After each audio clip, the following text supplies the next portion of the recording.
3034, Autumn 1, Edward Calderon. Taurus, Hyades Union, Taurian Concordat. The charnel stench of Victoria's tunnels lingered in Edward Calderon's mind, invading his dreams and the misty blur of time that passed in the small hours of the morning. The phantom scents and sights were grisly things, bringing to mind the mangled horrors he'd seen as his battle mech strode through still tunnels in search of the battle that had left him behind, years ago. He couldn't forget the scattered bodies of men and women in laser-blacked or torn armor, burst open like dropped overripe tomatoes next to their fallen comrades.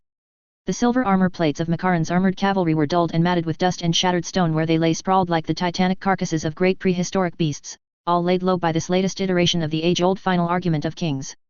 Ultima ratio regum, as some ancient Terran king had inscribed on his cannons. He wondered what the public might think of him if he ordered that motto painted on the barrels of his marauders' guns without explanation. Would they think he's at last showing his hidden bloodlust, so plainly referring to weapons of war as mere arguments? Or would they think he was making an appeal to the nature of war, and how once the killing began all true arguments ceased? It would all depend on the presentation, he thought, on the spin. And he was good at spin. But would it be worth it? Everything he did cost him some finite resource, even if only time, and as the heir to the Taurian Concordat he held a duty to spend frugally and wisely.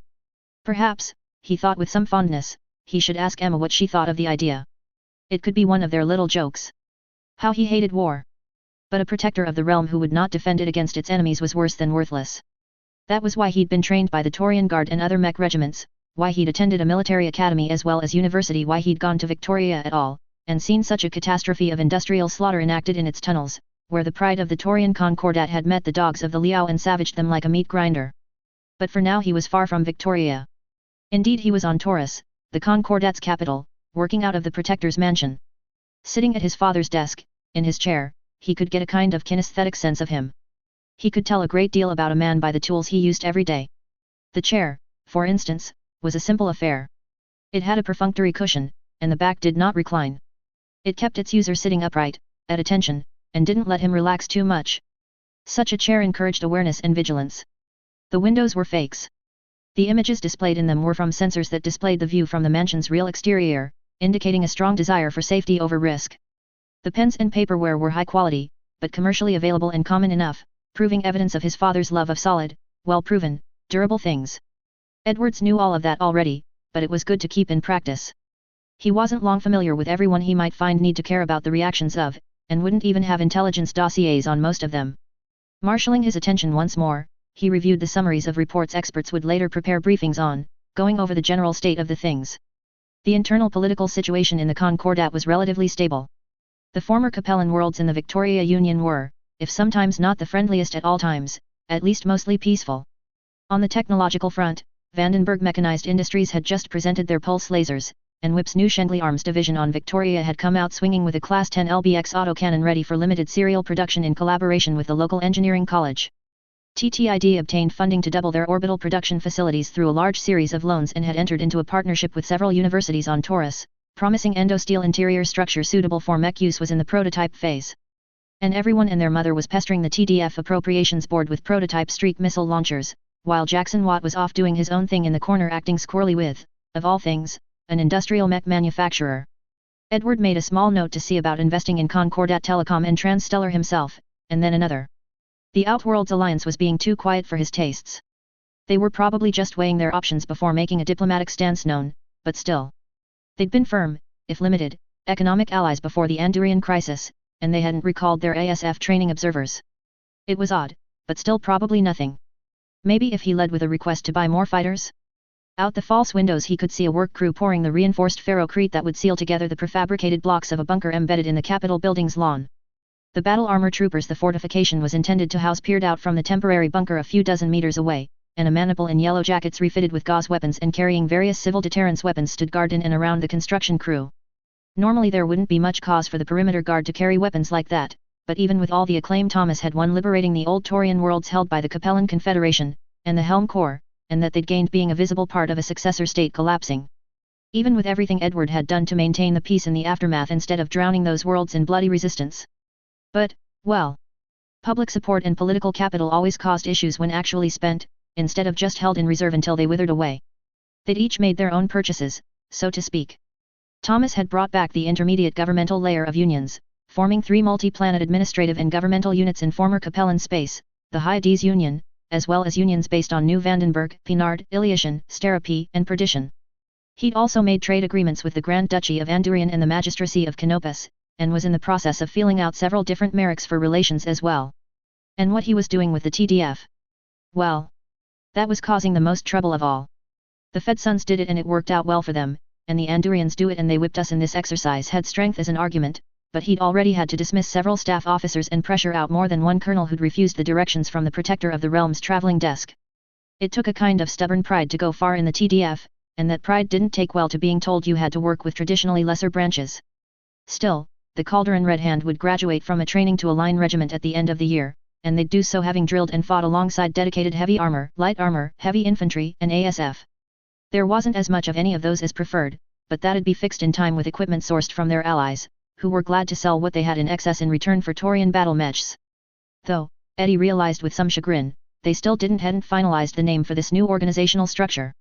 Regimental Combat Team was out of the question for obvious public relations reasons, in addition to being too grandiose a name for the actual arrangement, but it needed something to distinguish it from the motley assorted commands that Taurian controllers were usually assigned with, when acting in mixed unit formations.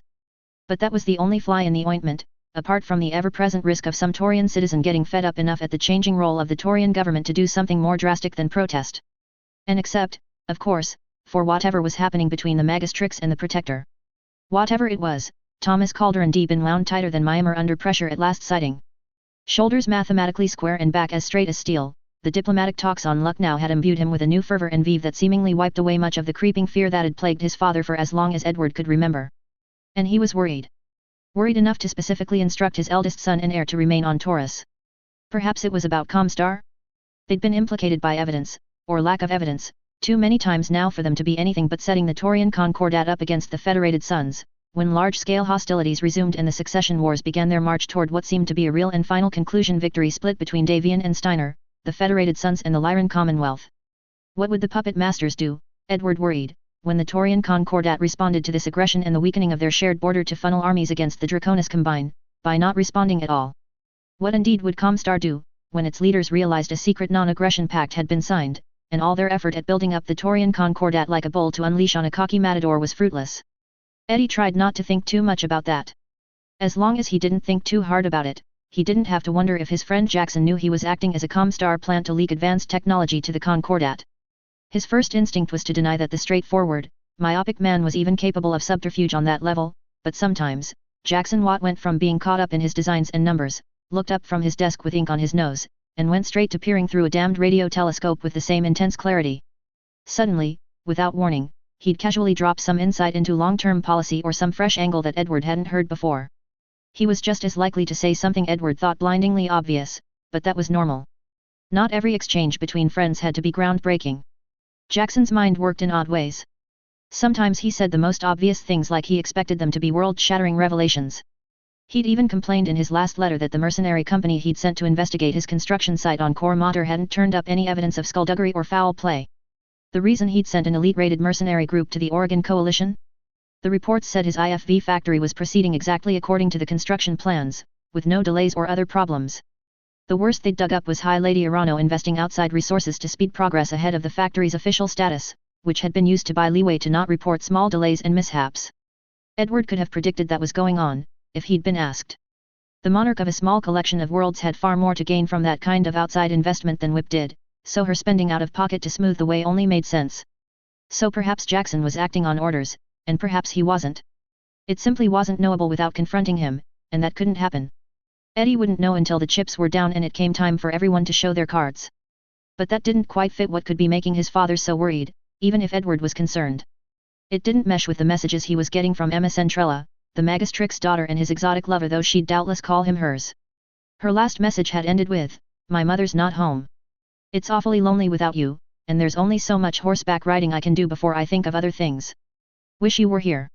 Love, Emma." The text was simple, even obscured behind the basic cipher the two of them had cooked up when they first realized that someone within the offices of the Magistracy Intelligence Ministry must be feeding information on Emma's movements to their enemies. But deeper meaning lay masked beneath the saccharine HPG messages of one lover to another, separated by light years. "My mother's not home." Kyala Centrella wasn't present on Canopus, and the phrasing indicated that Emma didn't know where her mother the Magistrix was. So she was about on secret business, somewhere, Probably negotiating with Dame Catherine Humphreys or Janos Merrick. It's awfully lonely without you. She was still kept isolated from her known supporters. Edward had thought she was being paranoid at first, but as time went on he began to agree that there was only one person able and interested in so thoroughly removing Emma from the levers of power he was given such easy access to her mother the Magistrix. There's only so much horseback riding I can do before I think of other things. She'd been moved to Turin, most likely. It was a world famous for its horses, and had a population of 3 billion and a Class B HPG station. Additionally, she was allowed enough freedom to take furtive actions outside the attention of her minders. Edward privately thought the charismatic, compelling woman had probably already started or co-opted a movement on the planet that was now personally loyal to her. "Wish you were here," was the only reason he hadn't already tasked TMI with smuggling Emma away, or done something far more foolish. That phrase was their little failsafe.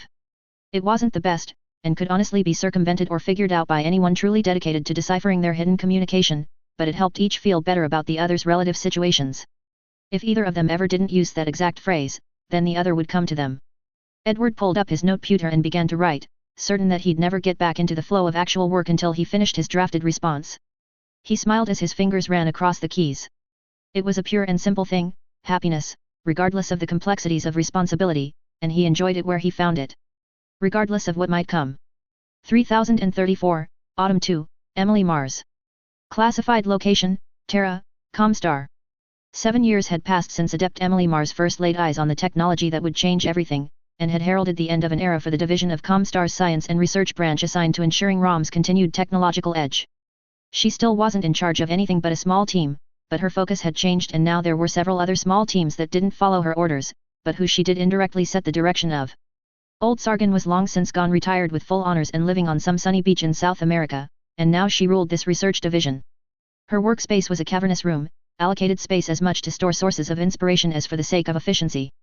Diagrams of schematics from both ROM's own P12S and the old SLDF Nighthawks hung from the walls, highlighting key components and capabilities with bright ink. Newer diagrams of P13 modernizations hung in places of pride, signed by the teams who worked on them. Emily's own name was on several of those keepsakes, and she swelled with pride as often every time she saw them. Armor designs, replicas, and the rare authentic suit lay off to one side, the enemy's armaments what she had to overcome. And now it lay mostly empty. Its personnel reassigned to other tasks or subdivisions, with only its bereft project head and her two most trusted assistants left to clean things up. She'd done her work well, and now had official orders to relax and recuperate, with reassurance that her next task would come soon enough. So Emily looked around and luxuriated in the privilege of seeing what she did, of working with the beautiful and dangerous ideas and technology on display so casually throughout the workshop. It was a place filled with untold secrets, equal in that to any of the secret halls of the successor states' universities in scope, far surpassing them in technical and scientific knowledge, yet a complete unknown to any outside the Order's membership. Certainly, if someone asked one of the Inner Sphere's notables if Comstar had a research and development division, they would think the question over before concluding that it probably existed, but the mental image they would bring to mind? Would they think of ranks and rows of robed acolytes carefully dissecting toasters and genuflecting before scavenged computers from the lost golden age like cargo cultists from regressed, primitive worlds? Utterly ridiculous. Robes were formal wear. And only the real oddballs with something wrong in the head literally worshipped technology. The divine nature of technology lay in its application, or it was a metaphor, or a reflection of a higher divinity, or, well, there were up to 30 different interpretations of the word that had a statistically significant number of adherents on Terra alone. Suffice it to say that when Comstar acolytes went out drinking after work on Friday, they didn't talk politics. They talked religion. It was only thanks to the unifying vision of Toyama and Blessed Blake, brutal internal crackdowns from ROM, and the sacred mission entrusted to their organization that Comstar didn't collapse into a morass of holy wars and inquisitions on any given day. And they were entrusted with the greatest of missions. With the preservation of technology against the worst aspects of human nature, with securing the future of the human species in a galaxy of peace and enlightenment. Which was why Emily Mars was the foremost expert in the galaxy in designing stealth-capable battle armor for security penetration, assassination, and exfiltration for peace. "I still think we should have used the bigger Gauss rifle," Brenton said through his beard. "We'd have to go with the larger suit proposal, but the increased striking power would ensure quick, clean kills. I feel that would make up for the efficiency loss by forcing ROM operatives to conceal a larger silhouette, and it's not like the bigger guns are that hard to figure out, once you've got the basic Samantha set up." Prekenter ROM disagrees. "I believe Prekenter ROM would reconsider if presented with a 1-ton suit with double the armor of most of its peers, and that didn't lose any of its strike capacity or stealth. The subject matter expert insists that a 1-ton suit can carry 500 kilos of armor, according to Muse/Muse reports, but we've never managed it in tests. Give it up, Brenton, Emily said, though not harshly. This was an old argument, and more done pro forma than out of any expectation to change the others' minds. Their initial design goal had been a 1-ton suit with 500 kilos of stealth armor, jump movement, and a gauze rifle, but no matter what her team tried, the only way to fit that much armor they'd discovered was to increase the bulk and mass of the interior structure. I'm afraid that I don't see how the SME could be right, Alexandra muttered, and though Emily shot him a quick glance, she saw only contrite confusion on his face. He was her second in command, and the one who she was most sure shared her vision. I mean to cast no doubt, but I really don't see it. There's a good reason we went with the smaller suit, but the bigger one would work if we'd fixed that problem. I agree that there must be some efficiency I hadn't accounted for, or some alteration to the structure of the suit when increased in size from what did he call it? Light battle armor to medium BA. That's my conclusion as well, Brenton said. Still, I don't believe that was holding us back. We needed to put too much auxiliary equipment inside the suit to armor it to its theoretical maximum anyway, so our current structural understanding was functional enough for our purposes. The choice of a lighter suit was more for expediency than because it made a better platform. I suppose so, but Prekentaram was getting impatient and we needed a win to prove we weren't deliberately wasting time, Emily Mars admitted, though it pained her. It's not like we can just send the subject matter expert a HPG message asking what we're doing wrong with our internal structure, after all. And that triggered a pang of guilt in her. What she'd done wasn't a real crime at all, really. He was in the know. He was one of them. He just wasn't in her division even though he really should be. And ROM agents remembered when the armor you handmade for them a decade ago stopped a bullet that would have killed them. She had favors she called in, and well, she'd secretly contacted the subject matter expert. She'd secretly sent HPG messages to Jackson Watt. And as every engineer and technical specialist knew, the project got simultaneously easier and drastically more complex once the ranking SME got involved. Subject matter experts, you had to ask them very specific questions, or else they'd dig down into the weeds and poke around at things you'd already decided and set in stone. They liked to talk technical details and tangential details and, before she knew it, she'd gotten into talking religion. He had some interesting ideas she'd heard around recently. They were odd, but not necessarily bad. Emily considered their situation, sitting in a room they'd soon enough help to pack up, and after a while she came to a conclusion. These two men were people she could trust. She reached into her desk and pulled out a plastic jug of vodka, and the three of them swapped the bottle around as they talked the evening away. At first slowly, then with greater confidence as she saw no judgment in the other two, Emily began to talk about how she saw Blakeism. Her two friends soon joined in, and they debated and talked and made rude inferences about each other's beliefs until late in the night when the lights automatically dimmed. One by one, they fell asleep until only she was left upright. In the dim half-light, she seemed more like a walking cadaver than a woman. She felt like one too, lost in the gloomy drunken melancholy. Emily's cheekbones still stood out so sharply they seemed almost like broken flint pressed against the inside of her face, though they weren't as harsh as they'd been a month ago. She'd barely eaten for the longest time, getting her calories through efficient meals and vitamins from a bottle. She'd resorted to sleeping drugs to get enough rest, unable to just lay down and sleep until she was once again secure in the knowledge that the barbaric, inhumane Carrion Lords were once more trailing behind Comstar's shining edge, fighting over the corpse of the Star League and digging up its entrails while their scalpel did its delicate work. She took some bleak humor in seeming almost like a corpse herself. But the damn doctors had gotten their hooks in her, and she couldn't afford to be sent off to lose the project. Not this project. Not her holy work. It was one thing to burn oneself alive to boil the steam engine of history as it drove onward, but another to be confined to medical observation and isolated from anything meaningful. The result was adequate. A light battle armor suit with jump jets, gloves, magnetic clamps for transport, a visual camouflage system, and enough anti-sensor stealth armor to protect it from most weapons, armed with the same Samantha gauze rifle that would soon proliferate throughout the inner sphere. It was a perfectly acceptable weapon for deniable strike operations. But she wanted to make something better, something deserving, something majestic. And her next project would be exactly that, she was sure. Someone in the know had whispered in her ear that the Draconis Combine would need to be prepared to break the offensive of the Federated Commonwealth Alliance, when it came, and that her genius would be needed. She mused in a maudlin haze that it almost all gone wrong when they came up with mimetic armor. Instead of on the fast track to work on real problems, she could have been reassigned to building replica battle mechs of various famous organizations for false flag ops, hand-working on laboriously mind-numbing tasks.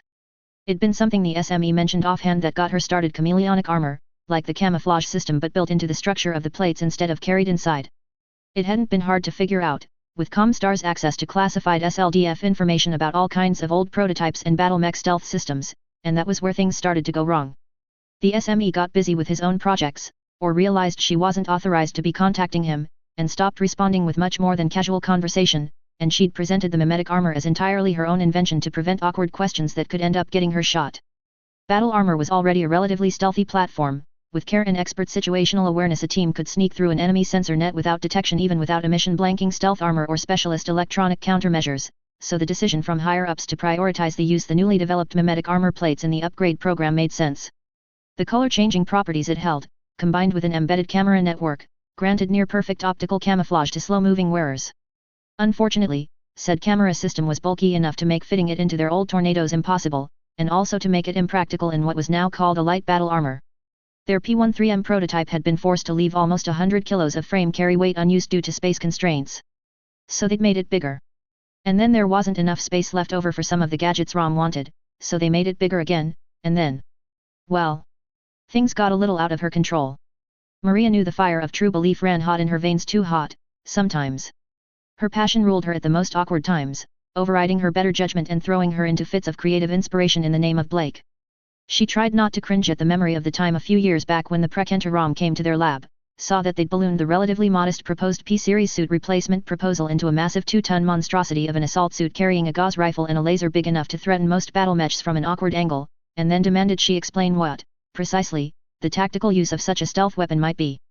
Emily had not, as a point of fact, been able to explain how the ground-bound, barely mobile suit could infiltrate and strike soft targets inside a reasonable time frame.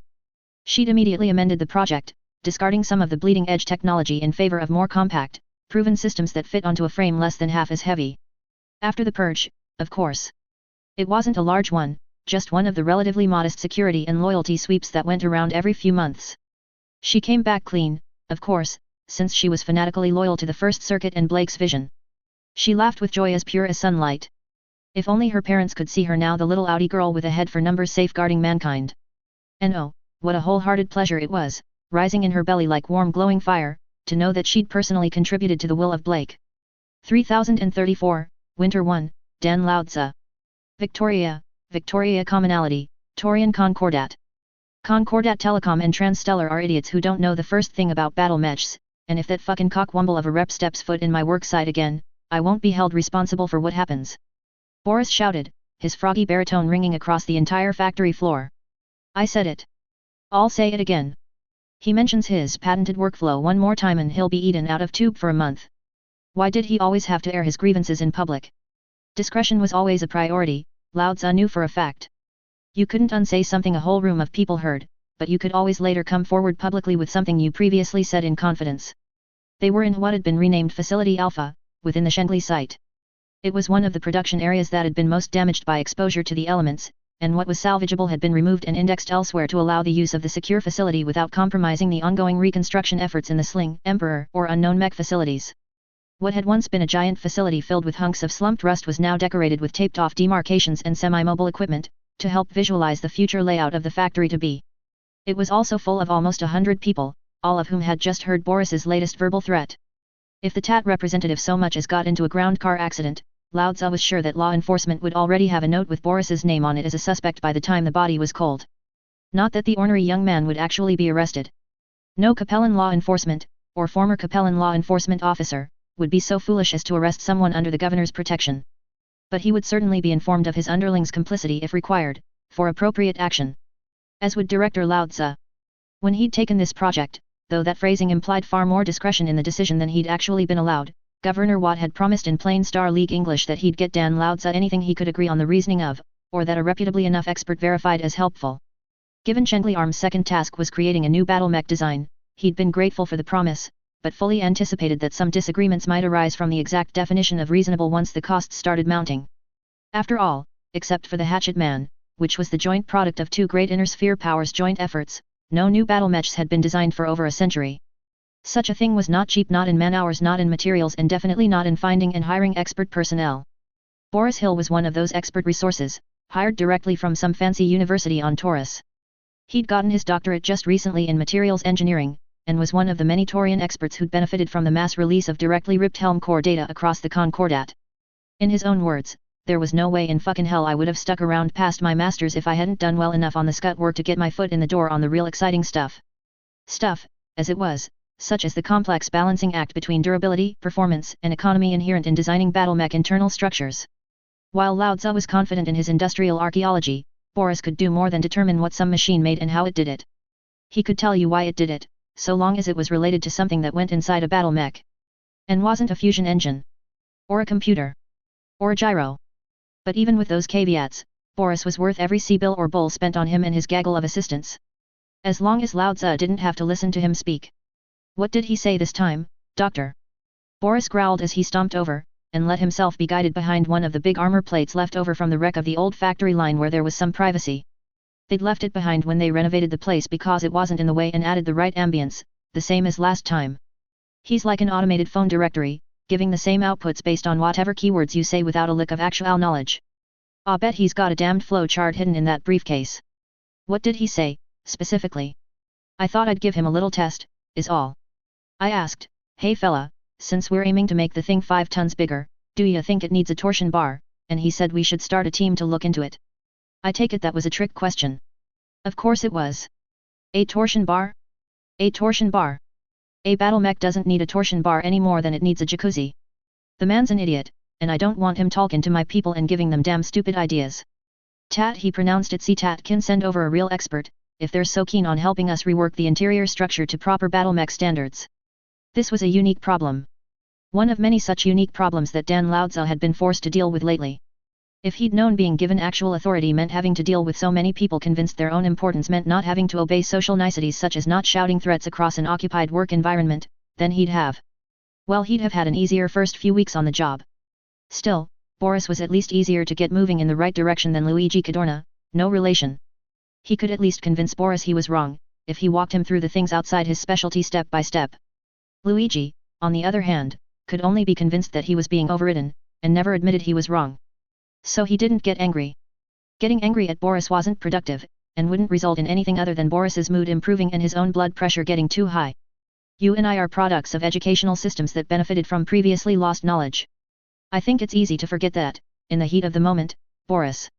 While you and Mr. Wilkins might have both gone to the same university, if I remember correctly, when you attended you had access to resources he could have only dreamed of. Yet, he's incompetent, Boris agreed with what he thought Lao Tzu said. He might feel intimidated by you, and be afraid to diverge too far from the things he knows, instead of taking risks and coming across as incompetent. To someone who hasn't had the opportunities you have, the question of installing a torsion bar might be worth at least some consideration, or at least wouldn't be worth rejecting outright if you were the one suggesting it to him. That cooled his temper, some. I suppose. But look. Tat said they'd send their best internal structure man because they're interested in contributing more than just the raw production and design data from the past few hundred years, and Wilkins just isn't that. He's obviously not supposed to be here. Every divergence from the base Quasit design gets him all worked up and he keeps saying stupid horseshit about committees and tests that we don't need. Can we send him back and get somebody more competent? How many other advanced degrees were awarded in advanced materials or battle mech structure related fields, on Taurus last year? I don't know. Boris said like it was a question. I'll say 50, but just for this example. I know it wasn't really 50, the manager said, cutting off the objection he knew was coming. Of those 50, some will stay in academia, some will go into government think tanks, some will be hired directly by the TDF or various regiments to work on their battle mechs, and the rest will go into the workforce. Assuming 25 of those supremely educated and knowledgeable experts enter the workforce as free agents, what proportion do you think already has a company in mind that they want to work for? That got said expert thinking. He rubbed his chin and really thought it over. That's a bit complicated. His accent was much less noticeable when calm. The big companies do their best to poach people even while they're in the programs. Everything's presented by TTI or with the help of Andurian Aerospace, and there's always the implication that if you like working with this piece of tech or whatever that you should go work for that company. And when that company's been buying you beer for years, so to speak, you think of them favorably whether you intend to or not. I'll say half the people I knew when I was getting my doctorate were already in the orbit of one company or another, so to speak. Just for the example I'll say 12 of those 25. 13 left of the original 50. So suppose that Concordat Telecom and Transstellar wants to get their hands on somebody who knows their business on battle mech internals, because they're running a factory full of 400-year-old machinery with a low profit margin and they're not sure how to improve what they have after the same period of technological decline and intentional sabotage. But at the same time every other major company making mechs of any kind, all throughout the galaxy, is trying to hire those 13 people. Could they get one of those 13? Could they get one of the 13 available last year, or the year before that? We've got 18 functional battle mech factories, total, Boris said, taking his time and rolling the words over before letting them out into the dry, sterile air. The background noise of moving men and machinery carefully depositing the latest part of some gigantic hunk of industrial metal made his voice sound quieter and more introspective than normal. I know because I got an offer from all of them, and the 3 dropship factories besides. I guess they thought enough of the subject material could translate over. I never told anybody about the offers I got from across the border. And that. Lao Tzu hadn't known about that. He was shocked, though in hindsight maybe he shouldn't have been. You didn't report them. It's not exactly illegal leaving the Concordat, the younger man explained sheepishly. I've got rights. And I thought that if things didn't work out, it'd be good to have an offer letter from New Avalon or Hesperus in my back pocket. I told people about the offers from 3M and a couple of the Andurian ones. I almost went to Irian battle matches, if you'd believe that, but then I got that message from Jackson Watt. What did it say? Boris laughed self-consciously. It's a bit overblown in hindsight. But he told me he'd gotten a copy of the practical coursework we postgrads had done, and he liked the way I came at problems. He said he wanted me to come work for him here on Victoria, that he'd pay me exactly as much as I was worth and give me as much authority as I proved I could handle, and that he wanted me to help design and build a battle mech. Normally I wouldn't believe somebody who said that was going to happen, but with Mr. Watt. You thought that his project might have a chance. Well, originally I thought I was going to work for VMI until I found out that I'd have to work with Benjamin. I'm not putting up with that aswaffle, not even for a Toro pitch project. But yet. I figured that Watt wouldn't be trying it if he didn't have an angle. I wish I'd known what that angle was beforehand, but fair play's fair play. The current plan involves buying the Quasat 2's main gun from VMI. Are you going to be able to work with them when the time comes, or would it be easier for me to ensure you'll be working on some other part of the project then? As long as it's not fucking Ben, but he'll be stuck in whatever lab they've got set up on New Van, so I'll be fine. Promise. Then I'll tell security to bar Wilson from the premises, and tell Concordat Telecom and Transstellar to arrange for him to return to New Vandenberg. Thanks. I appreciate it.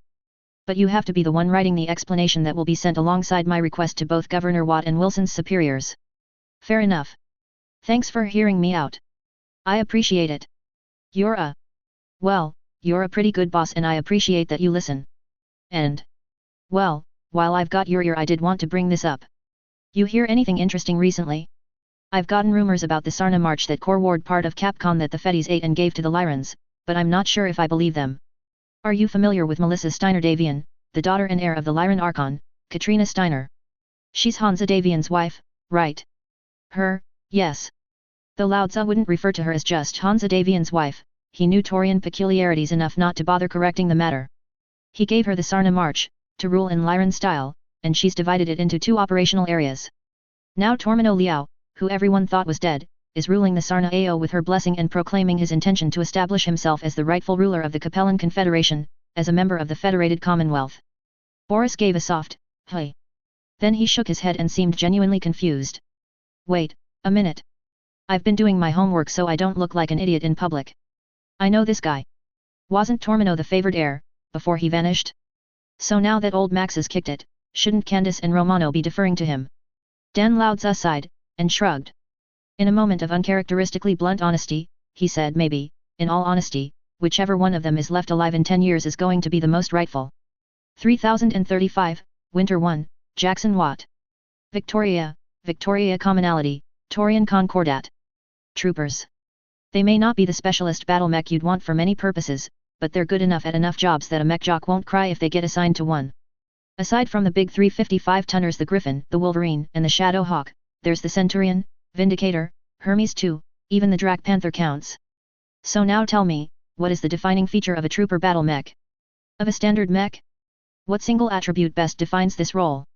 Jackson Watt pointed at a panel of not exactly randomly selected employees, who'd been set up on folding chairs off on the side of the stage.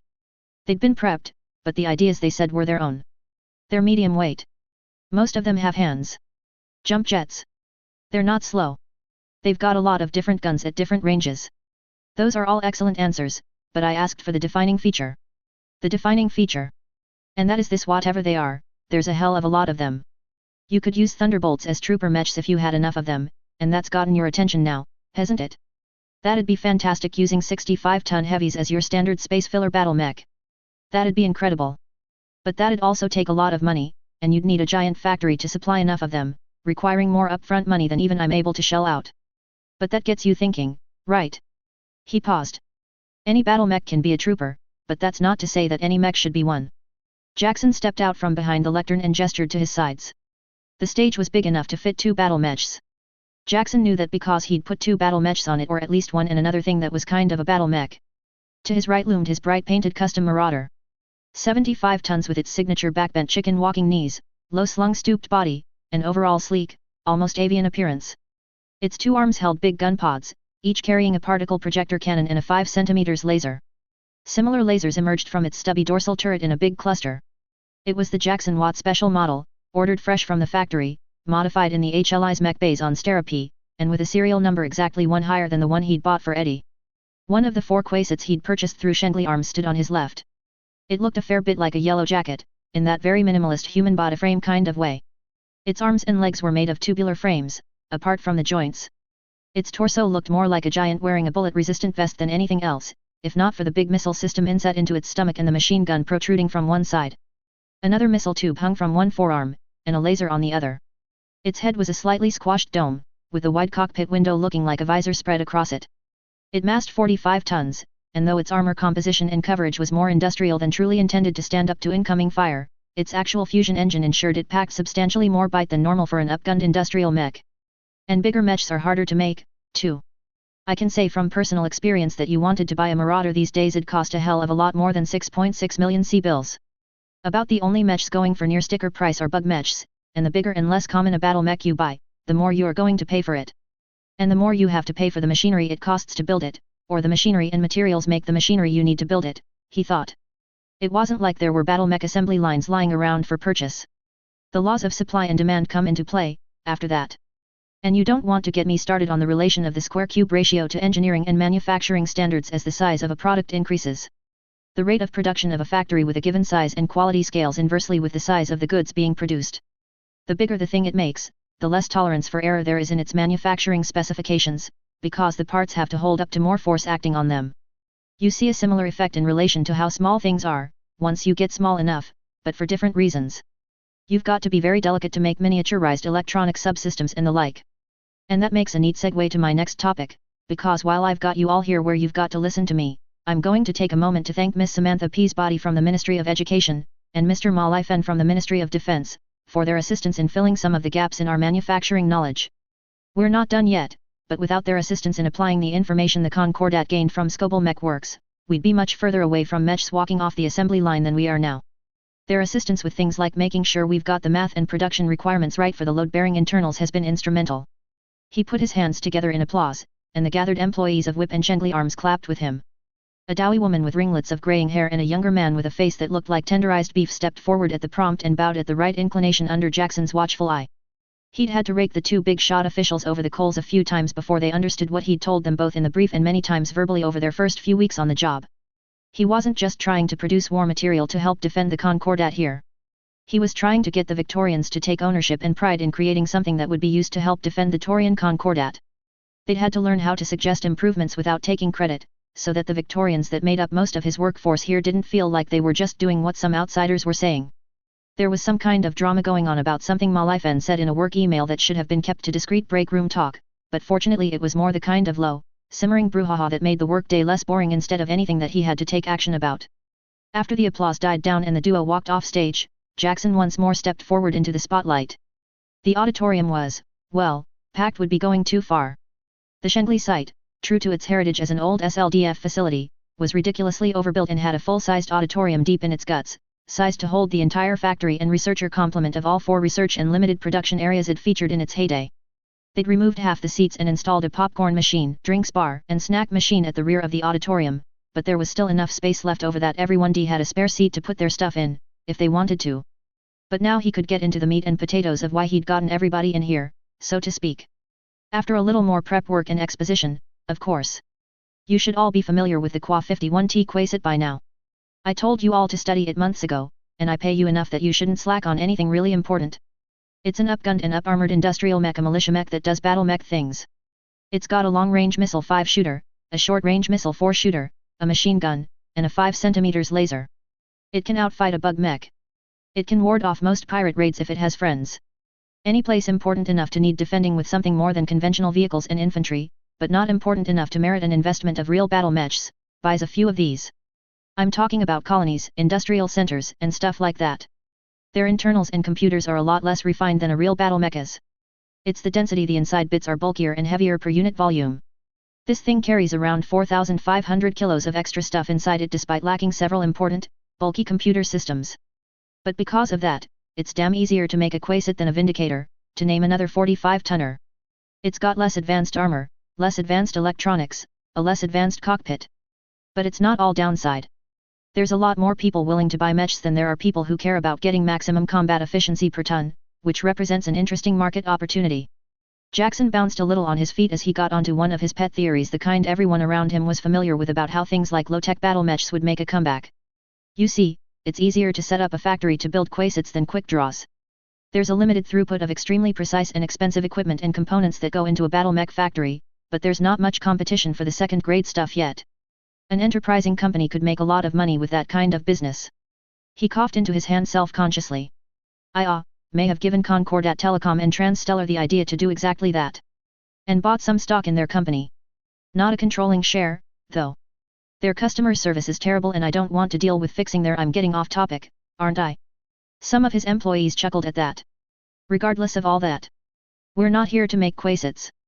The TDF would never buy them, and neither would the export market when every Bob, Joe, and Han can make their own militia mechs locally with a decade or so of work, though they wouldn't be as nice as a Quasit, of course. No. We can do better than that.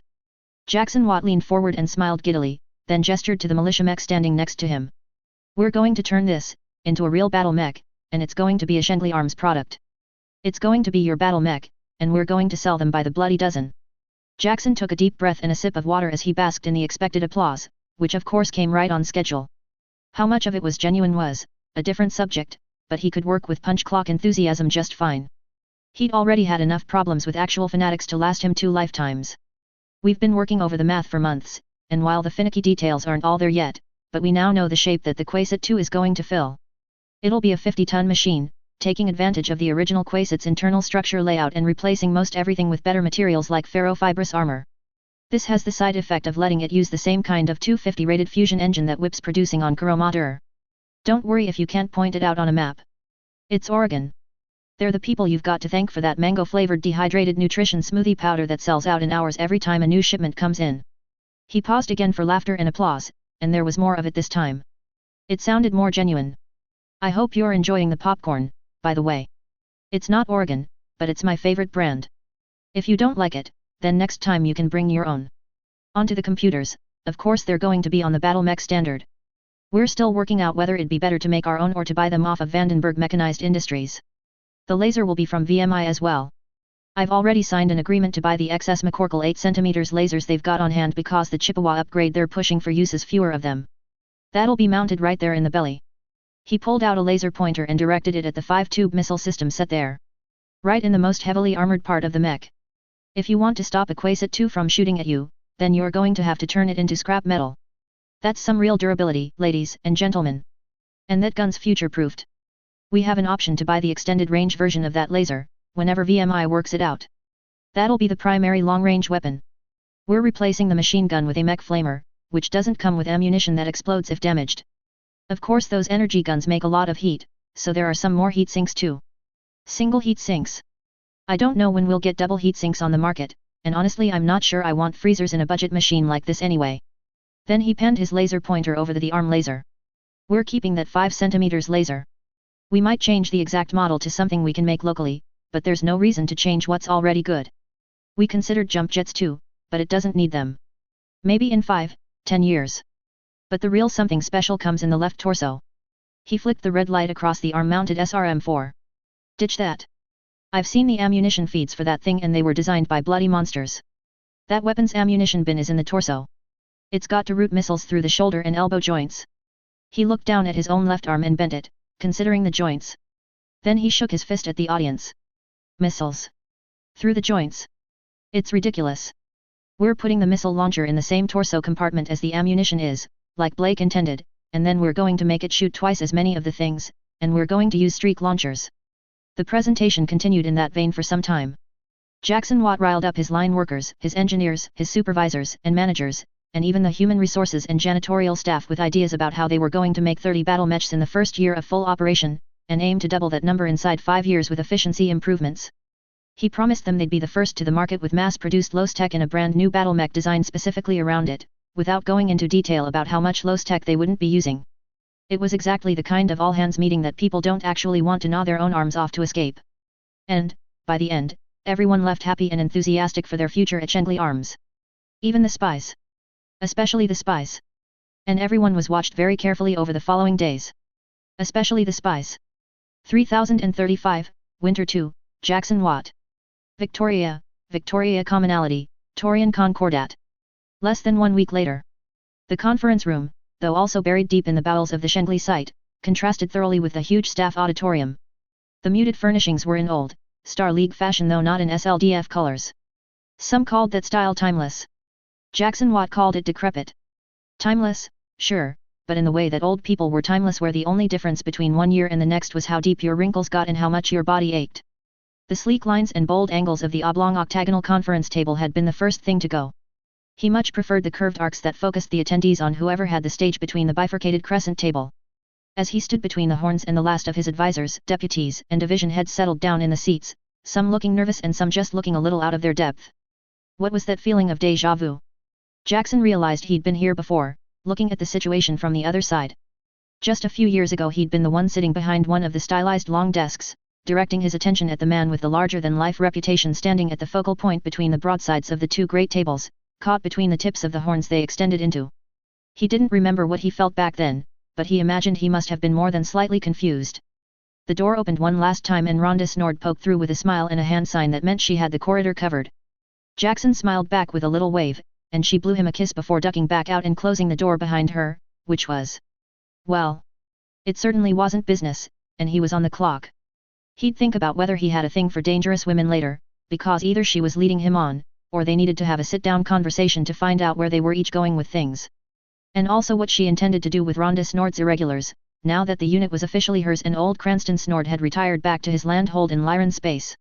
He wasn't the only one of the old-timers to leave, but they'd taken in enough young blood to that was also off-topic. "We're all busy, so let's get this rolling," he announced, forcing his mental train back on track with a clap of his hands.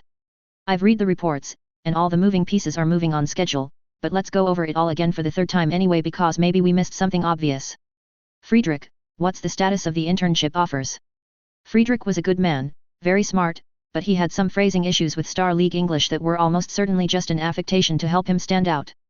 "I'm proud to say that all but 2 of the last dozen headhunts for existing professionals willing to undergo retraining were successful. The apprenticeship program for the pre-university age bracket has also gotten some nibbles, but no firm bites from the top performers we expected, yet. That wasn't good. Somebody's playing gatekeeper." "Probably, sir. I'll stomp that out right quick, then. Max? Put it on the list." Max, one of the many executive assistants responsible for making sure Jackson could actually get to all the things he wanted to do in a day, did so.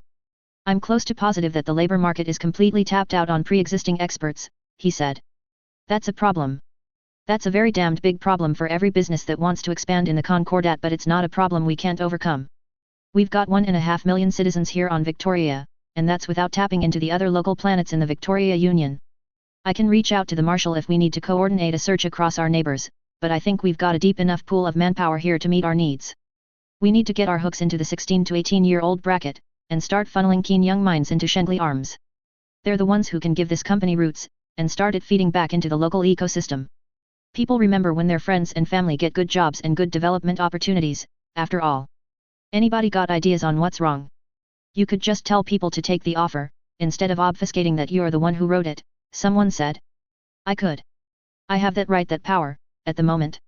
But I won't always be here and I won't always have it, so leaving aside all the ethics about how people should be free to pick their own paths in life, beyond a certain point. We're aiming for a positive feedback loop here, so that we'll naturally draw the best and brightest out of the community instead of having to root around and dig 'em out. Long term, we'll need that readily available workforce and support. It might be my former colleagues at the university," Laozi said cautiously.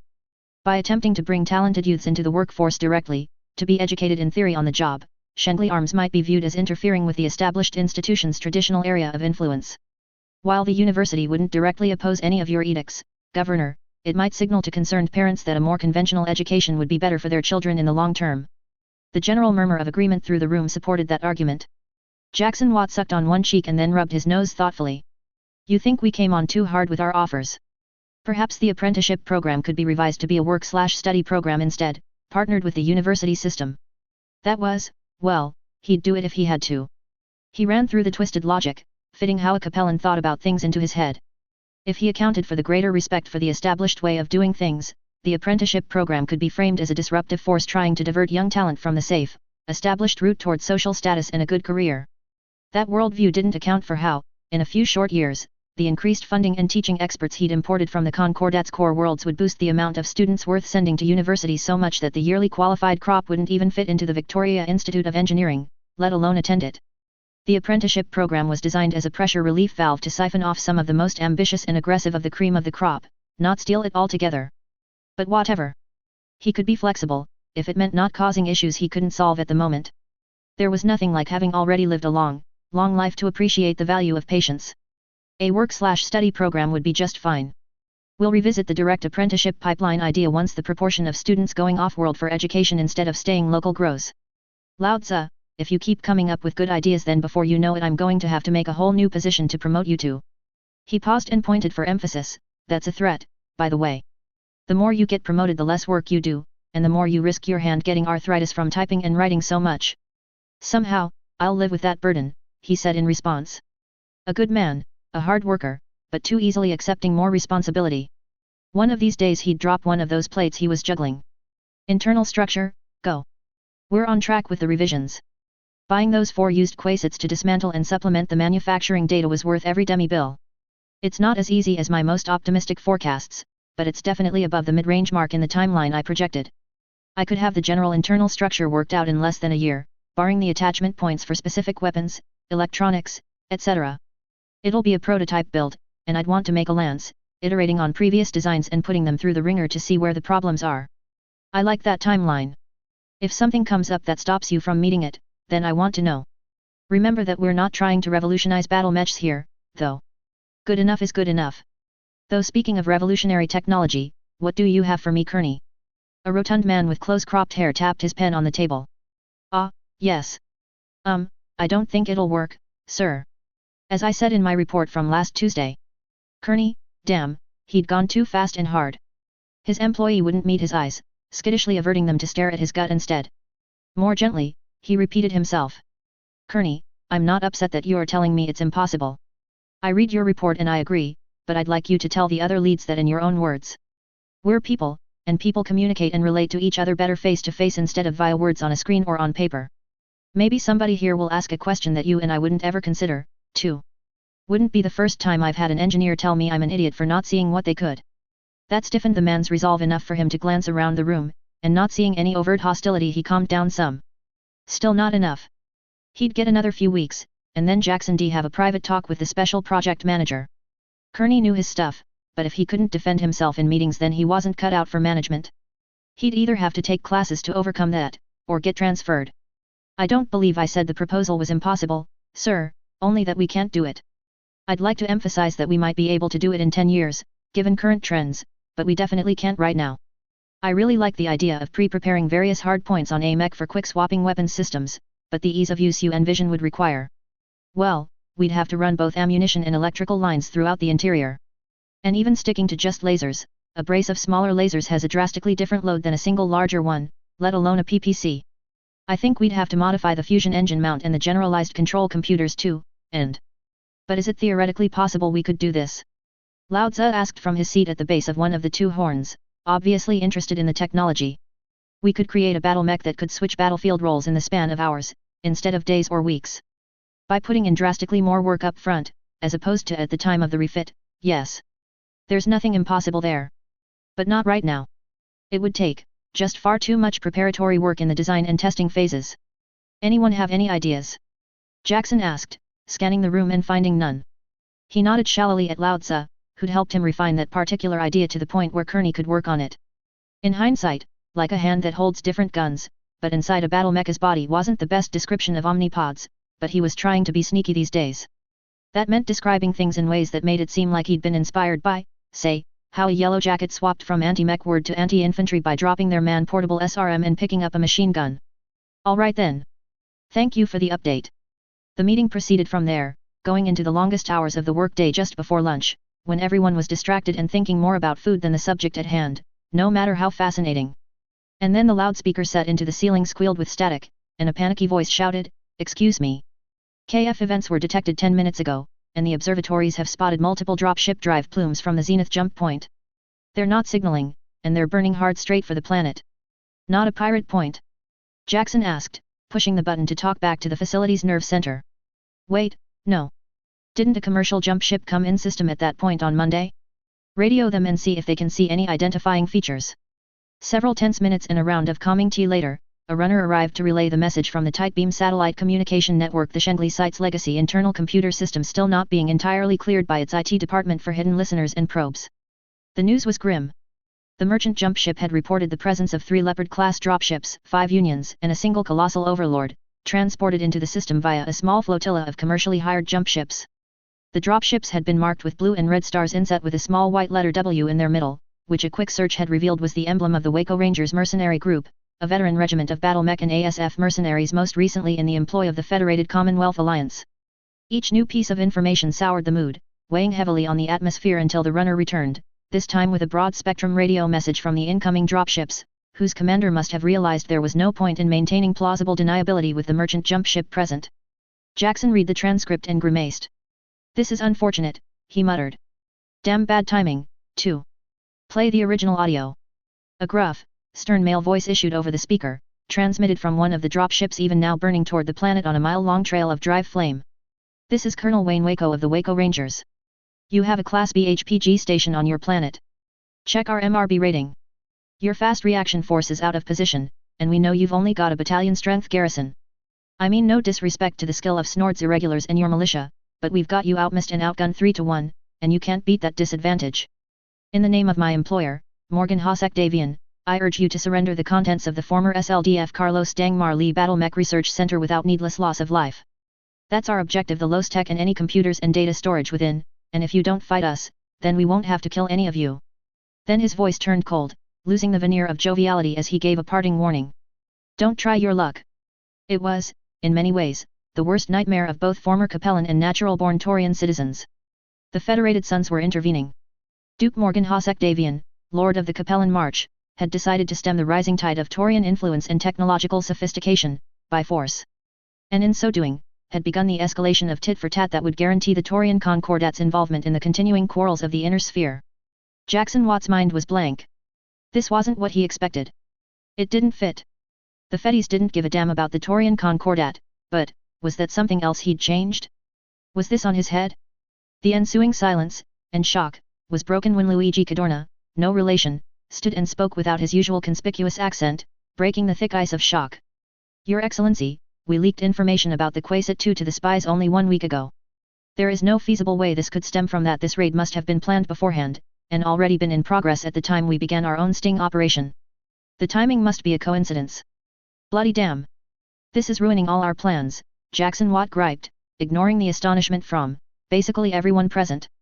Luigi Cadorna was very good at his job. TMI had worked out a scheme where they'd leak out juicy information on what Shengli Arms was up to with the Quasat 2, to make any potential raiders or pirates in the area think that they had some really good stuff being hidden in the apparent smokescreen of publicly available information. They didn't have anything much, of course. Aside from what they'd salvaged of the old equipment and examples of partially assembled things. The Calderon Red Hand would be graduating a whole 3 months too late to be available, and their normal fast reaction force would be out of position. Secretly, the Calderon Red Hand would embark on dropships and be en route to Victoria soon. But they'd be getting here in a month. The incoming threat would have weeks on planet before reinforcements could arrive, and just 1 week was already too long time for a force of battle mechs to rampage across Victoria's concentrated population centers. Unless they came straight for Shengli Arms. But then, get a dropship or a fighter with a second seat over to the landing pad soonest. Jackson's voice whipped across the room. He spoke without standing, without overtly yelling, but his voice was toned to speak over industrial machinery and the noise of panicked humanity was no competition. "I need a ride to the HPG station. I'm talking to you, Max. You're the one handling my travel arrangements, and this is where you earn that salary. If there's not a government ride available ASAP, then get Rhonda in here and I'll give her whatever it takes to use one of her dropships instead." Yes, Governor Watt. I need to send a message to Duke Morgan Hosek Davian, and find out if these are really pirates, or if this is some kind of deniable raid. It takes 7 days to get an HPG message to New Certus from here, and 7 days for a reply. By the time we hear the response we will be neck deep in whoever this is. You need to contact the Home Guard, I mean the militia, and ensure they're coordinating with your mercenaries. Send an HPG message to Madras. That's where the fast reaction force is at the moment. They could be here in 10 days. Duke Morgan HD is touring the FedSun's border at the moment. He should be on Glentworth or Fraser, Jackson said as the gears of his mind spun. That's a 3-day round trip for a message if I pay the fee to send it immediately and prepay the emergency reply fees too. Maybe 4 days, I don't know exactly, but it might be fast enough. We'd have half a day's leeway, maybe. If the Waco Rangers don't push their engines too hard. But what good would that do? Someone asked from the crowd. The moment seemed to teeter on its balance as Jackson Watt the CEO fell away, and Jackson Watt the military governor stood in his place. He seemed smaller, but only because he stood still instead of being in constant busy motion. His face was set, his body braced and ready like an old gnarled tree. If they're on a legitimate contract with the Federated Sons, or the Capellan March, then Morgan HD will know. He said it like HD high definition. It was a faintly ridiculous way to refer to such a powerful man, who commanded more military might than the Taurian Concordat had a few years ago, and might still. But for what purpose? That same person asked. Jackson deliberately didn't look to see who it was. He didn't want to know who was doubting him. Something's fishy about this raid. I've been in the loop on certain high-level talks and policy decisions in the Concordat, not in making them myself, but I've read the minutes and I know some people. The prevailing thought is that the Taurian Concordat does not want to hide intentions with the Federated Sons, and that the Federated Sons don't want to hide intentions with us either. Morgan HD, his commanders, our protector, and our marshals have all been very careful about making sure nobody does anything that'd tie up more military force on our mutual border than strictly necessary. There wasn't anything official, as far as he knew, but there was as much of a mutual understanding as there could be, between two polities that didn't talk to each other. It's also a well-known fact that the Fedi border worlds and our border worlds have a history of sending fake pirate attacks across the border to raid each other, in addition to the honest raids. Pirates know this, so most of the time the pirate raids are really pirate raids, and the same with the Davians raids. They're mostly just pirates too, hiding behind the name of somebody bigger than them to intimidate people. If the ruler of this stretch of the FedSun's border doesn't recognize this raid as legitimate, then I don't care what they say they are, and neither will he. They're pirates. And in my role as military governor of Victoria, I will defend it against piracy using the most expedient method possible, risking the least harm to its inhabitants. The mood of the room shifted as he talked. Shoulders became less stiff, brows unfurrowed, and guarded optimism appeared in other small ways. I possess the codes that will activate 12 of those means, he said after a short pause, words heavy with finality. 1 per dropship will suffice. And if this is an authorized, legitimate raid, then I'll open a line of communication, and see if we can come to an agreement that sees neither the people of Victoria harmed, nor an escalation of tensions between the Taurian Concordat and the Federated Sons. Apparently, if they're pirates I'll nuke them into atoms, and if they're Fedis I'll threaten to nuke them into atoms wasn't the answer anyone else was looking for, because that's when the crowd really started to panic. Then the door slammed open, and Colonel Rondis Nord strode in with a loud, decisive finally, some action. That cut the air. All other noise ceased. Or the potential for action, at least. This is why you hired me, Jackson. So let Rondis Nord's irregulars show you just what your sea-bills bought. She took in the room, a cybernetic daredevil mech warrior, and grinned an animal grin that said she would enjoy the carnage that was coming, whose bearing was like 2 sharp edges grinding against each other. Whose very presence and eagerness to commit violence made the educated men and women flinch back at the joy in her eyes. Whose Elvis-style white sequin tassel jacket somehow made her seem more deadly, not less. And then she fixed him with her eyes and said, unless you care to get in that sweet ride of yours and take a piece of the action yourself. It was an empty dare. It was a stupid dare. It was a raw goad to Jackson Watt's ego that would have made a less mature man leap into action to impress her with his daring do and bravado. But a line like that wouldn't work on Jackson Watt. Unfortunately, it didn't have to. He knew where his responsibilities lay. All right, Governor Watt said wryly as he stood. I can't imagine what it'd do for the legitimacy of the Concordat's rule over Victoria and the wider area if I didn't. Gentlemen, ladies, I'll see you all later. An alert will be going out about this, and the emergency stockpiles cracked open and distributed to civilian distribution centers. Please take care of yourselves and your families, and keep an eye on your inboxes. I might ask you to come in for some kind of short-term work tomorrow, but I swear you won't be here when the Rangers land, if they land. With that parting word, he let Rhonda hustle him away and toward the surface access bay set aside for her irregulars.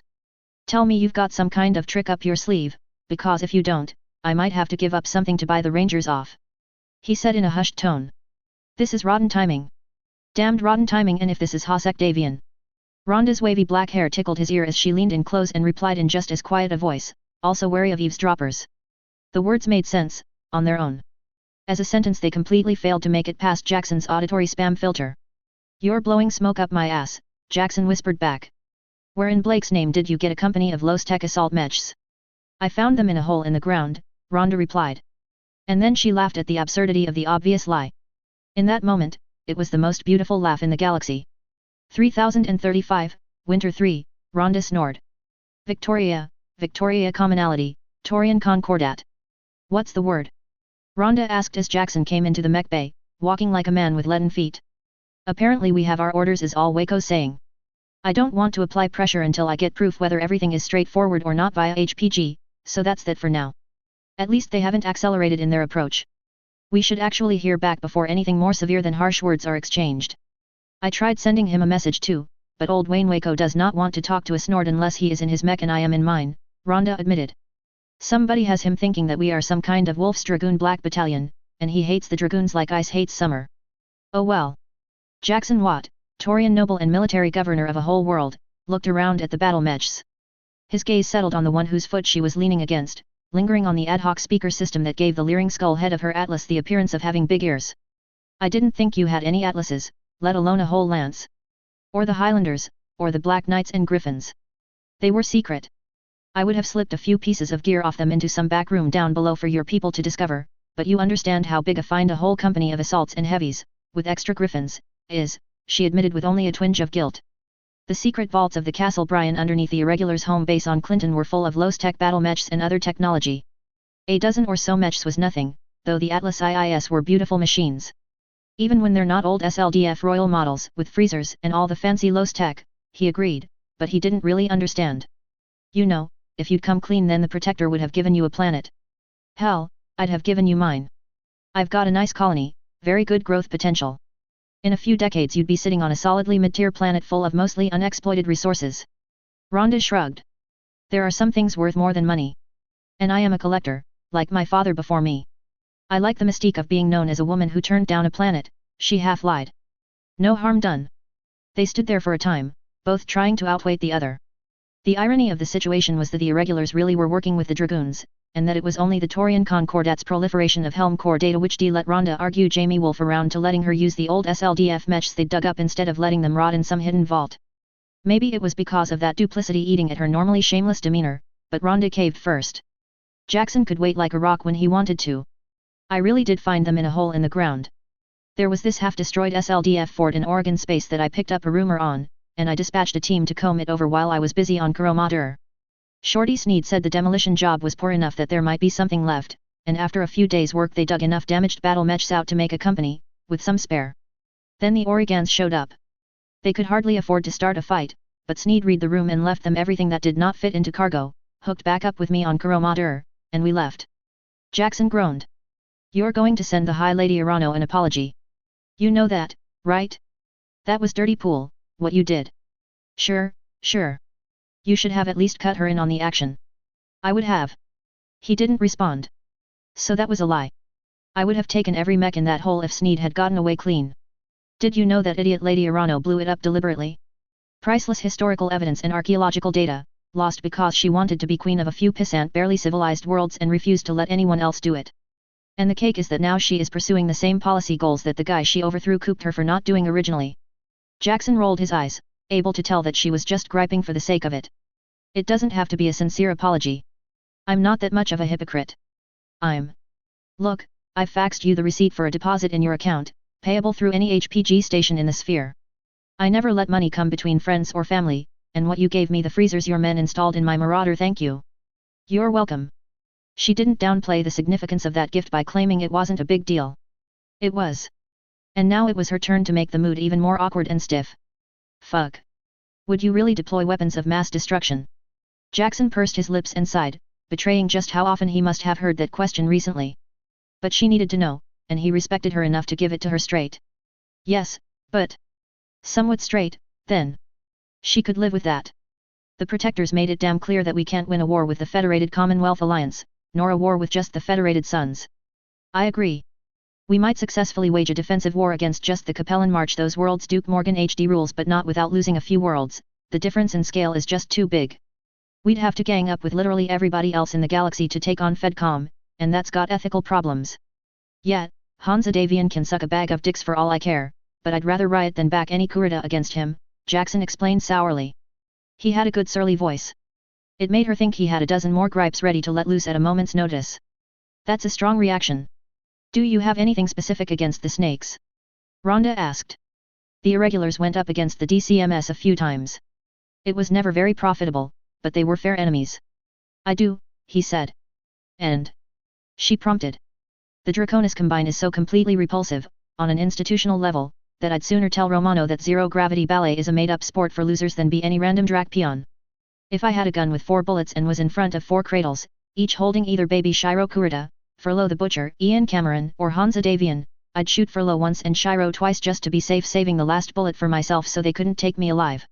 If green invaders from beyond the sphere invaded and wiped out any one successor state, then I'd let them bring back the Blake-damned Star League if they picked the Draconis Combine for their invasion corridor. Rhonda snored, fixed the image of a Jade Falcon warrior literally dyed green from head to toe into her memory for later.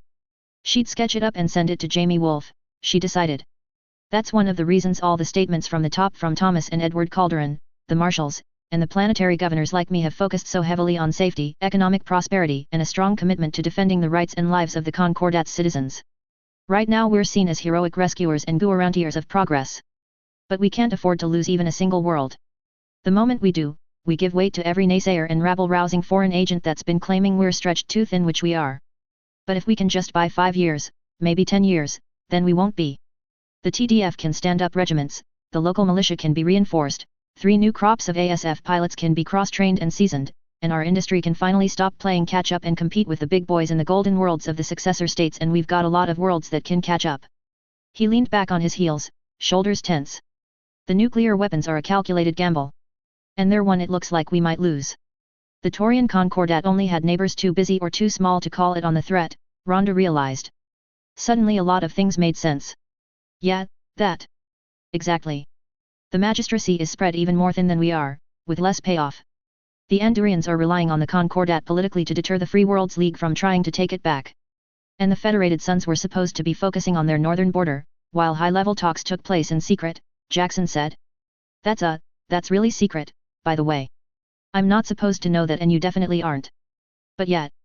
This raid, if it's authorized, it throws it all in jeopardy. If we've got to do the inner sphere thing, and focus all our scientific research on a few extremely well-defended worlds because of the risk of raids from the Fedis, then we're fucked. The economy will stagnate, the Protector's approval will drop to rock bottom from the shift in direction, and we'll be staring down the barrel of Fedcom in a decade without the build-up we need to convince them to get what they need peacefully instead of with violence. That all makes sense. So you'd have to do it, whether you want to or not. Jackson nodded, and for a moment he seemed far less rock-solid than normal.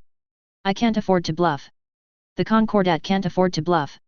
But maybe we can do some kind of deal where we don't nuke them if we have a nice, clean fight? Do you think you can figure out how to translate some kind of, I don't know, bidding and bargaining process into mercenary speak? There were times when Rhonda wondered just how much the blocky man leaning on the foot of her Atlas II knew, and about what. The way he phrased certain things, the way some of his original battle armor designs looked a little too similar to images she'd seen of elementals, made it clear that Jackson Watt was somehow connected to the clans.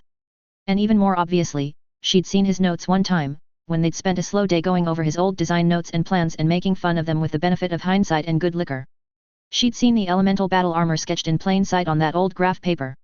And then she remembered that Jackson noticed things too. He was sharp but not like a knife, dangerous but not like a hunchback around a blind corner. He was sharp like glass, deadlier than it looked, and damn hard to see coming. It was one of the things that made working for him easy, and, if she were honest, it was pretty nice to have somebody as rich and dangerous interested in her romantically. But, again, she wasn't the only person around with functional eyes and ears. She'd been raised like a clan warrior. How many times had she innocuously let slip a clanism that nobody who wasn't already in the Clan Wolf Secret Mission Club should have been able to recognize? More importantly, how many times had she done so, and Jackson noticed? I think I can work something out, she said. And then, because she was her father's daughter and they'd be damned if either of them could resist pushing their luck, she continued, maybe some kind of battle challenge for the loot, with predetermined rules. If I put myself front and center and let Waco come at me, then with the fury he's worked up to he might bite even without the threats. She watched Jackson's face. He reacted the moment she said battle challenge. Her insides froze at the unbelievable recognition on his face. Then it was gone. Suddenly her heart was hammering, though she didn't herself react visibly. He knew. But how? He couldn't be from Clan Wolf, but maybe some other clan? Had his records, or his parents' records, been altered to hide their insertion into the Taurian Concordat? I suppose, we should talk after this is all over, he said reluctantly. The air felt cold, or was she just numb? This wasn't what she'd expected. She'd expected pre-fight nerves, a jittery confession, maybe getting busy somewhere the mech techs would yell at her for making a mess later. Not this. Not confirmation. Probably. Jackson held up his right hand, which had been clenched into a fist this whole time, and opened it. There was a data chip there, a little piece of removable plug-and-play computer memory. It looked like one of the good ones, with a lot of internal storage and a fancy, bulky decorative cover. I could die in 3 days, he said brusquely, pushing himself to keep up a professional front where previously there hadn't been need of that between them. This contains private information I'd like people to know, in the event of my premature death. You're an admirable woman, Rhonda. I want to say that plainly now, in case I can't later. If I die fighting the Waco Ranger, then feel free to read that. If I don't, then I'd like it back. The other copy is in the hands of a good friend of mine. What's in it? Her mouth asked on autopilot. Letters, mostly. Things I want to say but couldn't find a good time for. I see.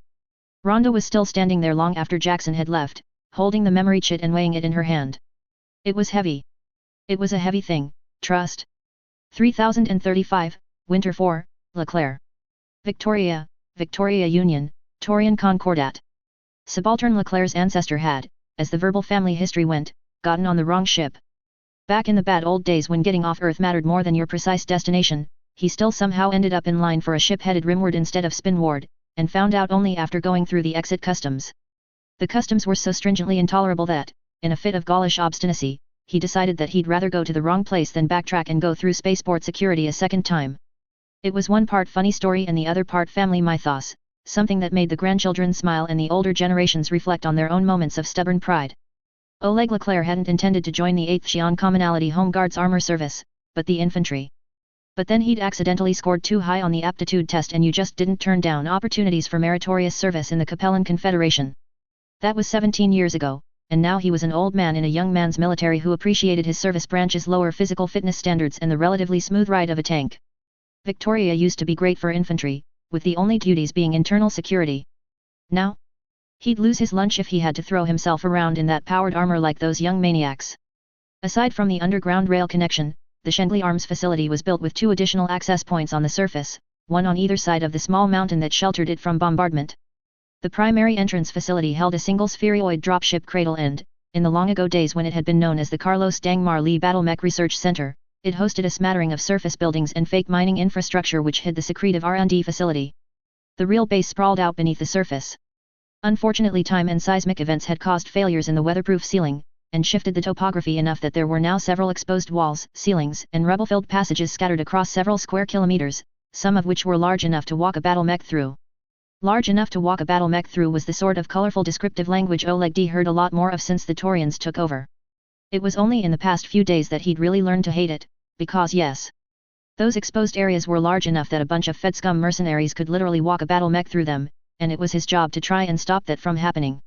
He was proud to serve in Victoria's planetary militia, just like he'd been proud to serve when it'd been the first Victoria Home Guard.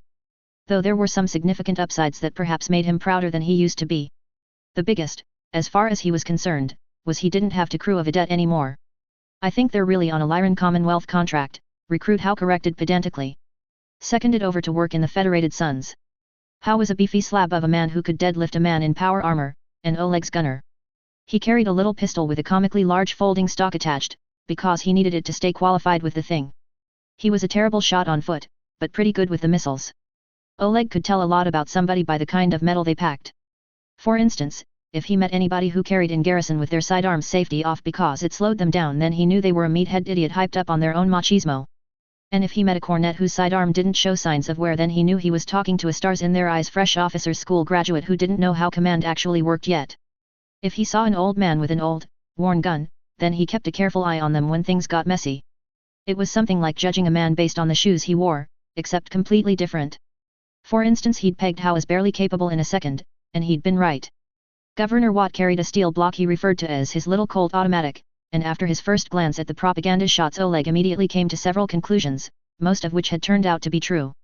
First, that model pistol was over 1,000 years old with only small changes made, so he must appreciate classic designs with proven track records. This had turned out to be true. Jackson Watt was a man who liked his gear simple, reliable, and with libraries of user reports and technical notes accumulated over centuries of use. The second inference he'd made was that the new governor would be a blunt instrument just like the last one, a hammer sent to batter Victoria into Taurian shape and ensure compliance. .45 ACP was, after all, a cartridge that continued to exist solely to fill the magazines of people too obsessed with bigness and brute power to realize that its ballistic advantages were marginal, and its size was a prohibitive downside. Oleg had opinions. This one had gotten him in more than one fist fight. He'd been wrong. Not about .45 ACP, but about Watt being simple. Oh, he'd been wrong about him. But most important was that Watt was prone to understatement. So when then Commander Oleg Leclerc received orders informing him of significant changes to the structure of his company and the Home Guard's command structure as a whole, he'd known an absolute catastrophe was coming. And he was right. Because Governor Watts attempted to completely overhaul the rank and command structure, and if there was any justice in the galaxy, then even a mere fraction of the pain and stress his edicts had inflicted on the poor former Home Guard would be reflected back upon him. The restructuring only lasted a month, but it'd been terrible. Fortunately, Watt was willing to roll most of it back, and now subaltern Oleg Leclerc now once again commanded 12 tanks, instead of 18. It didn't matter if it was the way the TDF will be doing it in a year, once the Calderon Red Hand was well established, if it didn't work now. Thank the celestial fucking wisdom, the governor knew when to back down gracefully. It doesn't matter who's paying them. But that might explain why they haven't backed down. I heard Lyran employment contracts were terrible for the mercenaries. It's because they're so greedy that they're always looking for ways not to pay them. It doesn't matter because bullets and lasers don't care about who paid for them, recruit, Oleg said, indulging in a little patronization as he checked his tactical display again, tapping it with a gloved finger and seeing if any of the little symbols shifted position. I apologize for misspeaking, subaltern. I was clearly mistaken. Only about what is important at this moment. He let his tone soften as he leaned to the side and turned his shoulders to clasp the young man on the knee. We can talk about who hired the scum later. Refresh yourself on the terrain and distances again, for now, while I check company readiness. The two of them were in the turret of his command tank now, with the other three of 1st Platoon spread across the local terrain. The other two companies of the Malicious Tank Battalion guarded the other secondary entrances, and the Mercenary Battle Mech Battalion was mostly stationed front and center, on the main entrance where it'd be easiest for Waco to bring his full might to bear. Sensor masts reached up into the sky, matte black and too warm with emissions for snow to stick, providing active scans of the nearby rolling hills, packed banks, and snowdrifts without requiring anybody to stick a turret over the top of a crest and give away their position. The terrain was unfortunately hilly. What had once helped hide the secret research base now meant a lance of mechs could walk up inside a kilometer without getting spotted, and Waco Rangers ASF had swept the area earlier in the day before friendly fighters and anti-air fire chased them off. The mercs had to have seen the entryway they were guarding, if only from the infrared bloom it gave off. It was funny how he wasn't worried.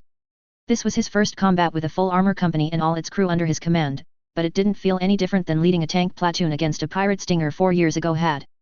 This was his 9th real combat. It would be the 9th battle in which he ordered his soldiers to fight, to kill, and to die, and somewhere along the long years since he was a skinny young man enlisting to earn his citizenship he'd made peace with that. There were worse things to die for than the defense of your home, your family, and the promise of a brighter future, not that he had a family yet. He checked the pad of notepaper he'd scribbled a few numbers and times on, based on what the strategic planners had said. Then he opened his microphone and spoke through the relay in his tank across his platoon, to his other 2 platoons, and to the other forces at hand. He spoke the code words that moved his company into alert before giving a more personalized address.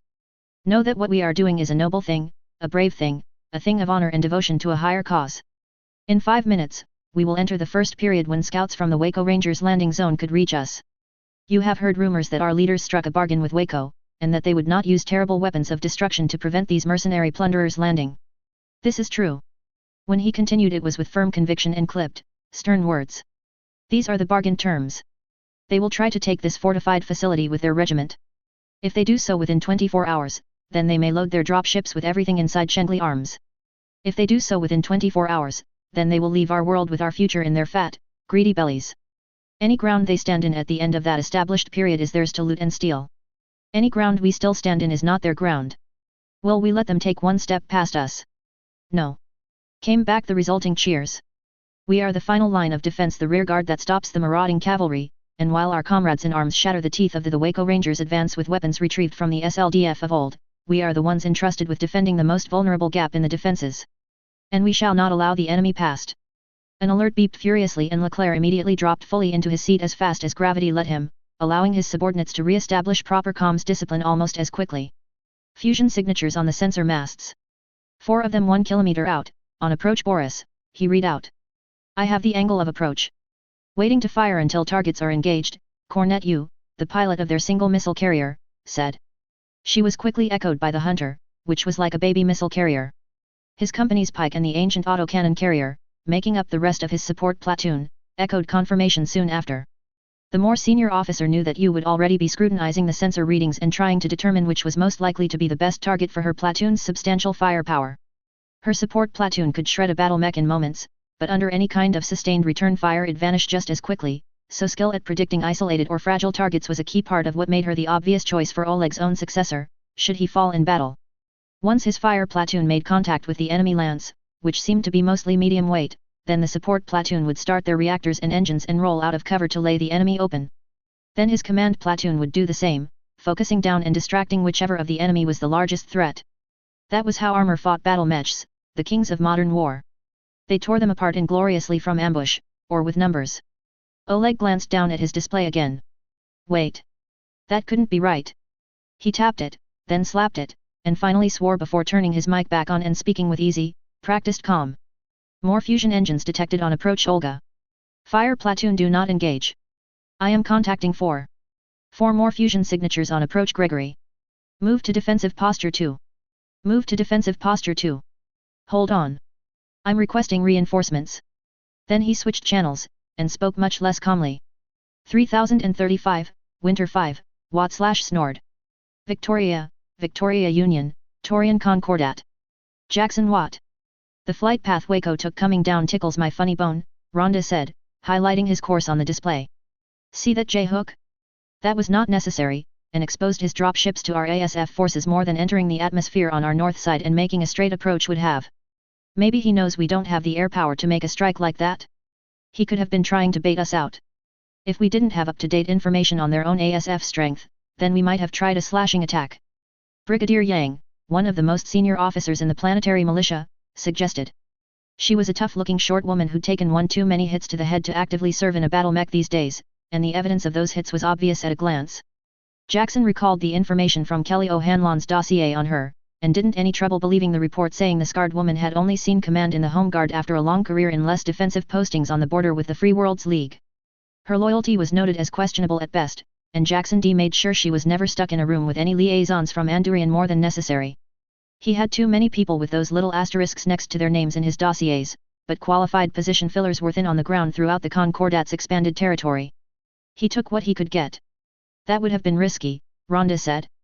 She was wearing a cooling jacket under loose-fitting overwear like he was, except that her ribbed undersuit was covered in white sequins.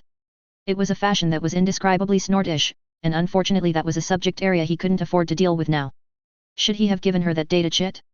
Some of the things she'd said in the past, phrases she'd slipped into conversation when distracted, made him think of conspiracies and dark thoughts. Was she really hiding who she really was? Did the woman he'd grown fond of through their casual interactions and her constant irreverence, with her simple joy and odd humor, actually exist, or was she a fake persona? Fortunately he had more threatening things to worry about, and he easily distracted himself once more with the conversation. It's not too hard to knock a dropship out of the air, when it's plowing through Victoria's atmosphere. Yang had a grin like a card shark.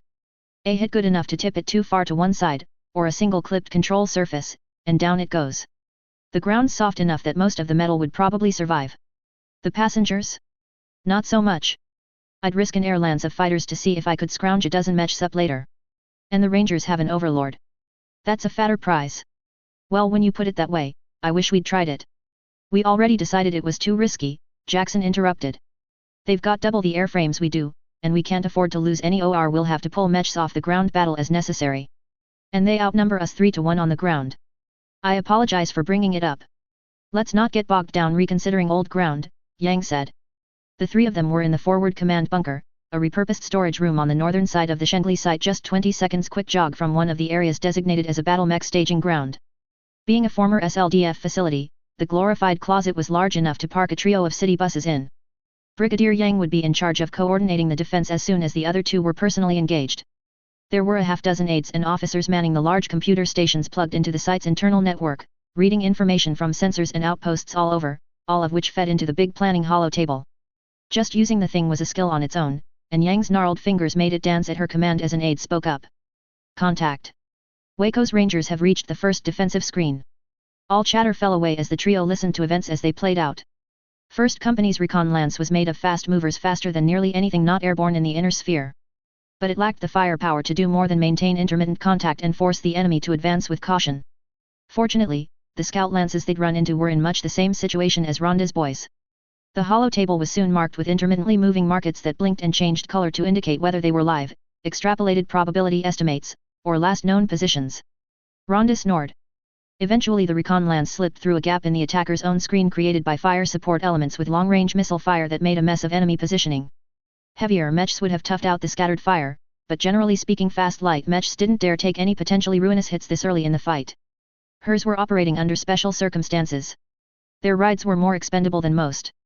For a few seconds the holotable lit up with dozens of red lights as sensors finally got a direct read on the position of Waco's advance, and Yang panned across the column's icons with pursed lips even as Rhonda ordered her scouts back, but not before they suffered scattered long-range fire of their own.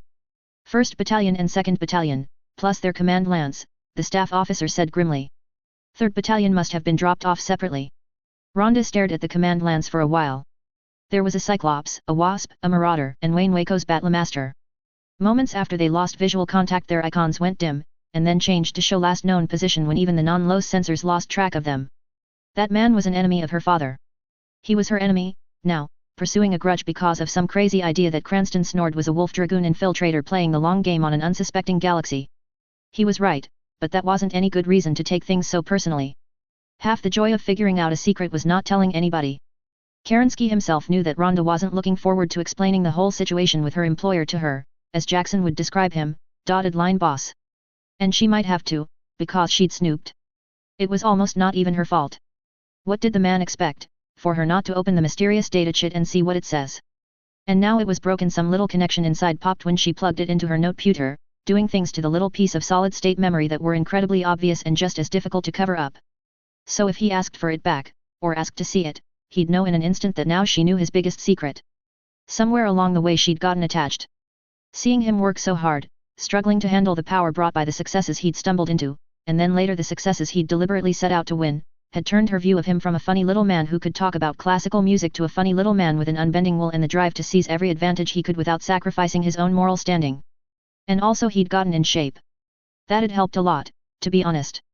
That was leaving aside the entire matter of how she was supposed to report any knowledge of the clans to Colonel Wolf of the Wolf's Dragoons, secretly of Clan Wolf. She hadn't, yet. That wasn't the kind of thing she could take back, so there was no harm in being cautious. There was a certain irony in being duly cautious about information only after screwing around with secrets and messing things up in the process. But still, how was she even supposed to report that? Well, you see, her internal monologue imaged the conversation going. Some random young man in the ass end of the periphery has in-depth knowledge of several facets of clan culture that he has no real way to explain, leading me to believe that he went on a genuine Clan Goliath Scorpion intoxicant-fueled vision quest that bestowed on him a vision of the future. This is also, for the record, what he claims. He isn't a spy. He just had miraculous spirit visions. Then he accidentally changed the calculus of war across the entire inner sphere when he tried to make some quick petty cash to shore up his family business, and now there's even implications that without that the Taurian protector of the realm might not have proliferated the Star League database on Helm and started a LOS-tech revolution in the Taurian Concordat. Yeah, sure. Like she was going to put that in a HPG message without getting all her ducks in a row. But this fight, here and now, just seemed kind of stupid and pointless, to be honest. I'm going to my mech, she said, and left.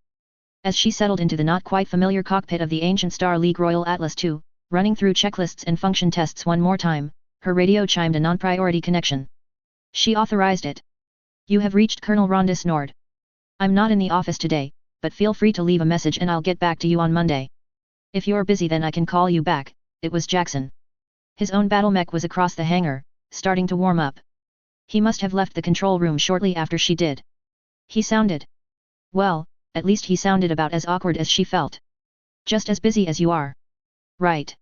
Well, I wanted to say that I think I've bollyuxed something up somewhere. It was probably when I came down to the hangar and we had that talk. The serious one. It didn't really fit the trend, and things have been awkward these past few days. Some people would blame the imminent potential death for that. Yet, mercenaries are charging off without explicit orders to raid somebody in the hope that when they get back daddy won't spank them because they've got a couple of handfuls of low-tech loot. That happens every day. Waco's playing ball instead of threatening to blow holes in domes until I let him fill his dropships with plunder, so whatever. I'm not blaming you for his grudge. A man's grudges are his own business. Rhonda leaned back and let her head thump against the big seat cradling her. She closed her eyes and pretended she was still wearing some giant bucket neuro helmet, instead of an SLDF Wonder Machine a fraction of its size. The pressure of the blocky machinery was something she'd grown up with, and had been oddly comforting, like a familiar ache. She felt a flash of irritation at Jackson, and his stupid ballsy confidence. How could a man be so utterly certain and so hesitant at the same time? You really know what to say to a woman, don't you? Do I look like a man who's good at romance? Let me find a Capellan woman and ask them. Jackson Watt made a noise like a man choking to death. Rhonda opened one eye just to make sure he didn't fall out of his still open cockpit. He was fine. I'm never talking to another reporter in my life, he swore quietly, but she could hear the smile in his voice. You want to talk about romance? Relationships aren't supposed to be complex. They're simple. You either like somebody enough to put up with their flaws or you don't. You either want to make a relationship work, or the costs of doing so aren't worth it to you. I don't have time for maybes and other finicky hoo-ha in my personal life, and I certainly don't have time for angst. So woo me then, Rhonda challenged, smiling despite herself at his earnest rant. Seduce me. All right. I will. I know what you like. You know how one of the reasons you like me is my devastating sense of humor and my stunningly attractive figure? I've got a joke for you, Rhonda. Her reply was near instant. You just said one, but shoot. It's about the Quasit 2. That's only the project name, of course. We'll need a real name that won't drive down sales by making people confuse it with a militia mech. But at the same time it needs to clearly communicate that the design is supposed to operate in teams instead of being some buy one win forever wonder weapon. I read you. I take it you have a name in mind, and that would be the joke in question? It needs to be a good one, after that lead up. Of course, of course.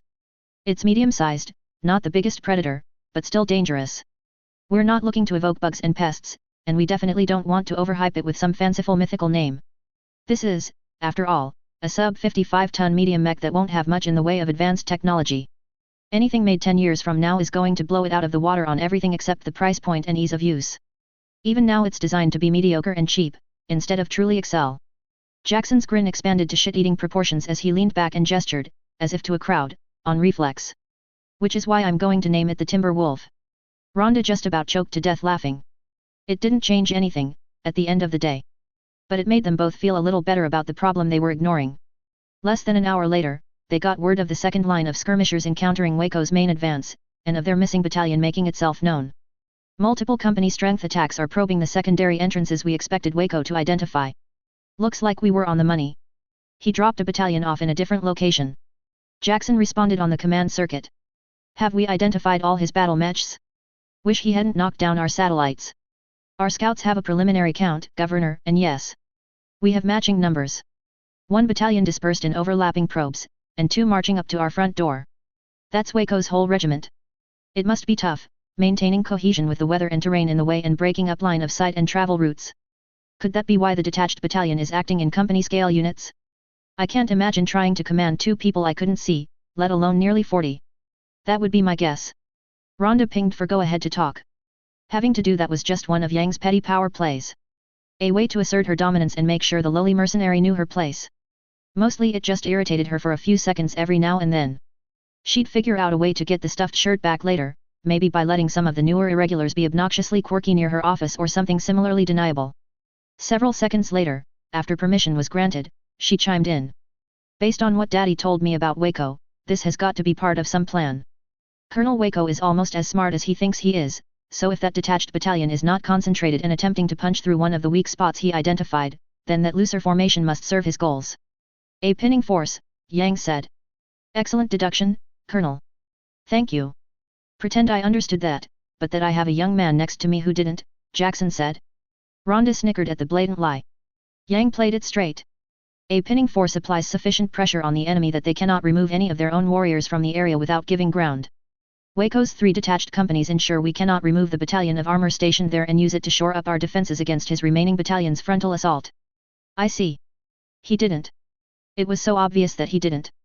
In this case, based on preliminary combat reports, we can be confident that all this 3rd Battalion is tasked with is probing our rear defenses. Mercenaries rarely press on when confronted with real danger. Without Waco himself present to maintain control, such indecisive skirmishing is the most we can expect from that front. And with that the conversation returned to the clashes between the irregulars and Rangers scouts. Both sets were giving ground where needed instead of fighting to the death.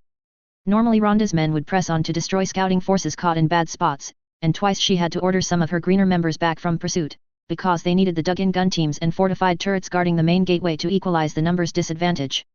It didn't help that the irregulars hadn't dug up any SLDF scout mechs recently, and they were holding the big guns. The Waco Rangers' main force once more reached the defenders' skirmishers, and the pickets retreated or gave way after inflicting light damage and, more importantly, providing direct sensor links to close-up missile platforms. Rhonda would be surprised if there were any missile platforms capable of indirect fire left anywhere else on the planet. She'd asked for them, and she'd gotten them. In just a few minutes the real battle would begin, where dug-in gun teams and PAL, turrets with colossal autocannon and missile batteries, and a scant battalion of her own battle mechs would take 2 battalions worth of steel on the chin in order to deliver their own counter-blow. She'd better get moving. Her Atlas II walked forward at her command, leaving the gantry behind and leading the other members of her command lance in their own venerable battle mechs. Their own skull faces matched her own, except that her mech had ears made of big speakers. Jackson D left a while ago, joining the main defenses in his Marauder more for the psychological impact of his presence than anything else. He was there, putting his own life on the line with everyone else. The military governor of Victoria had suited up and stood behind the gate with everyone else, ready to pour out into fighting positions as the enemy approached to defend his world's future. It'd be more poetic if he could hit the broadside of a barn from more than 100 meters away with that fancy Marauder he'd souped up, but still. The man had an instinctive grasp of presentation and the impact of a good show. Presentation. Horrid insight flashed across her mind, and Rhonda jerked forward in her cockpit before throwing the control stick all the way to the side. Her Atlas feet dug grinding furrows into the hardened floor as she stopped the 100-ton machine and pivoted, turning around and accelerating back the way she came, back into the Shengley site's internal traffic network. Context. It was all about context. Punching the force broadcast button and cutting directly through the network to Jackson and Yang's strategic frequency without waiting for the luxury of proper protocol, she shouted the Cyclops. What the crif hell are you doing? Brigadier Yang wasn't happy with her. The Cyclops the scouts saw in Waco's command lance. I've heard rumors that the Waco Rangers have a CP-10Z model in the original Star League configuration. If true, this recontextualizes the entire fight. Nobody has Star League battle mechs in, nobody has pristine Star League battle mechs unless they just pulled them out of the ground like you did, snored. It's implausible that Waco would have one of those ancient machines, instead of being full of whatever replacement parts were convenient and functional in the centuries since it was made. Let the Colonel speak, Brigadier Yang. I don't know what's making her so excited about one mech, but I trust she has a good reason, Jackson said.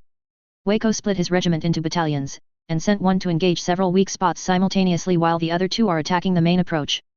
We believed the smaller attack to be a distraction to pin down our reaction teams and stop us from concentrating force on the front gates, because there was no way for him to maintain direct command of such a large force over such a dispersed area.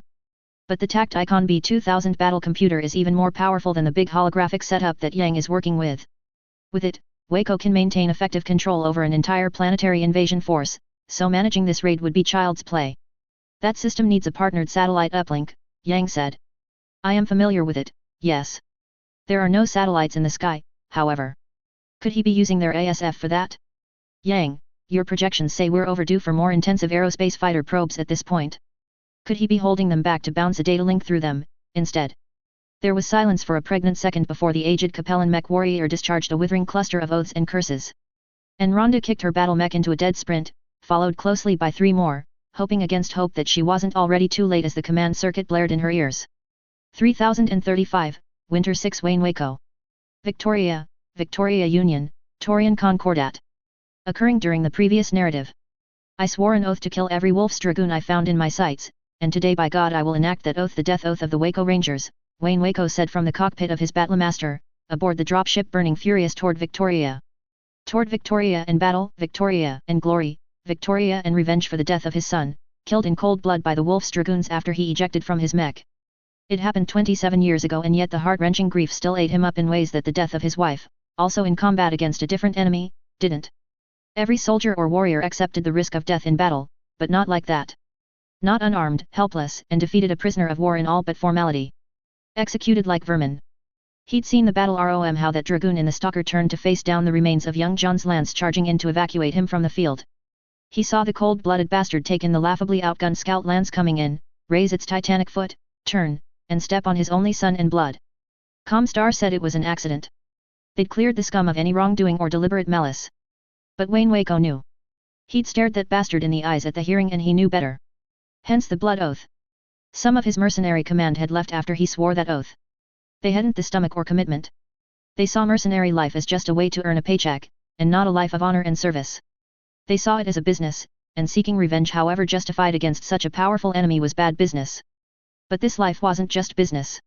If it were just business then that made mercenaries murderers for hire, and it'd make soldiers just killers with a paper-thin mask. The difference was honor. And that honor drove Wayne Waco honor and revenge. When he met Cranston Snort in that bar on their CAD, back in 3032, he'd caught him drunk and pressed him for the truth on the long-time rumors that Snort's irregulars were associated with the Wolf's dragoons. The slimy man had admitted to still being one of Jamie Wolf's men, not in so many words, but in effect, and that was enough to mark Snort's irregulars for death. Gentlemen, he continued after a suitable pause, the planet below us is known as Victoria, and it is a terrible foe all on its own. Make no mistake by underestimating Victoria's weather. Without the frequent hurricane-strength blizzards wrapping the inhabited zones the Taurians would never have defeated Makaran's armored cavalry here. The environment here is an enemy you must always respect like a loaded gun, or the hard vacuum of space. Adding in Snort's dragoons makes it all the worse, but we are ready for it. We have prepared relentlessly, our equipment's weatherproofing triple-checked, and our tactics and strategy are tailored to the circumstances. His words issued from every speaker in his little flotilla of dropships, going out to the regiment that was the Waco Rangers, their small security group of conventional forces and heavy infantry, and the 13 aerospace fighter pilots in their cockpits, an incredible concentration of force, and one that he had forged from bonds of honor and shared glory for over 2 decades. Wayne Waco knew what motivated his men. So as he finished off his motivational speech and the dropship pilots made final course corrections before beginning their powered descent, as landing on a ballistic trajectory through the weather ran the risk of scattering their forces, he was already dialing his battalion leaders, Command Lance and XO into a second call. The moment he was done and the troops were dismissed to their last-minute checks, faces appeared on his Battlemaster's VID screen. 1st Battalion's Major Paulus Noble, 2nd's Major Albright Kelly, and 3rd's Major CHG Charger Keller, on whose shoulders the raid would fall. Second later the regimental XO, Lenny Mark Bright, appeared. He was the other hinge. Once again I am reminded that if I should die this day, then I would die at the side of the finest of men in all the inner sphere, Waco said to his inner circle. And in the unlikely event that our generous new taskmasters in the AFFS refuse to behave reasonably, I trust you all to look after the old unit. The officers on his screen all nodded and gave their affirmations. Do you think that's likely? Asked Major Keller, the lone voice of caution among the backslapping and machismo. Waco's immediate instinct was to say no, but he hadn't made a career out of being an idiot, and he'd relied on Keller being sharper than him enough to take his warnings seriously. It's a poor officer who delegates work to his subordinates without addressing their concerns in full. Let's hear them. Of course, Wayne Waco's men knew better than to bring up concerns in the open, in the final hours before combat. He and Keller worked out how this conversation would go days previously, and were only having it now, in public, to assuage any last-minute doubts the other officers might have but be unwilling to voice. I've got 2. The first is, suppose we get back and His Grace Morgan Hossack Davian wants to punish us for starting trouble down here near the rim? It's plain to see that AFFS High Command wants to focus on the core ward border. That's why they've left all these little periphery and Capellan remnant nations sitting around, instead of sweeping them up and bringing their control all the way to the Free Worlds League's border. If we disrupt the schedule for their planned offensive against the Draconis Combine, then Command is going to start losing value on all the preparations they're making, and the kind of money being moved around makes our contract's penalty clauses for unfair retaliation look like a tips jar at a sushi joint, by comparison. A little cathartic revenge might be a blip in Morgan's pocketbook, but I wouldn't have brought us here just for our oaths. There's profit to be had, and it's the kind that makes even actual disobedience get swept under the rug. He paused a moment, and ran his hand along the thick curled ringlets of his luxurious blonde hair, not yet bound back in preparation for the Neuro helmet hanging on its rack beside him. And to be clear, we are not in violation of our contract. The Lyran Commonwealth is still paying the bills, and we've got the standard rating clauses built in. We're just following orders from the Fedsons at the moment because our real boss told us to as an inter-service goodwill gesture, as part of their alliance. If things get too hot, then the worst that can happen to us legally is getting shipped back to Lyran space. And if things start happening illegally? This time it was Major Noble, of 1st Battalion, asking. Waco flashed the video camera on his dashboard a smile. Well then this whole operation was my idea, wasn't it? None of you had any clue I was doing such a dangerous and reckless thing, and you're just as appalled as the Davians are. That got a round of polite laughter. Now, as to why I know Morgan's going to shake my hand and thank me for my service, instead of chewing me out and sending me home without supper. Now that was a more interesting situation. Somebody started a scheme to stir up shit in the Taurian Concordat, only to abandon it for obvious reasons. He didn't know who, but between the reports on Taurian activity in the Oregon Reach and the true timetables of the Calderon Red Hand's battle readiness, he'd guess either it was the magistracy of Canopus looking to stop the Taurians from consolidating their gains uncontested, or more likely, the remnants of Michael Hosek Davian's power base in the Capellan March. Those old bastards were pissed as hell that Morgan hadn't followed in his traitor father's footsteps, and there was an undercurrent of talk that it would be good for young Morgan to win as much martial glory as possible while he was still young, so that when he finally realized Hansa Davian wasn't fit for the throne he'd have enough power behind him to make his claim stick. Whoever was responsible, they'd abandoned their scheme before it got outside, laying the prep work to justify it and produce whatever stupid scenario they'd been dreaming up. But there'd been enough evidence planted and tongues primed to wag in the right direction to get Waco interested anyway, and he still had the contacts in the Capellan military sphere he needed to verify enough of the information for him to make his own plans. And then, as the commander and owner of an entire mercenary battle mech regiment, he'd been able to get access to threat assessments and intelligence reports in his area of responsibility, only some of which looked to have been planted for that abandoned scheme, and some of those were verifiable. Such as this. Snort's irregulars found an SLDF equipment cache in Oregon space, he said with a strong voice. A royal equipment cache. Sheety. Correct. And they brought it back here. Keller said. Not to one of their core worlds? So there must be something here that means the experts and equipment to leverage that cache are already on this planet. The SLDF's Carlos Dangmar Lee Battle Mech Research Center. A SLDF R&D center, full of low-tech, and a bunch of low-tech battle mechs. Men have gotten noble titles for just discovering less important information than that. Colonel, if we weren't raiding the place then the Duke would have brought a whole RCT to raid it instead, or even conquer it outright.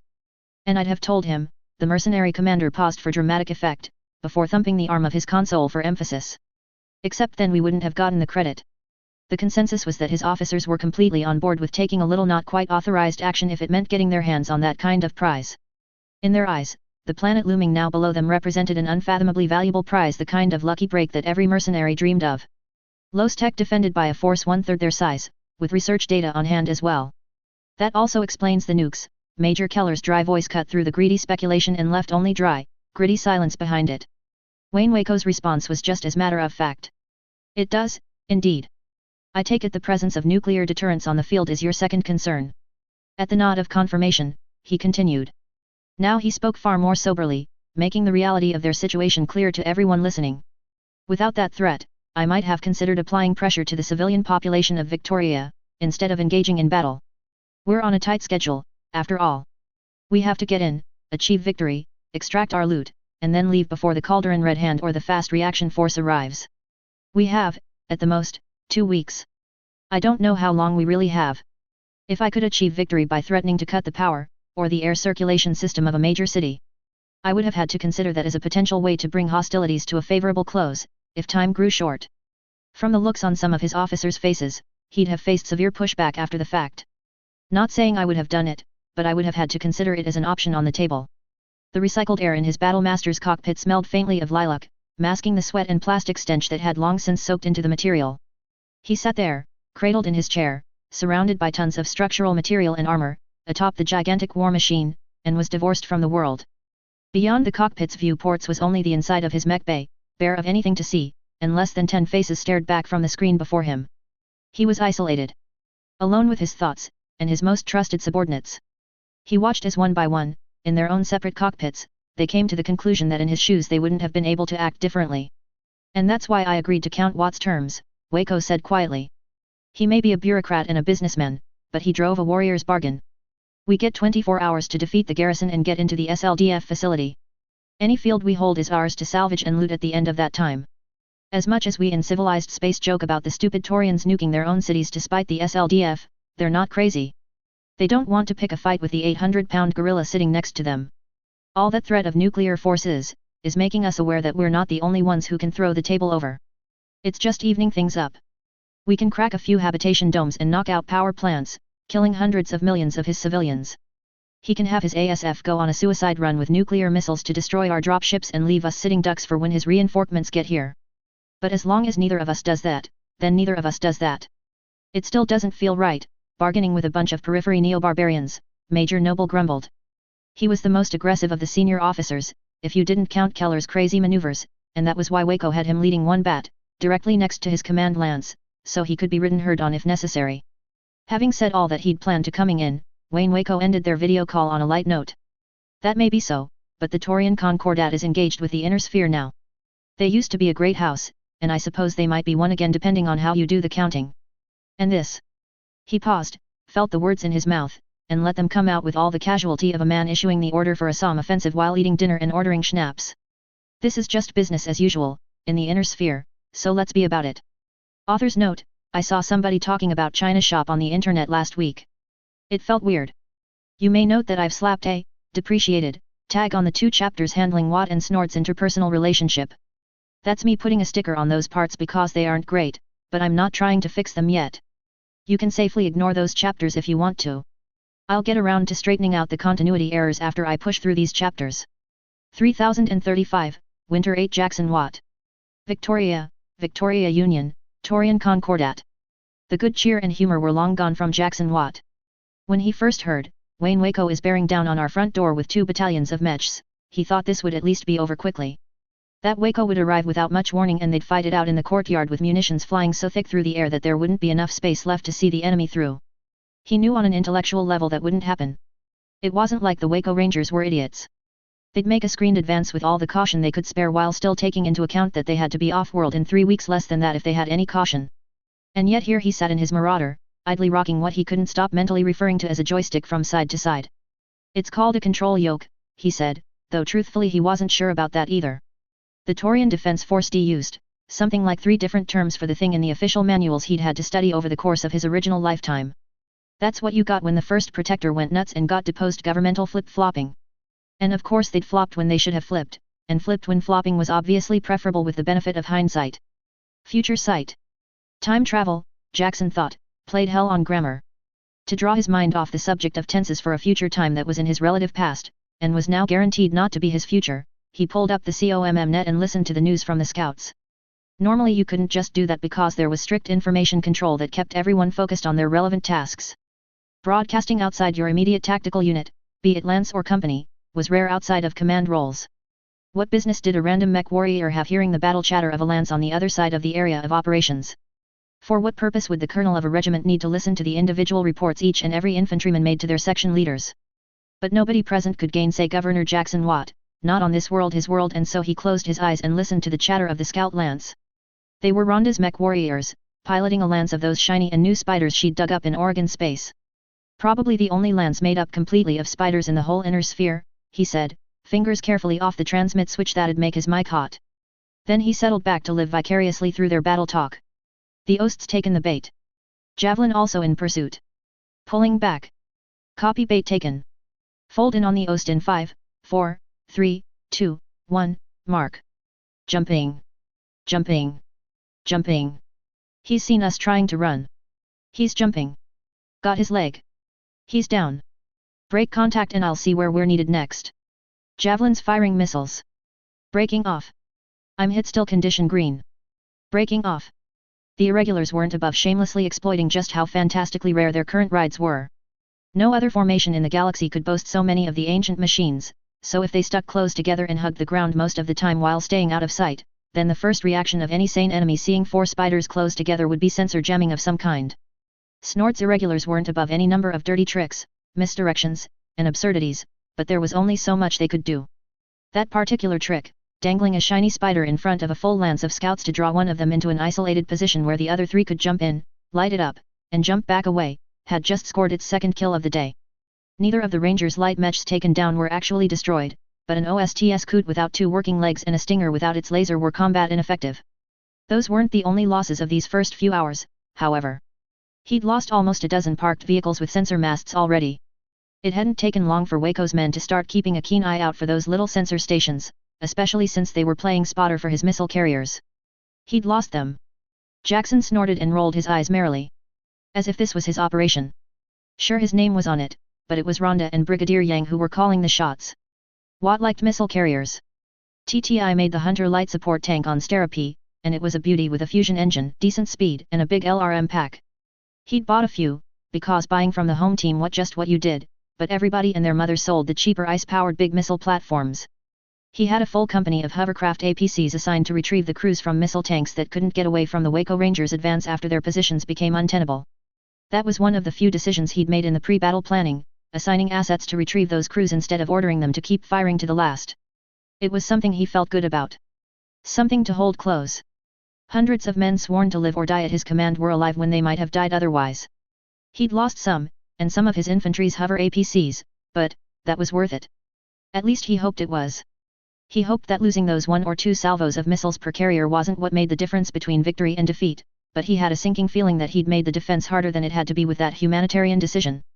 Missile carriers were expected to die the moment the enemy mechs saw them, so they were only shooting indirectly, but just 1 or 2 extra salvos per vehicle added up to a lot of potential damage applied to the invaders. And there were a lot of invaders. There were a hell of a lot of them. 71 attacking the main entrance, and 32 probing their flanks according to their latest advertising literature. Assaulting a prepared defensive position was the kind of action that assault mechs were made for, and the Waco Rangers had an unfortunately large number of them. There were 10 assault mechs coming in that group headed his way. That was less intimidating than the raw number of total battle mechs, honestly. Time passed. 10 minutes. 20 minutes. 30. 50. An hour. And through it all Jackson Watt sat in the cockpit he bought with a mountain of C-bills, surrounded by all the prestige of his noble title, listening to the flow of the battle taking place at his direction. Perched high in his Marauder, that glorious war machine of the Star League painted in what he'd taken as his own personal colors, he hoped he made an inspiring symbol of power those under his command could draw confidence from. The dark brown of the armor plates, reminiscent of so many Taurian units, stood in stark contrast to the white painted undersides and components. It was a sight that made him think of the colonial marshals of his past, patrolling the Fron reaches and keeping the peace. It wasn't his fault this was happening, but at some level he still felt responsibility. What was the saying? Something about how whether or not anything was wrong, it was always the project manager's fault? A paint job didn't help with that. For the first time in years, Watt felt old in his bones. Soldiers died. Brave men and women screamed defiance to the last or perished in sudden silence, the action only noticeable by their sudden lack. Most of them were members of the planetary militia. Rhonda's irregulars fought like maniacs, but they couldn't take risks, couldn't commit unless they were sure they weren't going to be pinned down and blasted apart in moments by a superior force. By a twist of fate they had more battle mechs than mech warriors, and ensuring their pilots could make it back to switch to a fresh, heavier, machine later was vitally important. The militia couldn't do that. The advancing Waco Rangers scouts and screening elements encountered each new layer of defenses in turn, converging on them to maintain superiority in force and number wherever possible. The main force was hindered by the 54 kp/h speed of its assault mechs, but its scouts ranged out in force, searching for ambushes and defenses. Losing a single light battle mech to ferret out one of Yang's pickets or force a maniple of hovercraft to pull back was a cheaper price than those same defenses engaging forces better suited to the hammer-on-anvil assault coming soon, and everyone knew it. But still, they had to keep up the pressure on the raiders. Letting them advance unopposed was almost anathema, and the Capellan indoctrination against Davian aggression paid back its value several times over. Pressure. Friction. Mental effort expended. There were no flatlands near the Shenli Arms facility, no open plains where battle mechs could fire probing shots with their lasers at enemies far away on the horizon. So many of them were nameless, but so many weren't. Amy Cho died instantaneously when her Hunter combat vehicle stayed in its firing position for too long, trying to empty its ammunition bins of LRMs against a medium lance over the next hill. A pale yellow Phoenix Hawk jumped the ridge she was hiding behind and peeled her armor open with its lasers, touching off her remaining missiles and ending her and her crew in a furious explosion. He'd met her at a party, one of those high society things he'd gone to and spent half the night being introduced to young women. She'd been one of them. Her father'd spoken about her recent promotion to a tank of her own with so much obvious pride that she'd blushed. Jackson wanted artillery. He wanted to have been shelling the advancing column of mechs this entire time. He wanted Colonel Wayne Waco to have to choose between bringing his precious dropships under the range of the guns bristling from his fortified position, or marching his precious war machines through a rain of shells that'd melt the ground and pave a bloody road to his doorstep. But he didn't have any, not with the range and firepower needed to fill that role on a modern battlefield, and so he stewed in that. He swore that when he got through this, he'd start a whole division of whip dedicated to making artillery cannons. Or he could just figure out who was doing it already and buy them out. Blessed Blake, he whispered in impotent frustration. Blessed Blake. What am I even doing here? This isn't me. This isn't what I'm supposed to be doing. He'd served in logistics in his past life, stacking boxes and moving boxes, and he did it again when Protector Thomas Calderon activated the reserves for that long decade, except in an industrial mech. This was Jackson Watt's first battle, and though his part in it hadn't even begun, it was terrible. His palms were slick with sweat so much that it was only the honeycomb pattern rubber grip surface of his control sticks that let them not slide right out of his hands. This weighting ground on him slowly, like a glacier ground down valleys from the earth. Or maybe this is all I can do. Maybe this is just what I have to do. Maybe nobody's allowed to do anything productive in this fucked up galaxy without blood on their hands. Jackson Watt rubbed his forehead and then sucked down a mouthful of ice-cold water from the mini fridge that weirdo engineer of Rhonda's had installed as a joke. Maybe this is some kind of karmic fate, because I've made so much money selling weapons that are being used to kill people on battlefields just like this. Blessed Blake, look at me turning the technology that lifted us up from short-lived hunter-gatherers to the purpose of butchering men. He flipped the disconnect off and shrugged his neuro helmet on. After one last check to make sure he hadn't left any of the switches referred to as parking brakes on, Jackson Watt nudged his Marauder forward and stepped out into a wide fortified box carved out of the mountainside the front door of the Shengley Arms complex. It was mostly unchanged from the days when SLDF grunts had been here, except most of the cover buildings had been torn down and replaced with shelters and vast stacks of pre-stressed ferrocrete blocks, big enough that they'd been moved into place with battle mechs. Turrets dotted the exterior walls, and the entryway Watt D just left behind was a long corridor lined with more heavy turrets. The sky was grey and the sun invisible behind the thick cloud cover. The gate lay open, and he knew that beyond it were more turrets and more, lower, walls for mechs and tanks to fight through. And everywhere were scattered Victoria militiamen on foot in yellow jackets and battle armor, and battle mechs in the eclectic and varied paint schemes of Snord's irregulars. Some of their colors were crudely and quickly painted over top of drab SLDF green. Most of those stood empty next to mobile gantries, spare mechs set aside for those harassing the enemy. Looking at them, suddenly he didn't feel quite so beaten down anymore. He didn't feel quite so hopeless. Slowly at first, then quickly as word passed from mouth to mouth and cockpit to cockpit, they all stopped and turned to face him.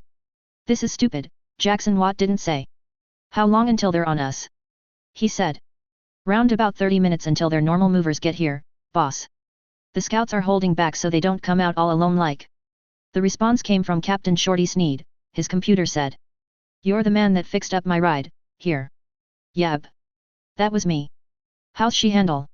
In response, Jackson pulled out an old party trick learned from endless hours waiting between dropships and cargo haulers. With deft movements he swung his Marauder around, and slowly, quickly accelerating in pace, he began to dance. He began by moonwalking, but what followed cannot be described with anything less than tri-D hollow video.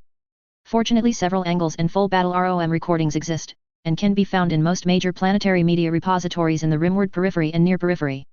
When he'd finished, Shorty Sneed raised the gauze rifle arm of his Highlander in salute. Jackson Watt returned it. And then he turned to salute the rest of the defenders as well.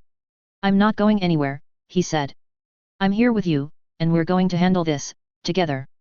Because this is our world, this is our facility, and everyone is depending on us to stop these Blake-damned looters from breaking in and stealing our world's future out from under us." "Okay, but can you teach me to dance like that?" another of Rhonda's mercenaries asked. 3035, Winter 8 Wayne Waco. Victoria, Victoria Union, Torian Concordat. The steel feet of his Battlemaster trod the packed snow beneath his feet as Colonel Wayne Waco drove it forward at a steady 54 km per hour. Major Paulus Noble ran beside him in his Banshee. Both of their assault mechs could move faster, but there was no point. The slower elements of his force, spread out in a broad wedge, could not, and only a fool would split his group more than necessary. Especially with Los Tech on the field. "We'll crack that installation open like an egg, grab the loot, and get out," he said over tight beam to his deputy. "One of those spiky lizard eggs from that world with the ocean that smelled funny, with thick skin and biological era, but still. How are the men?" "Eager to earn their hazard pay, boss. I've made sure everybody knows to keep it clean. We're a professional outfit, and we'll act fit to shame the 3rd Royal Guards." His 1st Battalion officer responded. That was a not-so-subtle reminder to keep his rage in check, and Wayne took it with pursed lips but no audible complaints. He knew he had a temper, especially when it came to those dishonorable scum-sucking rats of Jamie Wolf's. "I ever tell you I'm glad you stuck with me, after the oath? Only almost every month. Well, I am. I couldn't run a mercenary command this large without competent, loyal commanders like you and Kelly and Keller. You get what you pay for, Colonel. Whether that coins loyalty, fair treatment, or C-bills. Well, we've got 50% salvage rights in our current contract with Lyran High Command, but our loss replacement clause isn't valid for raids like this, so let's not wreck so many of our own battle mechs that we run a loss here." The defenders had put up a good show of things, harassing his advance until they ran out of room to maneuver against his forward elements. But when he was using mediums to screen and they were stuck using a lance of lights and conventional vehicles, even if they were a lance of Star League light battle mechs, he had too many advantages to overcome. A less experienced mercenary company might use some of their number to make a diversionary attack on the enemy's weak points, to draw strength away from the critical point they intended to assault. The Waco Rangers were anything but inexperienced. They'd almost all been prior members of house militaries, and the core of the unit D been with Waco for decades. He trusted them to act independently, which is why 3rd Battalion's attack on the secondary entrances wasn't a diversion intended to draw forces away from him. No, he was the diversion using the bulk of his regiment to pin down the meanest, most well-equipped of the defenders. While he kept all the SLDF medals Nord D found in some periphery cache tied up at the front, unable to withdraw without giving him a chance to press the advantage, Charger Keller would do his thing and roll the militia and third-line locals up and out like tumbleweed before getting directly into the objectives that'd give Waco everything he came to this planet for. He'd get everything he wanted, a chance to put one of Jamie Wolf's thugs in the ground and all the shiny low-tech and records from a former SLDF research facility. 2nd Battalion was ahead of him and first at the moment, since they'd swapped to preserve armor condition and distribute damage at the halfway mark, and he heard reports come in indicating that they'd met the defenders' hard fortifications at last. Lenny began collating data and feeding tactical updates through their battle network, using his Cyclops' powerful computer systems to quickly determine where to strike for maximum effect. His tactical map fizzled as it updated with the new information, and after a quick double-check Waco nodded. The governor's been prioritizing the lives of his soldiers over increasing his chance of victory. It'll just be battle mechs, hardened vehicles and gun bunkers, and power armor infantry behind the wall. Maybe the heavier battle armor too. The map frizzed again as Lenny removed that possibility. Now things looked much more favorable. 2-on-1 odds in his favor were always nice. They'd planned this out ahead of time, and his 2 Closeby battalion commanders smoothly transitioned from the lighter 2nd Battalion harassing the turrets poking over the wall from long range, to the much heavier 1st Battalion finally coming out of the terrain and into visual range.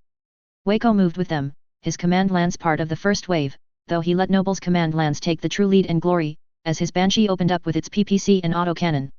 More lightning PPC bolts, autocannon fire, and mass long-range missiles tore several turrets to shreds in the handful of seconds that both battalions were engaged, and then the true assault began. It was a slow assault, but the exact situation that his assault and heavy battle mechs were made for. They had the armor and firepower to blast the autocannon turrets down, and his own lighter forces with missiles were plastering the missile turrets with indirect fire without exposing themselves. Just then, Waco got a signal indicating an incoming message, bounced off an ASF and into his local network, so he ducked away from the intensifying siege to avoid getting distracted while in combat. A savage grin split his face and satisfaction sat hot in his chest like he'd just won a lottery, because in a way he had. There was only one plausible reason for a message to be routed through that connection this early in the day. Colonel Waco, go. This is Mech Warrior Sergeant Earp. I have breached the perimeter around Breach 4 and penetrated into the interior. I repeat. I am through the gap and into the interior. Outstanding. Earp piloted a Stinger, one of the new battle mechs that the regiment had bought over the past few years. If he was through the defenses and secure enough to stand around talking, then the flanks really were collapsing on the defenders. His ploy with 3rd Battalion had succeeded. They'd put on a show of poor organization before solidifying into an unexpected hammer blow. I take it the bounty is still in effect. Of course, my boy. Now would you like it in hard C-bills, or a bank transfer? I'll get you settled as soon as we're on our way out of the system. One of the ways Colonel Waco rewarded high performers was setting financial and bragging rights rewards for various benchmarks. He understood that simple greed was an excellent motivation to go above and beyond reasonable expectations, and that social greed worked on most of the remainder. In this case, the first man to enter one of the Capitorian's factory floors or R&D labs or what have you would get a substantial cash payout and a bump up in grade. Bank transfers fine. Hey. That's weird. There's something coming over the public address system, Colonel Waco.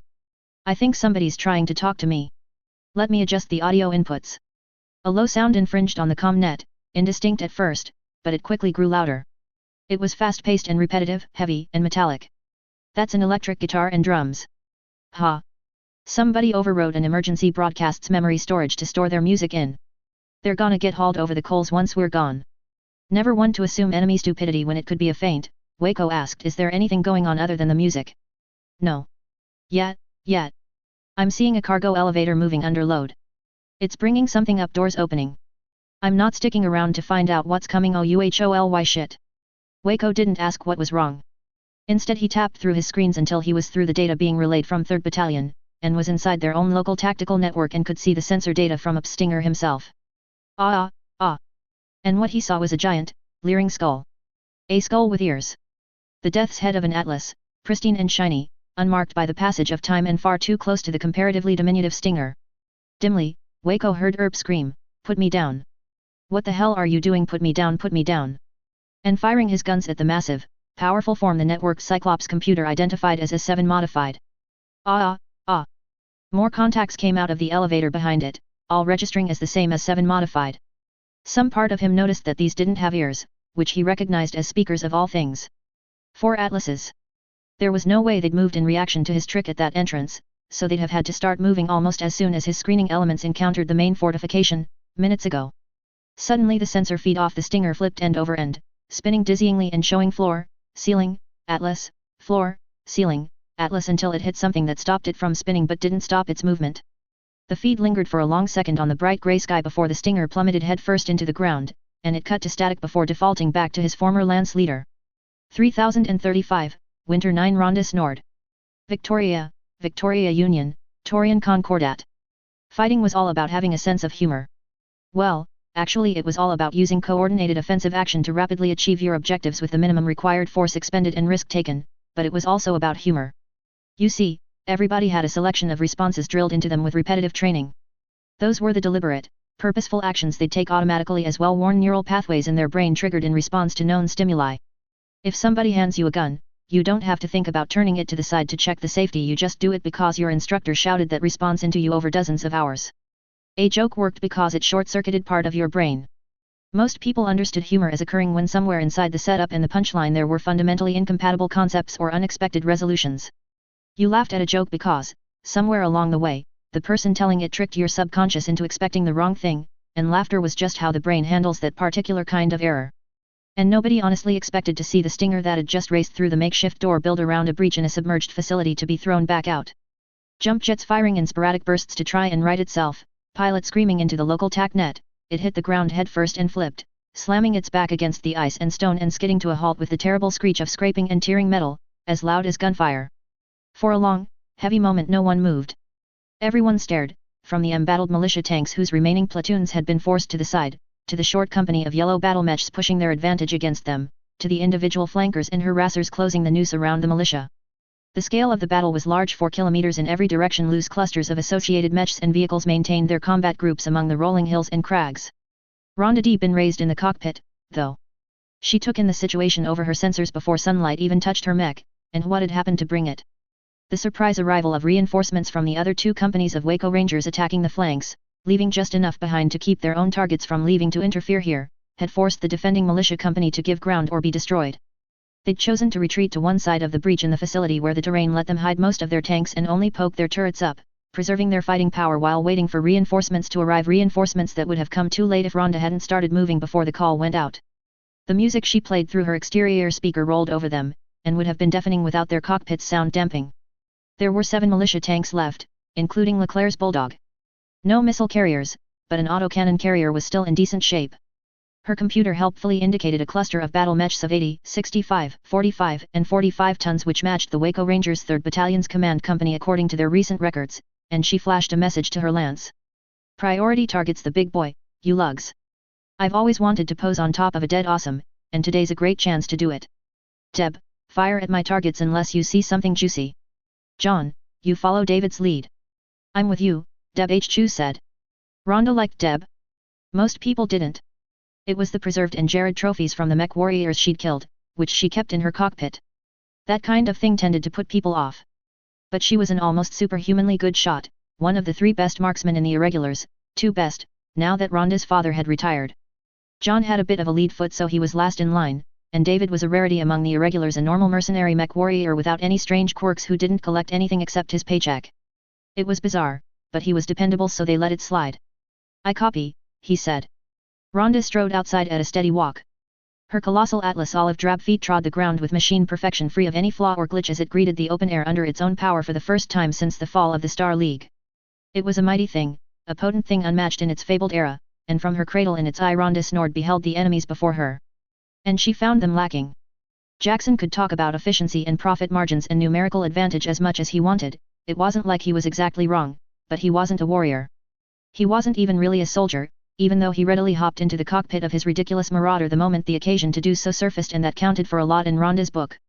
He saw that as his duty, not his calling, so he hadn't truly studied bloody combat. Two PPCs might seem to be better than one low-tech PPC, but that weapon of the Star League's legacy held one insurmountable advantage: it was a weapon of the Star League Defense Force, and every warrior alive in the inner sphere knew in their bones that they were inferior to the fabled SLDF. After centuries of declining technology and bloody war, the SLDF was more than an army. It was the emblem of unsurpassed might which for untold generations had taken root in the psyche of the inner sphere. Shaken from their drilled cohesion by her stunt and for the moment no longer a single organism, each and every one of the 20 Waco Rangers mech warriors within her sensor range stared into the eyes of her legendary war machine, stared into the eyes of its leering skull, and knew that to stand in her way was death. In that frozen moment she centered her targeting reticle on the gun-armed awesome standing at what would be just inside maximum effective range for her big lasers, if she weren't driving a battle mech full of low tech. She swapped to her long-range direct fire group, and two searing blue beams shot from the big extended range lasers attached to her mech's forearms, matched by a burst of conventional shells from the autocannon in its torso. Before the beams finished playing out, her command lance followed suit. 6 more lasers streamed across the intervening distance, and metric tons of armor vanished in less than a second. Slabs of plate heavy enough to crush a house fell to the ground, and then Deb H. Chu let loose with her autocannon with precise timing. The LBX series gun's cluster munitions tore through the relatively delicate internals of the mighty assault mech, and left a hole through the middle of its chest big enough to drive a ground car through. It took more time for Major Charger Keller, commander of the Waco Rangers 3rd Battalion, to fall to the ground than it did for his battle mech to go from intact to an unsalvageable wreck. "This is where the fun begins, buccos," Rhonda said, broadcasting in the clear. "Charge." She didn't know which battle mech Keller's second in command was, but it might have been the Thunderbolt in his command lance. That mech carried more armor than guns though, so she swayed the reticle over to the nearby Phoenix Hawk with her fine detail thumb controller and let loose again, this time adding the big LRM pack in her Atlas II's opposite torso to the mix. One of her lasers skittered off course, but her autocannon's cluster munitions dug deep into the wound she'd cut with her other laser, and the missiles bit deep into one side, not quite cutting through the armor. The Phoenix Hawk fired their jump jets, going for an evasive leap behind cover, but Deb once more shot dead on and blew off a third of the fast medium's torso by mass. Stripped of half its jump jets while still airborne, it careened wildly out of control. Her backup fired into a Crusader that almost immediately transformed into a chain ammunition explosion beneath their withering firepower, its mech warrior's ejection sending a plume of smoke out that rose into the air behind them. The increased coherency of these Star League lasers is astounding. The improvement in accuracy throughout is not to be underestimated, Deb said casually, as if she hadn't just landed 2 nearly impossible shots. But then, that was just Deb. Holy smokes, when the lady's right she's right. David cheered. "Keep the pressure on, you plotting grandmas," Rhonda said, overriding the chatter and trying to keep the tension out of her voice as the Rangers began to return fire. Her massive assault mech rocked beneath volleys of LRMs from 3 different directions, and it wouldn't take long before even those small launchers started to cause serious damage, if left unmolested.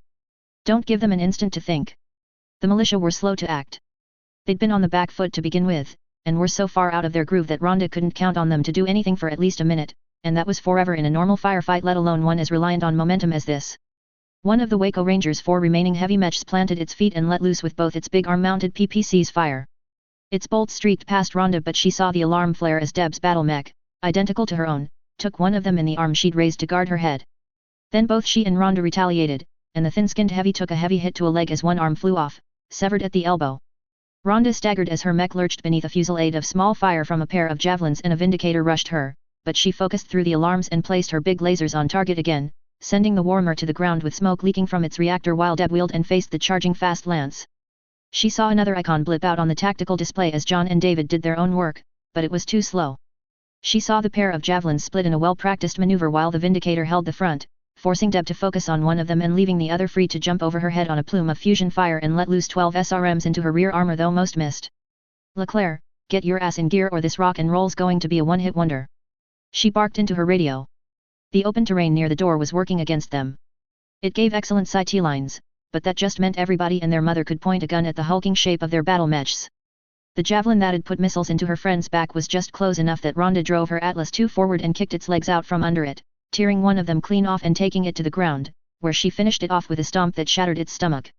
But her armor was fading fast, having taken more hits than she'd ever expected to take in her life, and her view screen lit up with a warning as the first bit of internal damage finally leaked through, and her mech's right arm lasers stopped working when a missile damaged a power conduit. And then, finally, Leclerc got his ass in gear and his tanks moving.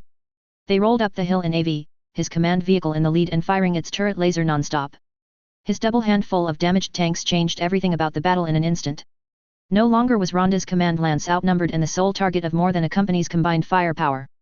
The skirmishers turned to face the militia, but they were once more solidly on the back foot.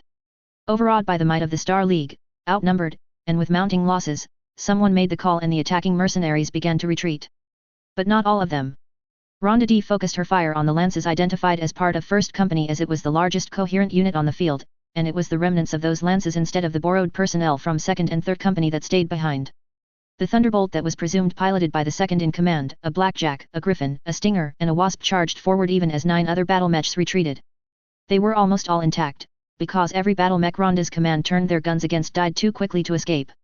"If you surrender, I'll ransom you back to Waco after we're done," she broadcast. "I'll make him pay for it, but it'll be cheaper than losing all your metal." "I'll make you choke on those words, Wolf's Dragoon," came the response. Rhonda noted that it came from the Thud. Good to know she'd been spot on. Then she finished things. 3035, Winter 10 Jackson Watt. Victoria, Victoria Union, Torian Concordat. "You think the Colonel's going to make it back in time?" Shorty Sneed asked. "Probably not," Jackson Watt said as he checked his controls one last time. He'd done several one last time checks in the past few minutes. Their calming effectiveness wore off too bloody soon. "That was my thought too. Waco's got the numbers on us, so he's going to push." Rhonda going off to reinforce the side entrances against the suddenly far more organized attack from the Waco Rangers 3rd Battalion had left Captain Sneed in charge of the remaining 26 mech warrior mercenaries. 26 was a lot less than 36, which was the nominal size of a battalion according to standard inner sphere use of the term. There were other militia forces present, of course, including the 4 Quasits he'd bought to analyze, but not nearly enough. Because Waco had 2 battalions left, knocking on their front door. Or blowing apart their static defenses and turrets one by one, as was the case. Even with the damage they'd dealt so far, and the irregulars running hot by taking their old rides out to fire back, coming back from the staging area deep within the facility with the more powerful low-tech battle mechs, that was a problem. And the air power advantage was the same. Watt snorted.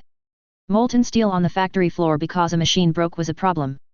This was an unfortunate situation which might result in creative restructuring of the org chart. "How's your ride drive?" "I had the techs put on as much armor as fit, but you already had it pretty well covered, so there was only so much I could do with the time we had. I kept the distribution of mass as even as possible, so the gyro shouldn't overcompensate, but still. You replaced one of my dorsal lasers with a bigger one. It's a better laser. I don't see any trouble with it. Now I have more than 2 range brackets to worry about. I know I shouldn't complain about getting my side torsos stuffed full of freezers, but I think I'd have preferred not to be dealing with that. The computers LL handle it." "I gave it a talking to," Sneed rebutted. "And besides, your other options were being 4 tons light or reworking the dorsal mount to carry more guns to make up the weight. That'd take too much time to sort out. This was the best I could do on short notice. I thought about swapping those PPCs for extended range versions, but nobody did lend me their spares. Not even Rhonda did it, and she's sweet on you. It's probably better that you didn't. The different brackets would throw me off." "You didn't say anything about Rhonda being sweet on you." Jackson didn't respond immediately. He chewed on his words first, rolling them over his tongue. It was a meaty subject. "That's complicated. I'd like it to be simple, but it's complicated." "Then make it simple." "I joined up with Snort's irregulars when her daddy was a young man looking to strike it rich and she was just a little girl. She's like her old man. She lives life to enjoy it, yeah no? I know that generally speaking it's a complicated moral issue, hitting on the hired help, but Rhonda's got no problem saying her mind, or making her point at gunpoint, if need be." "Maybe," Watt said, desperately trying to get out of the conversation, "we should discuss how we're about to get ganged up on by something like 3 times our number of battle mechs." Sneed's microphone caught the snap hiss of him opening a can. "No point. We'll fight 'em, try and keep them bottled up at the gate of the staging yard, and when the pressure inside the perimeter walls gets to be too much we'll fall back into the Shengley compound's corridors. Once inside Waco'll have to pick a factory floor to concentrate force in, because he can't afford to give up securing his egress route as well. Then he'll be the one who can't afford to do anything risky, without his 3rd Battalion coming up behind us making trouble. You're talking like us losing is a foregone conclusion. I thought you were all real elites." Watt said, but deep in his gut he was already agreeing with the experienced officer's take on the situation. Sneed's Royal Highlander raised the arm with the big gauze rifle mounted to it in salute. "In my honest professional opinion, if we weren't pinned in place like this, I'd give us better than even odds we could make the Waco Rangers look like kindergartners playing with daddy's reservist equipment. But we aren't. Us irregulars are wheelers and dealers, misdirectors and misbehaviors. But right now we're stuck against an anvil we can't move from, and Waco's doing his best hammer impression. A good commander plans for more than just total victory. We may have to just accept that the hammer's going to punch a hole in the floor when we get off the iron, to stretch the metaphor. It'll be better than shattering. Shit. That sounded so responsible, and exactly like what he'd been hearing from all his advisors all day, exactly like the plans Jackson himself had reluctantly agreed to. Jackson Watt envied Sneed in that moment, not for his lifestyle but for how calm he sounded. How surely confident he was. He double-checked that they were talking to each other via tight beam before asking, "How do you stay so damned calm? I'm worked up into a froth just standing here waiting." If Blake himself showed up to talk about the secrets of HPG transmission, I'm not sure I could take legible notes. "Experience," came the easy reply, no less earnest for how quickly it was said. "Once you get in enough scraps, your brain gets used to the idea that you're not going to die. Of course, that can be just as dangerous. Oh. Just stick with me and my command lance. Don't do anything stupid, and you'll be fine. The primary advantage you're giving us is that those locals in the militia mechs and waiting in their powered armor won't break as long as you don't break first. They're fighting for their home's future, and as long as you don't look like you're running away then they won't either. Us mercenaries know how this all works, we know how to disengage without causing more problems for our own side, but you've got to keep a tight grip on the amateurs' morale or else they might do something stupid." The change in topic helped, a bit. "Like what?" "I once saw a planetary militia member drive a tank right into the leg of his mate's Stinger while trying to get away from a grasshopper, and ripped it clean off. Then his tank exploded. The grasshopper never had to fire a shot." Jackson winced. The tone of the background noise changed, intensifying as the communications net came alive with chatter that the officers quickly tamped down on. "He's pushing," Captain Sneed said, and urged his Highlander forward. Its broad shoulders and wide, flat head filled most of Watt's view as he took point, with the rest of his lance falling in behind him. There were Royal Highlanders, Black Knights, and Griffins for all of the irregulars present, packed full of irreplaceable low-tech for now. That was changing, and the industrial magnate clung to that thought like a lifeline. He was here because he knew what it'd take for the Taurian Concordat to stand on its own 2 feet once more, instead of lying down and dying from weakness within. It'd take stability, prosperity, and the ability to look out at the rest of the galaxy without fear.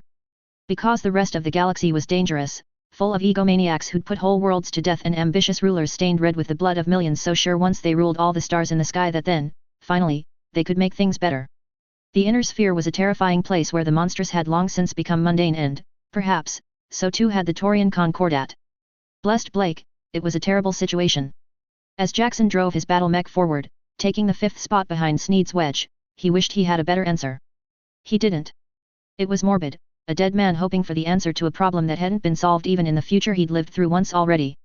But he wished he did. He wished he did so much that it made him sick to his stomach. If only Morgan Hossack-Davian had responded to his HPG message. If only the secret non-aggression pact with the Federated Suns was public knowledge. If only the Calderon Red Hand had arrived a few weeks early and scared the Waco Rangers off without a fight. Instead he found himself standing for the first time with an instrument of killing in his grasp and the intent to use it, and what twisted him up inside was that he couldn't justify not doing so. "What a damn stupid galaxy we live in, that this is the reasonable thing to do," he muttered. And then burned with shame when he realized he'd forgotten to cut off his broadcast to Sneed. "At least you pay well. I've almost died for worse employers before." And then there wasn't any more time for talking. "Conserve ammunition," he broadcast to his command lance. "This is going to get a little difficult." It was a terrible mess. That didn't describe the correct weight. It was a cacophonous nightmare. A typhoon of missiles streaking through the air on pillars of smoke above so thick they wove crisscross nets through the sky. Autocannons boomed and chattered and shells struck metal with the ruinous noise of an industrial accident that never ended. The crackle snap of PPCs and hissing burn of laser beams was a constant background to the sharper sounds of explosives. And through it Jackson focused on following Captain Sneed's movements so he didn't become overwhelmed and helpless in the face of such destruction. Target designations flowed like water as yellow battle mechs surged to the gate 100 meters of open terrain, expanded from where incoming fire had peeled it back and battered down the edges. It wasn't the same mechs for long, either because they fell back with scarred and pitted armor, sometimes missing a limb, or they fell where they stood with fire or reactor vapor fountain from their internals. "All weapons free," the order came. Jackson didn't have any guns but lasers, and they were already broiling him in his cockpit. His fingers fumbled and it took him 2 tries to drop the big dorsal one from his main firing loop, leaving it on the second with the others, and that helped, but he was still shooting at a rate that would have killed him without the freezers packed below him into the Marauder's torso. His Marauder lurched and bucked as somebody shot him, but he couldn't see who. Suddenly the size of the battle mechs pressing the gate changed. Mediums were replaced by densely packed lances of heavies and assaults that buelled straight through even as Waco's remaining scouts vaulted the walls with their jump jets. Jackson dropped his PPCs and lit up his secondaries, using raw weight of fire to track his way on target before pouring the artificial lightning of his PPCs into the side of a hunchback. Its armor held, but the mech warrior lost control under the impact and toppled. He didn't see what Sneed and his lance were doing, but the crack whisper of his gauze rifle hadn't stopped. For a moment it looked like things might stabilize, that they might hold, before the harsh trill of his battle computer recognizing an ASF with a hostile IFF broke his concentration. And then again. And again. And again. 13 times. Lasers cut down out of the sky as Waco finally called in his aerospace assets. The heavy fighters, darting on jets of fusion flame, suddenly committed at precisely the wrong moment in a display of coordination that couldn't be an accident. And the balance shifted suddenly, irrevocably, and against the defenders. A Black Knight fell to the ground as its leg was cut off. A Griffin exploded violently before its pilot could eject. A Highlander took a hit to its gauze rifle's volatile capacitors and nearly lost its whole arm in the resulting catastrophic discharge. "Fall back, first company first," Sneed said, but even his voice was tight with stress now. He switched to a private channel with Jackson and said, "If your armor gets to condition red then eject. Don't wait for internal damage. I'm old bar friends with death. If it happens, then it happens. You'll get paid either way. I'm supposed to keep you safe-ish. Rond'll kick my ass if you snuff it here, what?" Jackson bit his tongue to keep from snapping back, but then as if by fate he saw it. A yellow Battlemaster with a single gold star painted on its chest, Colonel Wayne Waco's Battlemaster. And he stopped in place. He wasn't afraid, sickened, but not afraid. "It's more time than I expected, by all rights." On the battlefield, standing still was a death sentence. Even the slowest battle mechs constantly shifted position, denying their enemies the chance to line up a clean killing blow while their computers waged war against enemy sensors that required powerful auxiliary equipment to overcome without manual targeting correction. But Jackson Watt stood stock still for 3 long seconds as he lined up his shot. Carefully moving his targeting crosshair onto the Battlemaster's center mass, a lone white and brown marauder standing still in the midst of flashing lasers and crashing guns. And in that timeless moment not a single shot hit him. Not one. He should have been killed, by all odds. But just for a single breath, it was like the universe refused to realize that he could be killed. He depressed the firing studs on his control sticks as he finished his exhale. 2 PPCs and 6 lasers leapt across the distance and connected his mech to Wayne Waco's. The Battlemaster staggered, but only for a moment, and then the moment passed. Waco turned and shot back, but he missed too. It was impossible. It was a miracle. They both stood there, dumbstruck.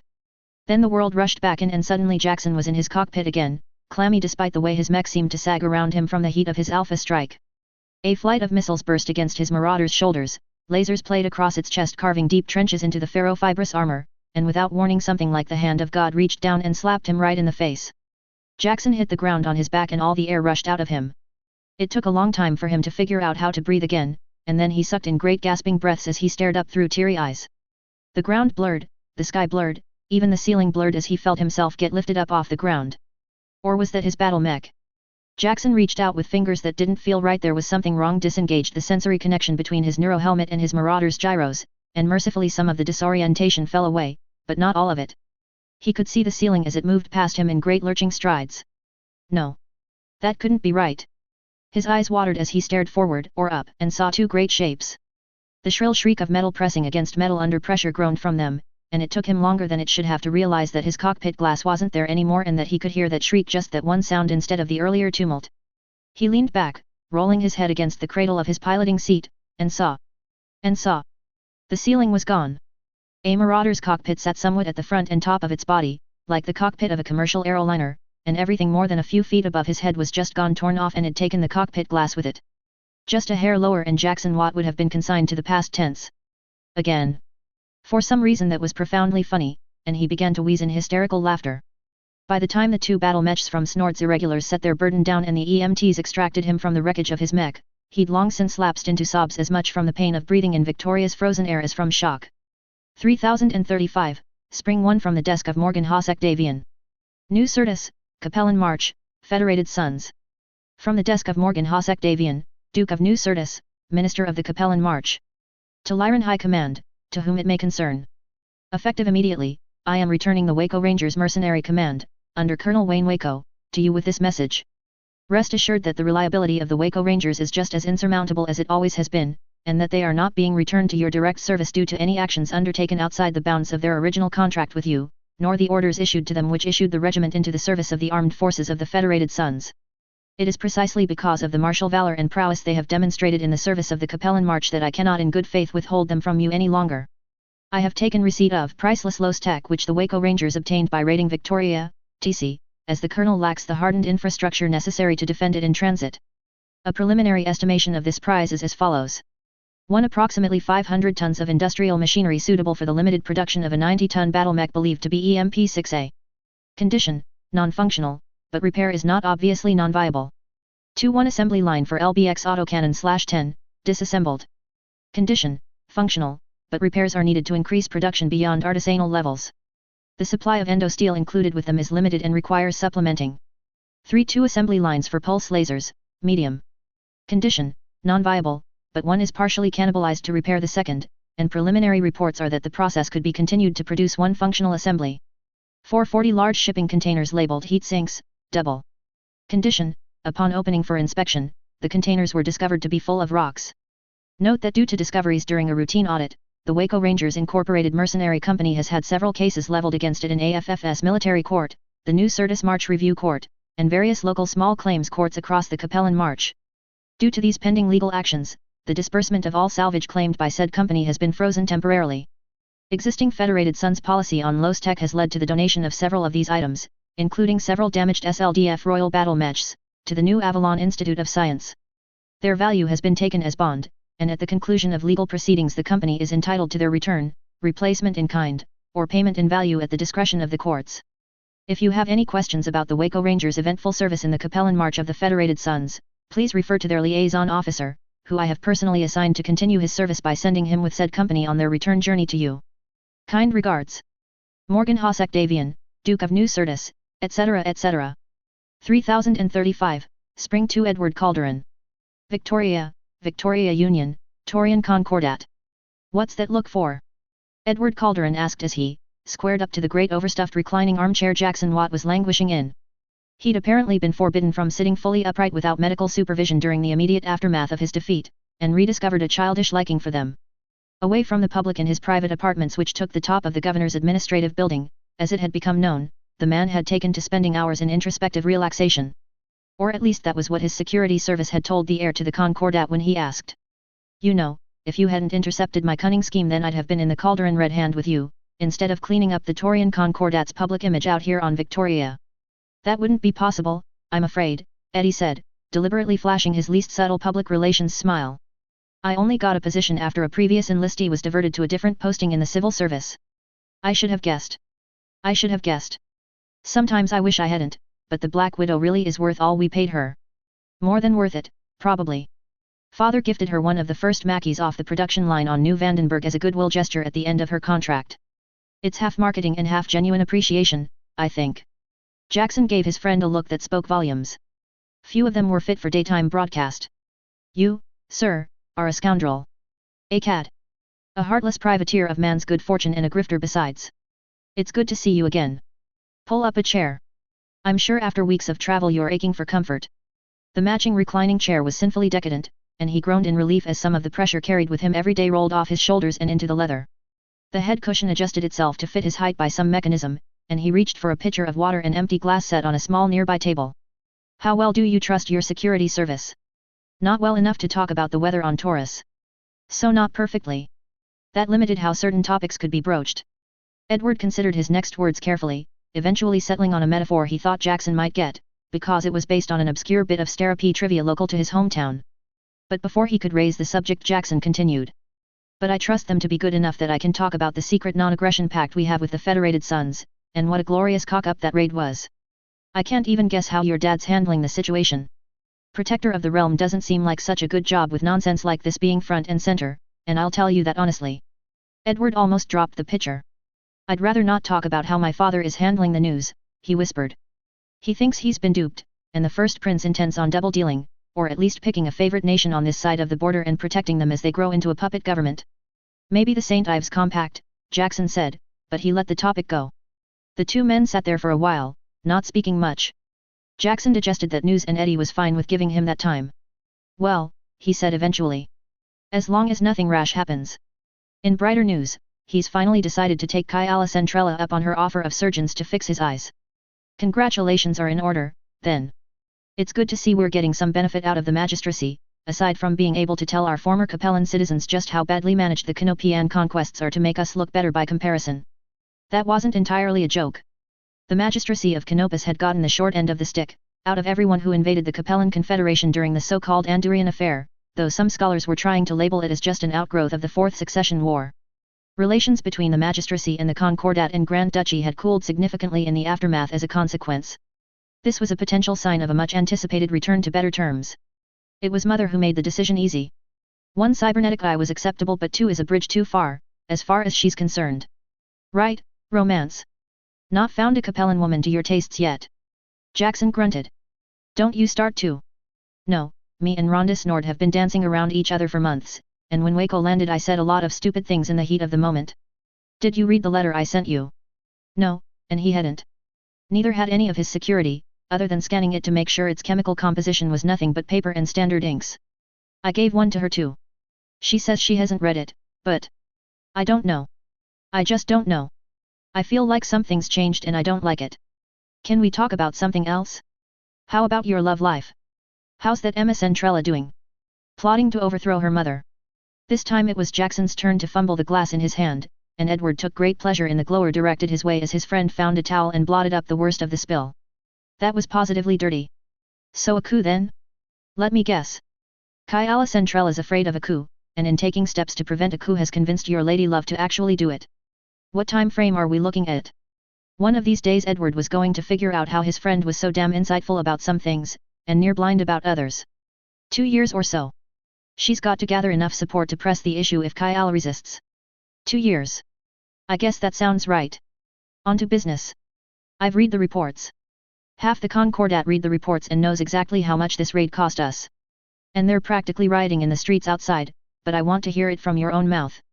Tell me the damage, Jackson. The industrialist cum military governor pursed his lips and grimaced. He had a good face for looking pained and solemn, but he didn't hold the expression for long before exhaling deliberately and relaxing back into his recliner. Then he tucked in the footrest, stood, and paced over to the big picture windows that lined the walls of his penthouse's public areas. They were silver on the outside, but from inside the tint was adjustable. He had them set to transparent, and stared across the tops of the 5-story tall mixed-use buildings common in Victoria's underground cities.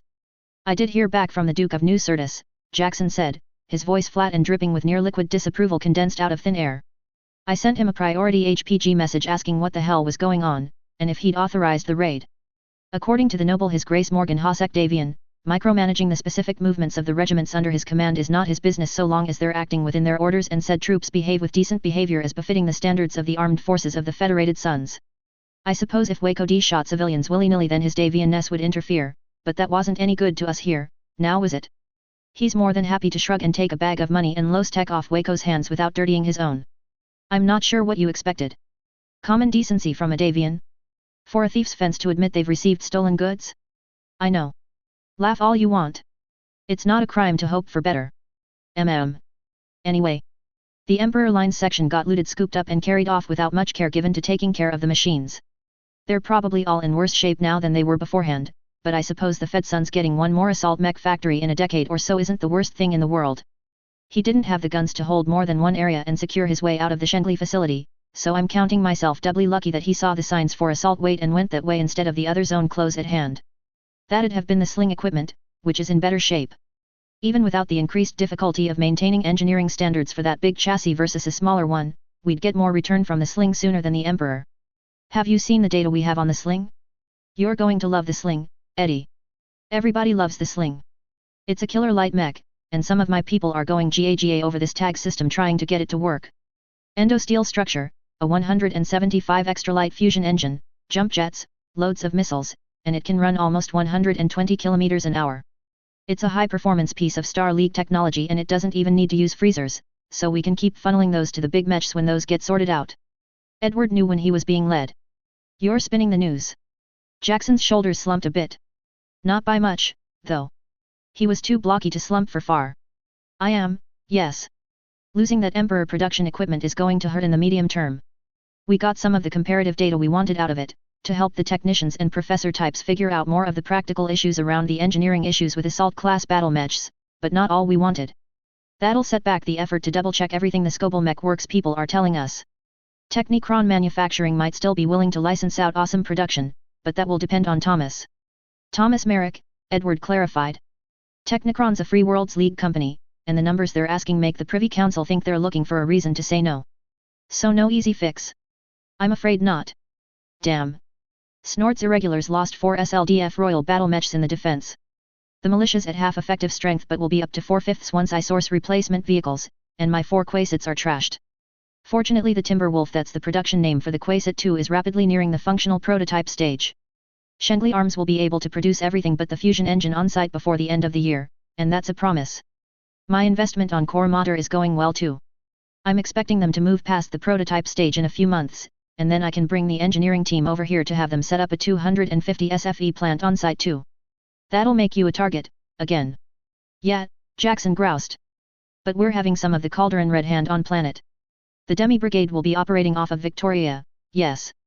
Demi Brigades were the new organizational unit of the Taurian Defense Force, based on the AFFS regimental combat teams with practical input from exercises with the Black Widow Company. An AFFS RCT consisted of a regiment of battle mechs, 3 regiments of combat vehicles, 5 regiments of infantry, 2 aerospace fighter wings, and a battalion of artillery, all of whom drilled together and were trained intensively to support each other in combat. The TDF had experimented with a similar concept in the Taurian Lancers, who drilled in coordination with a permanently attached heavy tank group, and after their comparative performance in war games with the combined arms forces of Andurian, the Marshals had finally committed to overhauling the organization along similar, but much slimmed down, lines.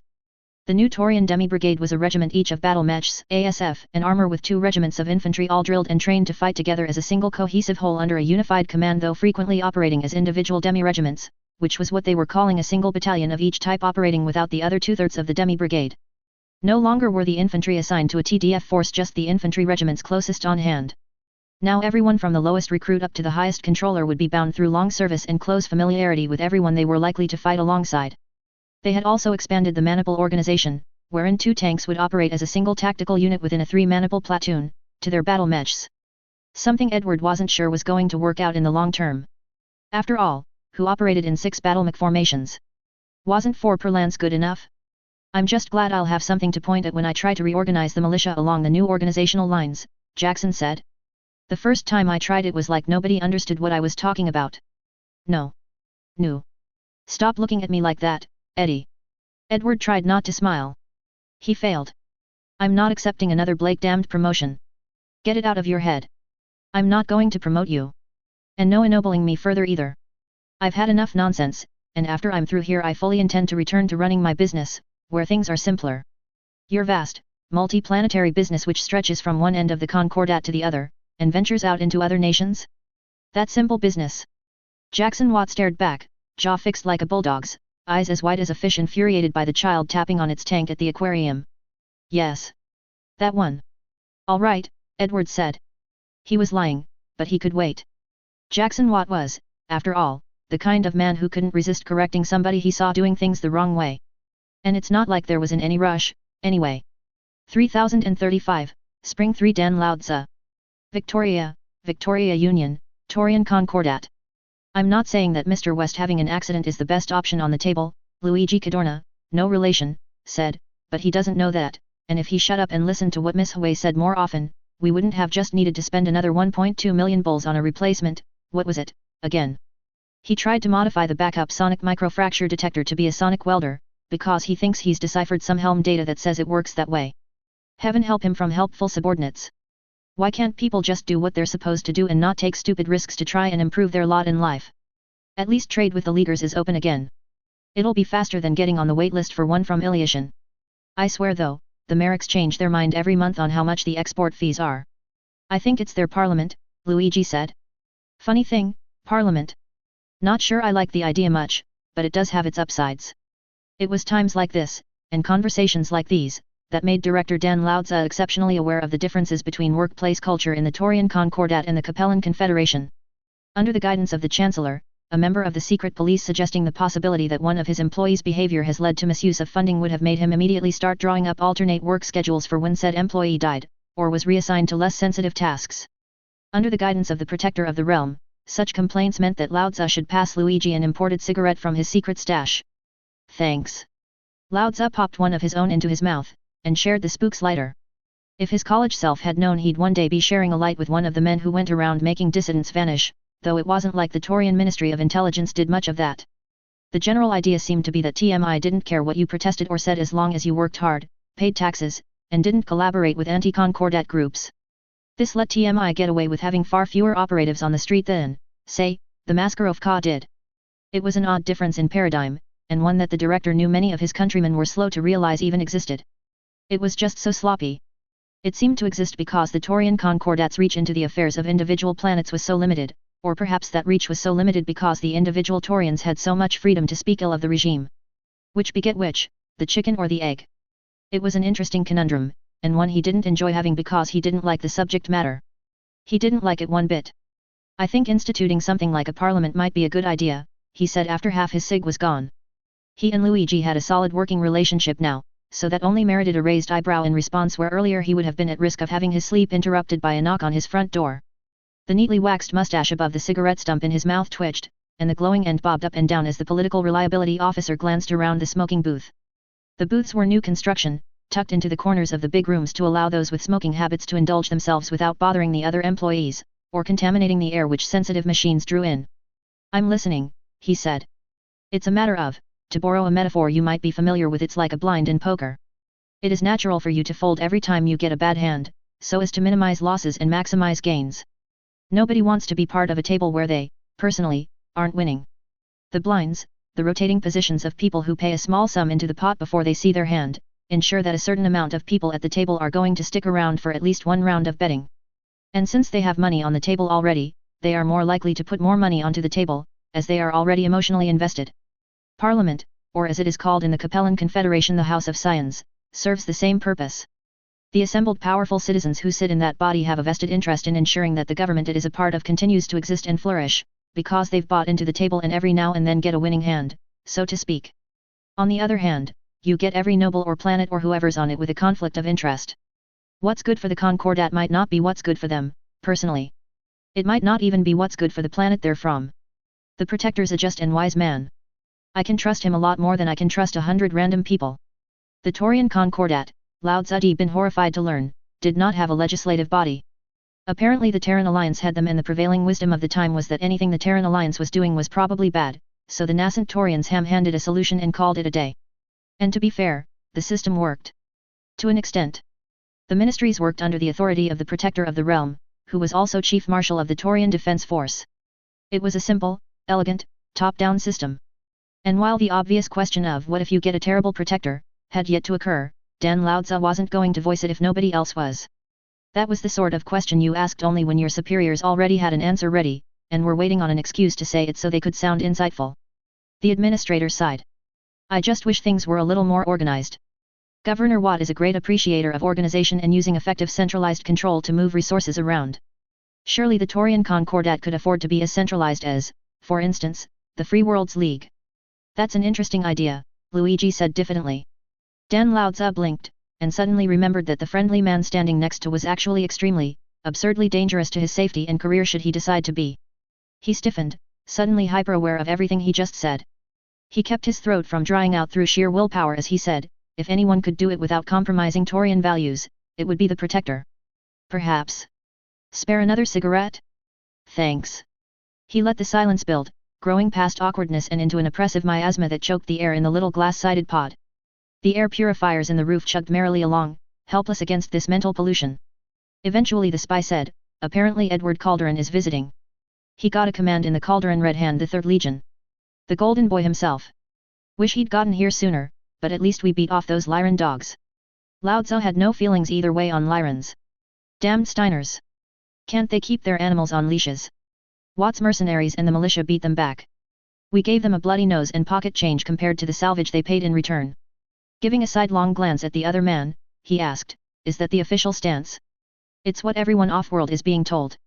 Waco paid nearly a battalion of wrecked metal to steal some barely functional prototypes of things TMI thinks the Lyrans and Fedscum are already prototyping anyway. And since the irregulars don't have much in the way of salvage beyond replacements for losses in their contract, the militia's going to have about 2 companies of battle mechs in it to defend Chengli with, once everything's repaired." "That's not bad," Lao Tzu admitted reluctantly. "It's unfortunate that Governor Watt's probably going to be leaving soon." "What makes you say that?" Isn't it obvious? He's one of the problem solvers for the Protector's heir. There are 1,000 problems to deal with, and Victoria's mostly settled. All the checkboxes are checked. There hasn't been a native-born terror attack in months, the militia's settled, there's a garrison force on world, and the education system as well. It's a long-term project, but it alone doesn't merit somebody with Jackson Watt's resume. I suppose you must be right. Luigi snuffed out his cigarette and sighed as he straightened up and made for the door. Right then. I suppose I should go tell West to knock off the clever ideas before he pisses off the boss. Are you fine with me telling him that you are close to reassigning the fool to janitorial duty in the high-security computer wing? Sure. Of course. And then Director Dan Loudza was left alone in the smoking room, staring out at the gantries being set up and the prototype Quasit 2 Timberwolf being assembled there.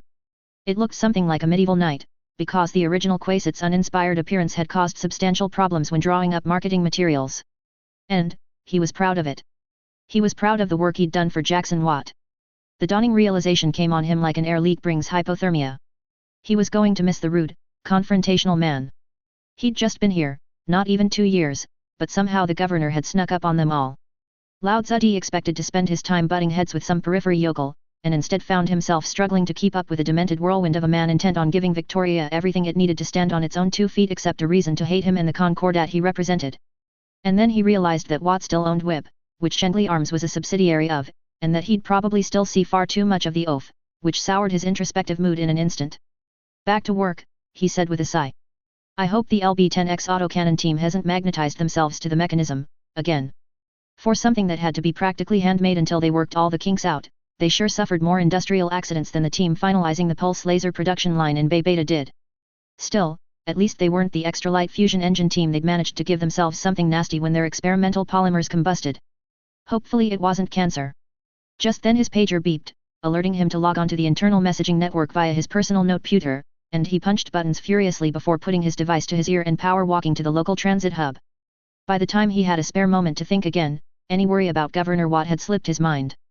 As if he cared what that man did, anyway. 3035, Summer 1 Catherine Humphreys. Andurian, Grand Duchy of Andurian. Catherine Humphreys, often called the Grand Old Dame of Andurian, was 84 years old and felt like a weathered old hickory tree as she unwrapped a lemon candy and stuck it in her mouth, sucking on it and making her face wrinkle up even more than it usually did. Dame Catherine Humphreys was a very floral woman, in terms of appearance. She looked for all the world like your favorite grandmother who had plastic covers on the furniture and always insisted that you were so much taller than the last time you'd visited. Born in 2951, she'd seen 3 captain generals of the Free Worlds League, and each had been worse than the last. She could say that. She had the right. Without her ancestors' intervention the Free Worlds League would not have been created. Sir George Humphreys had known Charles Merrick and Tomas Allison from his days in the Terran Alliance Senate, and he'd been the one to draw the two sometimes enemies together into a defensive alliance of their own in the turmoil that followed the collapse. In the face of centuries of decline and ruthless destruction, where university researchers sought out fragmented clues to knowledge college sophomores had learned on Terra during the Star League, she had found the Free World League lacking. It was, as she'd often said in private, a rather nice attempt that got too ambitious, and as a result far too messy to really serve anyone's needs whose last name wasn't Merrick. They fought among themselves so relentlessly that the only one to come out on top were the Merricks, the near-hereditary captain generals who clawed at their constituents for more and more. It'd gotten so bad that liberal use of the Home Defense Act had been required for over a century to prevent the captain general from effectively federalizing all of the various constituent duchies and states' own personally raised, trained, and funded troops, stripping them of their ability to defend themselves. And Janosch was the worst of the lot. Janosch Merrick had allied with the Kuritas and the Liaos with the Capellan Confederation. And that had been far too much for Catherine Humphreys to stand. Most of her own worlds in the Duchy of Andurian were ones that the Capellans had conquered and ruled with brutal despotism, only reclaimed after much personal suffering, and she'd endured countless raids over the decades. Catherine knew the Liao, and like everyone who truly knew them, she hated them. They were monsters, both by genetics and by culture, and they would always be monsters. In her view, Hansa Davian's attempt to annihilate them and grind their ashes into the mud with Operation Rat had been completely justified. And his near failure had provided an opportunity. An opportunity to finish the job which her friend Magistrix Kyala Centrella, of Canopus, had also seen. They hadn't quite destroyed the Capellan Confederation, but Catherine could live with shattering it into fragments too small and weak to threaten anyone else. Even if doing so removed one of the obstacles in the Federated Commonwealth's way. Neither of the conspirators feared the union of the Lyran Commonwealth and Federated Sons. The Free Worlds League was obligated to hate that alliance, because the Steiner Archons of the Lyran Commonwealth were their greatest rivals, but they were no enemies of Andurian.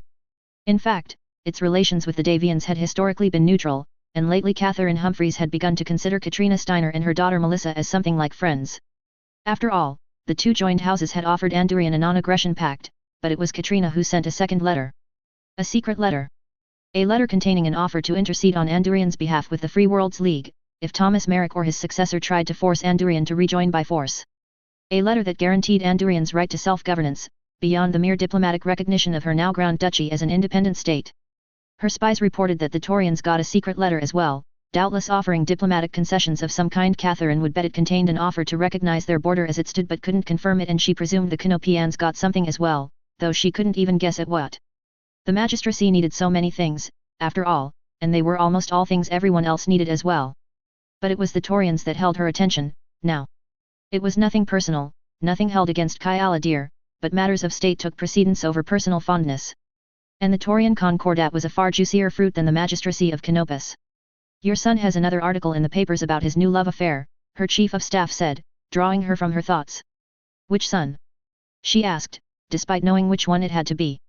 It was a well-worn fiction between them. Catherine pretended she didn't know Richard was only nominally better than not having an heir at all, and her aides reminded her of his latest high society escapades. Richard, your grace. If only my other children had half his enthusiasm, or he half their discretion. They all realized how ill-suited for rule they were, and backed out. Who was it this time? An actress. She claims to be a Shakespearean, classically educated on Terra. She thought that over for a bit. See if she's interested in coming over for tea this Thursday. It'd be a scandal if he married an actress, but the kind of scandal that people like. If I think she's good for him, I'll lean on him. Maybe a state wedding will convince him to settle down, or at least keep things discreet. And if she's not a good candidate? Catherine wedged the hard candy between her teeth, and bit straight through it. Then I'll have to impress on my boy that he needs to grow up fast and find somebody before I find somebody for him. The aide departed. This was his Duchess' personal time, and she wasn't to be disturbed except for family business or threats to the Grand Duchy. Dame Humphreys stood there in her quiet office and let the weight of her responsibility weigh on her. It was easy to let duty become a mere habit. It took times like these, when she deliberately thought about all the weight of myriad worlds on her shoulders, that she truly remembered what her decisions meant. She'd done her best work in this office for far longer than she had in military bases and piloting ASF. It'd been decades since she'd gotten into a cockpit for more than a public relations holoshoot. The acceleration of actual combat would actually kill her frail body, yet her soul was hardened against the pressure of rulership. This homely office with its attached suites of rooms was more a reflection of her true self than the picture of the young, hard-edged girl she'd once been, framed on the wall. I wonder how everybody else does it. She asked the old, familiar desk as she glanced south toward the throne room only occupied during state occasions. Andurian still wasn't large enough that she had to hold court functions as often as the successor states. How do they stay whole, under the burden? She knew Captain General Janos Merrick ignored reality in favor of his own idea of how things could go, and fell ever more to exacting petty revenge as time went on and his failures accumulated. His heir Thomas Merrick was relatively unknown, and time would tell how he'd handle the burden of ruling alone once his father stepped down. He'd most likely be forced to focus his attention on consolidating his hold on the Free Worlds League, if her guess was right. Andurian's secession had prompted dozens of similar attempts throughout the League which Janos had only barely put down. There would be a long road ahead before Thomas could do anything ambitious. She knew Kyala Centrella had warped under the burden of her own conquests, and prompted her daughter Emma to start plotting a coup that elements of Kyala's own intelligence agency were collaborating with Andurian's safe to keep hidden. Not that it mattered. Kyala was already certain that everyone was plotting against her, and well, she wasn't entirely wrong. Catherine still felt a little guilty about how quickly she'd swapped from backing the magistracy of Canopus to that other periphery power, the Taurian Concordat. But it was also such an obvious choice that Kyala dear didn't have any right to be surprised.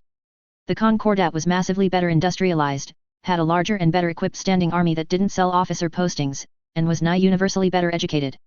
A Taurian layperson wasn't better at their field than a Canopian expert, but barring the medical arena that comparison was far closer than it had any right to be. She's already had one secret PPC factory on Shiro 3, but with the Taurian industrial remnant shaking off the rust of centuries she'd found a trade partner more than willing to sell her more than she knew what to do with. There was an entire warehouse full of PPCs beneath her palace, because she bought while the buying was cheap. And the battle mechs the Taurians had enough heavy mech factories to supply half a war effort all on their own, and the output had just been going to mercenaries and straw purchasers from the great houses. Taurian industrial concerns were more than happy to sell to a friendly neighbor, instead. Not the Mackies, though. The only non-Taurian to own one of their new Mackies was Natasha Kerensky, the mercenary Black Widow. She'd seen holos of the new Mackeys walking off the production line, bright painted gauze rifles gleaming in the sun. If she didn't know those new guns still had problems with magnetic gemming, she'd be green with envy. But that'd be worked out with time, just like she'd get her hands on more Los tech in time. Andurian's own universities had followed the Taurians' precedent and found limited success with extra-light fusion engines. Hopefully the tests next month would go well, as she knew the Taurians were having substantial problems with the special polymers that were used in those engines. Truthfully, Catherine didn't know what her technical advisors were talking about either, but she didn't have to. If she could get a trade agreement for various Los-Tech weapons technologies, Thomas Calderon would probably agree. The Taurian Ministry of Intelligence's efforts to spin the recent raid on Victoria as a glorious success at repelling the military of a great house were spotty, and he needed wins. He needed allies to lean on, or the thin veneer of confidence he'd gained by his assumptions of conspiracy and threats against the Concordat being proven correct might shatter. And then he might do something exceptionally ill-advised. His son was a different story, a popular demagogue with backing from all walks of life and a keen political mind who'd set his sights on normalizing relations with the Federated Sons at a young age, working tirelessly to prepare for that upon his ascension and his father's retirement. It was partially his effort and partially Catherine's own specialist infiltration and persuasion battalions, lent to the Taurians as a gesture of goodwill, that had stopped their former Capellan possessions from rising up against their new rulers like the magistracy of Canopus had. That was an investment that had paid off handsomely. Only the most xenophobic Taurians had anything bad to say about Andurian, these days. What she did not know was much about First Prince Hansa Davian, outside his carefully cultivated public appearances. Archon Katrina Steiner was riding the triumphant high of victory, using the collapse of the Capellan Confederation to fuel her own solidification of power. Her own heiress, Hansa's wife Melissa, was far more public than the first prince. She leapt to her mother's attempts at solidifying her control over the Lyran Commonwealth as best she could despite currently living in Federated Sons space. Hers was a political mind, a social mind, and the true test of her mettle would be under the stress of war once the Lyran Commonwealth armed forces were hers to command. But Hansa? What did she really know about Hansa Davian? The dark horse who'd swept into the seat of the first prince despite the stronger footing belonging to Michael Hosek Davian? The brother of Ian Davian, the much-favored prince whose own reign had been cut tragically short? He was a mystery. Some called him a demon, some called him a savior. But if Catherine's read on him was right, he was just a man trying to make everything that he'd seen and done up to this point worth the costs paid. 3035, Summer 2 Davian. New Avalon, Crucis March, Federated Sons. Dawn broke on one of the 6 brightest shining worlds in the Federated Sons with a glorious trumpet call. New Avalon, the heart of the Federate Sons. New Avalon, the seat of power for 35 generations. New Avalon, the home of NAIS and its technological wizardry, of the New Avalon Catholic Church and the, or a, at least, legacy of Rome. The home of billions of the best educated, most loyal, most prosperous people in the inner sphere. Inside rings of defensive perimeters, cunningly disguised walls, ground-to-air missile silos, and garrisons, and only 35 kilometers from NAIS and its 2 battalions of veteran mech warriors with more cadets, sat the first prince's palace. It was a seat of power that had never been breached, from which ruled the mightiest of the successor lords.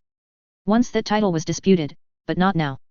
The coordinator of the Draconis Combine could boast of fanatical zeal and nigh total control of his state. The Archon of the Lyran Commonwealth could speak of her greater industrial might, but neither of those had ever done what the first prince of the Federated Sons did. Crush another successor state until the rats ate it alive. And when Katrina Steiner left her throne and Melissa Steiner ascended, she and her husband Hansa Davian would create a union so vast that there was only one word to describe the resulting nation's power. There was only word the inhabitants of the inner sphere could use to describe such an overwhelming superiority. Gone were the days of a star league of equals. Soon the day would come of the Federated Commonwealth. Hegemon. Or, at least, that was the idea. But that's the future, and a future highly contested.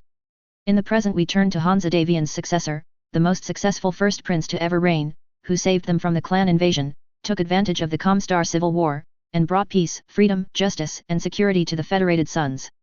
Catherine Steiner Davian was, in her own words, almost 3, and very precocious. All 3-year-olds look approximately the same, and she was no exception. Her mental development was ahead of the curve, and a gleam of recognition or insight frequently sparked in her eyes as she learned something new and eagerly applied that insight toward getting what she wanted. What she wanted currently were her older brother Victor's blocks. They were plastic, unlike her wooden blocks, and much smaller. They had little knobs on the top and recesses in the bottom, so they could be assembled together in various shapes, and she watched with rapt attention as he walked a little battle mech he'd made across a field studded with houses and miniature figures with guns, making explosion and laser noises with his mouth as he did so. That looked like fun. Catherine looked at her own blocks, one of which she held in her hand. It had the letter A on it. Then she threw her block at Victor's battle mech, and shattered it across the floor. 3035, Summer 3 Lady Kelly O'Hanlon. Victoria, Victoria Union, Torian Concordat. There are too many well-educated graduates of secondary school, Lady Kelly O'Hanlon told Governor Jackson Watt over tea, served during a break in one of his many meetings. This one had been about expanding the transport infrastructure with a new rail line to bring workers and material to the Maverick Battle Armor Factory, built in the shell of one of the peripheral sites around the old SLDF facility which had become Shengley Arms, just close enough to benefit from its defenses, but without any actual connection to allow cross-contamination of infiltrators or staff. They were in a side room of what the locals had started to refer to as the Governor's Tower, the much modified office building which had suffered through several renovations to add more security and purpose-built sections to its footprint. Though its exterior looked like it previously had, except newer, the interior structure was massively reinforced and the walls were thick enough to withstand artillery fire for a time. This room was finished with dark-stained wood floors imported from Taurus, but the rug sectioning off half of it for a pair of chairs and a table was dark Capellan green. It was a subtle, unpretentious statement about the Torian Concordat's goals. Kelly was sure that Jackson Watt hadn't been the one to make that decision, but somebody on his staff's furnishing team had done a very good job interpreting his actions and words. Jackson Watt stood by the armor glass window, staring down at the weekly pop-up street market and sipping that was a tall mason jar full of iced sweet tea. "Walk that by me again?" "It missed me the first time," he said after taking a deep draw from his straw. The major cities targeted in the first wave of education reform in Barnes, Pictish, Huguenot, Allport, and Nutoria are reporting that on average 60% of the highly qualified secondary schooling graduates from the advanced courses do not have viable career paths using their education available. That figure already factors in the employment by Whip's Shengley Arms branch and other new investments in Victoria. Not seeing the problem. Underemployment of what was previously an elite, highly prized caste will devalue it, encouraging parents and young adults not to attempt the rigorous, difficult advanced courses due to the high chance they will be working the same jobs as their lower achieving cohorts. The universities are already full, and we're looking at a similar problem for degree graduates in a few years, advanced degree graduates after that, and doctoral professionals after that. The governor hummed to himself as he rolled that thought over in his head, before nodding agreement. "I see what you mean, yet. That's a problem. I'll talk it over with Eddie to see if there are opportunities for them to work elsewhere in the Concordat instead. There's got to be people wanting more well-educated workers, and that'll be a public relations boon for the former Capcom worlds, too. If all else, I can use problem solvers on Erod's escape. I've got so much money pouring into that world that they're trying to rename it Watt's Folly. Never buy a terraforming company with a dead owner, Kelly. They're money pits. I dislike the idea of sending our brightest minds elsewhere. It reminds me of brain drain. Me either, but it solves the immediate problem, and gives local industry and outside investments time to solve it long-term using local resources, too." Kelly O'Hanlon wondered just how much they could expand their research and development sectors. Seeing the recordings of Snort's irregulars laying into the Davian Kerr's battle mechs with Lostech drove home some of the disparity, and sorting through the proposals for altering Victoria's weather had made her both hungry to bend the planet to the will of man, and queasy at the associated price tags. Though, speaking of Snort, Kelly noted once more that the barbarous agitator wasn't present, and the Calderon Red Hand were providing security instead of her mercenary battalion. Perhaps there was some truth to the rumor that the bodyguard's battlefield romance with Governor Watt had been stillborn, which was an interesting consideration. Fools planned for dinner, wise men planned for 5 years hence, rulers planned for decades, but a wise ruler? She planned in dynastic time spans. "Anything else you want to say in private?" Watt asked without turning around, making a show of how comfortable he was showing her his back. Arrogance, or perhaps a show of solidarity. Pity she was about to put her foot in it. Kelly hadn't wanted to bring this topic up, but it wasn't always about what she wanted. Still, she knew just how quickly this particular subject could turn sour. Few things prompted the primitive human tribalistic instinct quite like religion. "It's about the comm guards." "What about them?" She took the nonchalant answer as a good sign, instead of the man giving her enough slack to hang herself, and wasn't that a delightful foreign expression, and continued with care. "While I sympathize with Comstar's desire to safeguard the HPG stations in an age of aggressive conquest and war, I would question how readily you let 3 companies of Lostech battle mechs into the beating heart of Victoria." "You would." The governor responded with wooden inflection, though his shoulders were stiff and braced as if for a fight. "I see. Prekenter Weber says it's only reasonable, given that our HPG station is being upgraded to Class A. Have you seen how much stuff they're shipping in? And all the new workers? It's a giant mess, organizationally. Of course a larger, more capable HPG station requires more guards, and the formal creation of the comm guards makes sense from an organizational point of view, given that Comstar needs far more armed forces than it has historically, and yet. Governor Watt, I am concerned that some factions internal to Comstar are, less devout than you are, and will attempt to use this influx of material toward their own ends. I think. Comstar risks becoming twisted from its original purpose, with the influx of recruits flooding into the ComGuards, and this expansion might bring some of their coming internal troubles to Victoria's doorstep. Then, finally, Watt turned around and she saw not upset or irritation written plainly on his face, but wry amusement. That's the point, Kelly. That's exactly the point of why I offered to let Weber buy as much land for the bigger transmission complex as he wanted, instead of just what he needed. I know for a fact that the highest echelons of Comstar, with some exceptions, are just as Blakist as you are, while much of their elite technologists are the opposite. I'm a new Avalon Catholic. Exactly. That must make things awkward. Somewhat. It made clearing her security checks tedious, but having something obviously suspicious helped prevent the less diligent members of the Mascarovka from digging deeper for blackmail. But still, the casual ease at which Watt said that was significant. That kind of personal information meant he had to be privy to some extremely privileged circles. Well, anyway. Given that, and that the ComGuards aren't really being recruited from the established pipelines, since they're mostly tapped out already, can you figure out what I'm doing now? Kelly closed her eyes as she thought things through. There was more going unsaid, things that Watt thought were obvious enough to not need saying, or that he expected her to know already. But what did she know about Comstar? She knew they normally recruited from impoverished or borderline periphery worlds, and took their recruits to Terra or other isolated installations where they'd be surrounded on all sides by Comstar's messaging and peer pressure, to indoctrinate them into the faith. It was a heavily fragmented religion, similar to early Christianity before the establishment of a Catholic Church in Rome with the backing of the Roman Empire. There were perhaps dozens of different interpretations of the word of Blake. She knew that Thomas Merrick, currently ruling as CO Captain General of the Free Worlds League alongside his father Janosch, was a former member of Comstar and devoutly religious. And she froze as she remembered one more thing, and the pieces snapped together. She knew that one of WIP's research and development teams was staffed by Blakists from Terra. He had an in on Terra. You think there's going to be a schism, just like in early Christianity, she breathed. And since the non-religious branches of Comstar hold the executive power, and soon the military power, you're preparing inroads to encourage the losers of that conflict to come here. You're angling for Comstar's technical knowledge, the HPG systems. I won't lie and say no, in private. I'm sure Rom already knows, but then again. Rom's not happy with the formation of the ComGuard.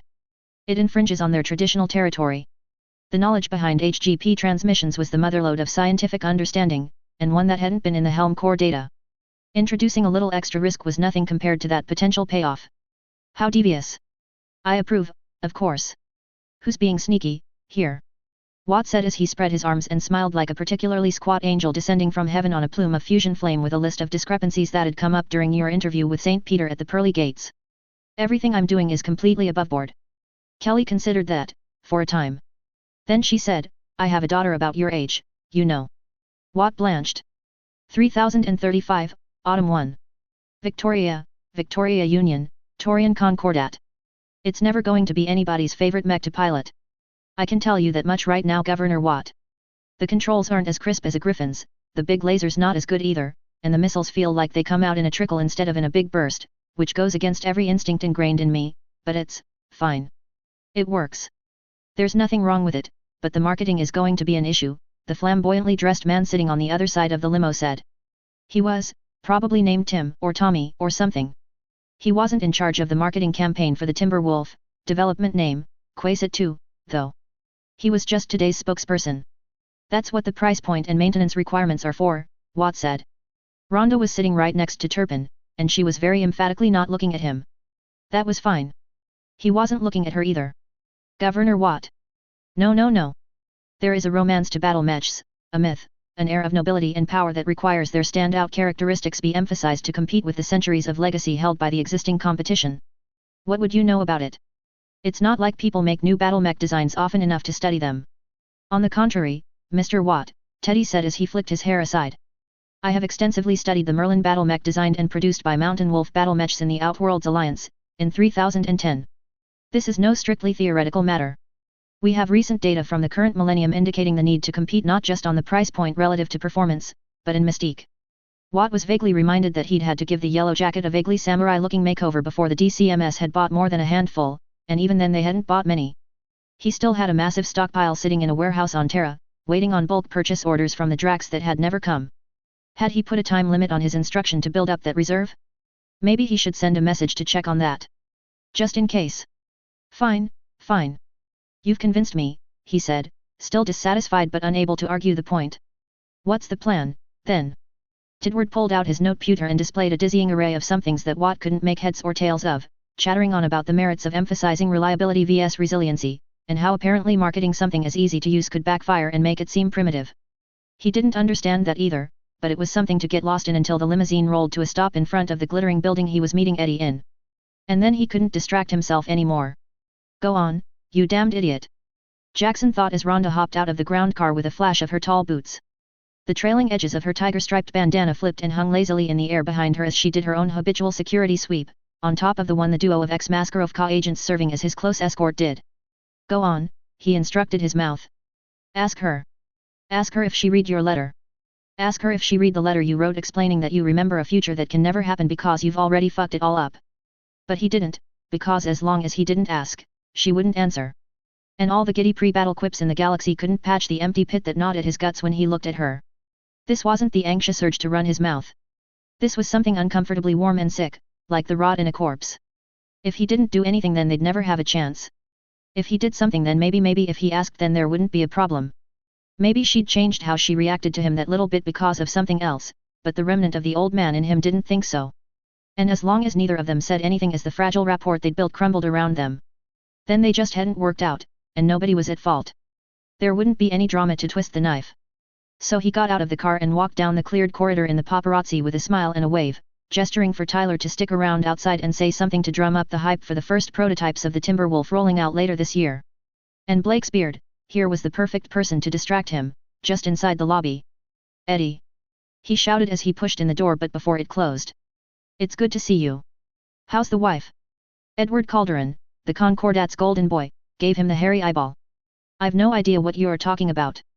The reporters clustered around the door, some of whom were definitely holding recorders and cameras, variously either stuck around with wide-eyed enthusiasm or raced away to be the first to report on this new and scandalous development. Eddie put a hand around Jackson's shoulder, turning him away from prying eyes, and whispered, "To a phrase that entirely necessary. Father's already started to get ideas. You've got a woman you're involved with. You like the woman. She likes you. Stop making this complicated.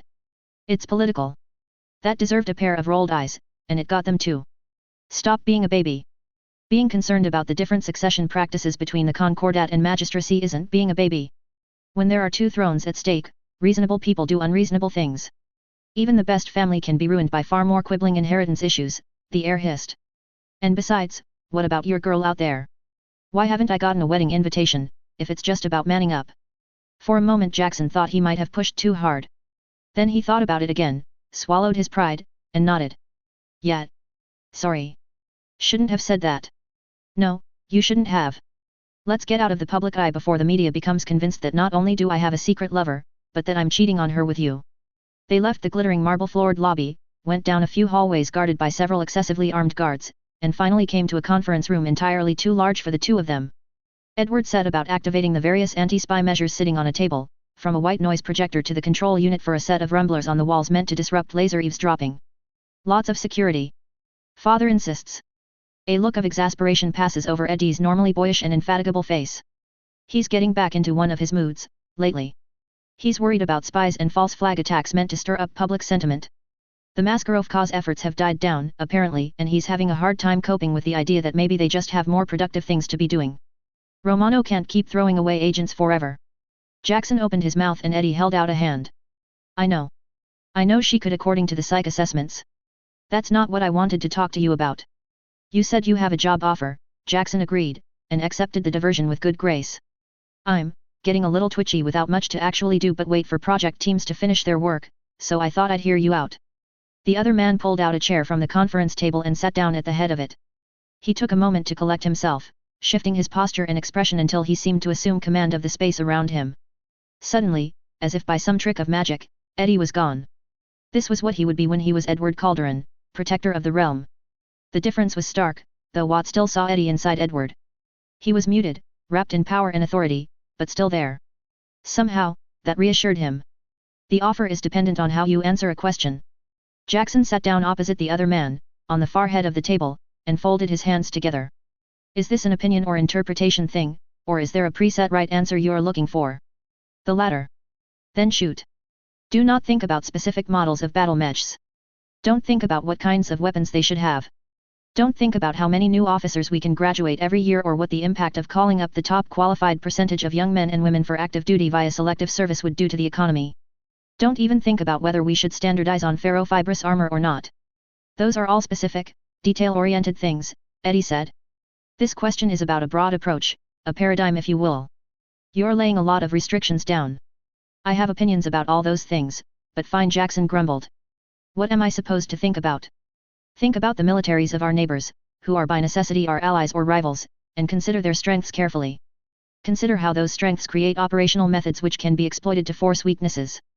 Think about the Taurian Concordat's military needs, what the Taurian Defense Force already has at its disposal, and what you know about the reforms already underway. And then tell me. He paused, bright blue eyes boring into Jackson's dark ones. How can the Taurian Defense Force meet its strategic needs? 3035, Autumn 2, Edward Calderon. Victoria, Victoria Union, Taurian Concordat. The mind of Jackson Watt was an intriguing puzzle, and one Edward Calderon had read many potential interpretations of recently. Well, that was a partial lie. He'd read the abstracts and let somebody else summarize them for him. Nobody reasonable took a rhetorical turn of phrase literally, but it never hurt for a public figure in his position to be careful. There were plenty of unreasonable people in the Concordat, and many of them had talk shows or wrote articles. But still. The mind of Jackson Watt was certainly an enigma, but it was one he felt he had a unique perspective on. After all, he was perhaps Jackson's closest living friend. And wasn't that saying something? Half the Concordat would bleed to be the man's confidant, but Edward knew too well the poison power was to close personal relationships. It was why his father had never lapsed in the protection he offered the family from the media in his role as protector of the realm, and why it was each member's own decision on when to step into public life and wield the political sword inherited with their birth. He, and every member of the main Calderon line for hundreds of years, had grown from child to adult indoctrinated with the knowledge that many would see his friendship first and foremost as piggy banks to be pilfered for petty cash, favors, and political benefits. Not so Jackson Watt. Like many who come into wealth unexpectedly and aren't foolish enough to believe the public knowledge of their circumstances didn't change anything, a man who by all accounts was boisterous and sociable as a boy had reacted to his status as a haunch of raw meat dangled into a saber wolf pen by closing himself off. On the surface he was just as open, just as glad-handed, but which of the magnates and public officials he'd wined and dined over the past years were more than entries in his Rolodex? Perhaps with little notes attached. Head pal/BARND at PPL, Mets memorabilia, Action Holos, Mistress, Penelope Newman. Ask when marriage her. It was good the two of them met that day on Sterapi, and it would have been a good day even if the whole powered armor thing had crashed and burned, because that was the day Edward met one of the few men he knew for a fact he could trust, and the same for Jackson. Not trust him to do what he instructed, but trust him to be real instead of fake. It still required Jackson to call him Eddie, and create a little mental division in his head so he could forget just who he was complaining to or ribbing, but it was real. Neither of them were vulnerable to the temptation offered by the other's wealth or power or position and, as the piece de resistance, they actually enjoyed each other's company. Rhonda Snord was a similar bastion independent from temptation, so she was another touchstone to keep him grounded. She might be again, but not unless something happened to change his mind. For the sake of their friendship the heir might have used certain swayable elements of the Calderon Red Hand to lock the two together in a room until they either made up or the shooting started, but Jackson Watt was currently functional. He was being productive and making decisions while willfully ignoring his personal problems, and the Taurian Concordat needed as many trustworthy people who wouldn't make stupid rash decisions as it could, to be in places of power so that firebrands weren't in them. So Edward smothered what Eddie knew was best for his friend, because that was best for the Concordat. No rolling the dice on trying to solve whatever split him and the wildcard mercenary. No risking that bet coming up snake eyes. And it was because of that same friendship he was putting aside for the sake of politics that he wasn't surprised one iota at the response he got to his question. Amused, yes. Surprised? Never. Jackson looked at him as if he'd asked what dirt tastes like. How the hell would I know? Do I look like a marshal? What do they say we're doing? Ask the expert isn't the response I'm going for, and you know that. My experts already hound me about asking to be consulted more often, and I spend half my free time reading their messages. I want your view. The stout man rolled his eyes in response. Sure. Fine. I'll play along. Take your time to think if you need to, he offered generously, but knew it wasn't needed. I guess we've got to reform the TDF so that it can invade the Federated Suns and smash things. And then this is absolutely key, we do not actually do that. You want to prepare the TDF to conquer the Federated Suns? One half of the greatest superpower in the galaxy. That would take a substantial budget. Jackson blew a raspberry, devolving into further immaturity to show complete disdain at Edward's deliberately dense response, which was fair. He'd gotten part of the answer he wanted. That's not what I said, and you know it. But fine. I'll play along. Then he leaned forward, losing the lightness in his tone. Here it came. I'll start by establishing one key fact. We can reasonably expect Hansa Davian not to invade us. Back with Operation Mouse or whatever, invading us to take our industrial capacity instead of the Capellan Confederation would have been the superior long-term choice. It would set the Fed-Suns-Lyran alliance up strategically far better than just fracturing the Capellans did, once the AFFS killed everybody with the inclination and motivation to fight back, and the rights enjoyed by Fedi members aren't so different than the ones we enjoy. He could have made the conquest stick, eventually. All it would have taken is invading somebody who doesn't want to sit on that damned throne on Terra. That means that Hansa Davian, the current first prince, is a man who doesn't want conquest for conquest's sake. He sees war as a means to an end, and accomplishing that end with a minimum of uninvolved and innocent blood spilled as a virtue. Some would disagree. It's obvious to me, but that's not the important bit, Jackson said, and then moved on as if he hadn't just given voice to an opinion less politically fraught than asking why Menk was still a free world. What's important is that the next first prince might be less rational. Or the first archon or whatever they'll be called once both realms are inherited by the same person.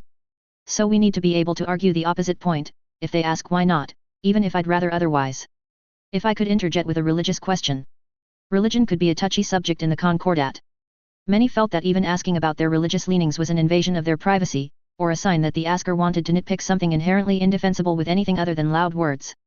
And while his next question might seem risky at first glance, questioning someone's motives rarely ever prompted serious introspection, or risked changing their mind. And he was curious. Shoot. How do you reconcile the pacifistic aspects of Blakeism with the advice to create a military capable of invading the Federated Suns, and with making war materials at all?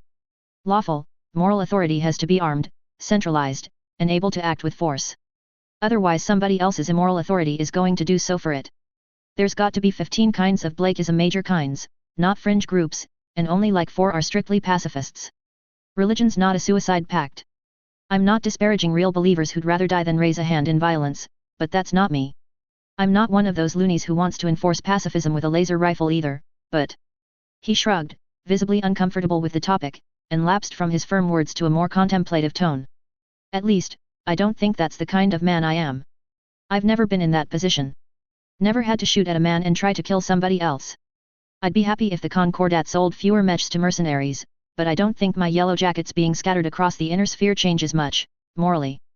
Kuritans would still be murdering lunatics, Liaos would still be dragging people off in unmarked vans, and Lyrans would still be gassing striking workers or something. I don't know what Lyrans do, but I'm sure they're perfectly nasty like the rest of us.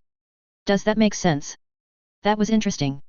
He'd have to run that particular interpretation past his aides later, and see if they knew how common it was. I understand what you're saying. Those are weasel words. Edward cocked a grin. I can see why you would say that. But back to my first question, you want the Taurian Concordat to be able to invade the Federated Suns. Yeah. But it shouldn't do that, because that'd be stupid. But it should be capable of it. Exactly. And how does this accomplish its strategic needs? Was that the original question? Sorry, I got a little lost there. So the second point. The Taurian Defense Force exists to stop other nations from invading us, killing our citizens, etc. etc. Actually fighting off an invasion is a failure state, because it means we've been invaded by somebody who thinks they can win that fight. So the TDF's highest strategic need is to be able to hurt the Fedis. Our paradigm, to use your $5 word, is not offering any excuses while promising that invading us will lead to our own counter-invasion designed to make things as painful as possible for not just the invading army, but everyone involved in making that decision. Yes, that will do.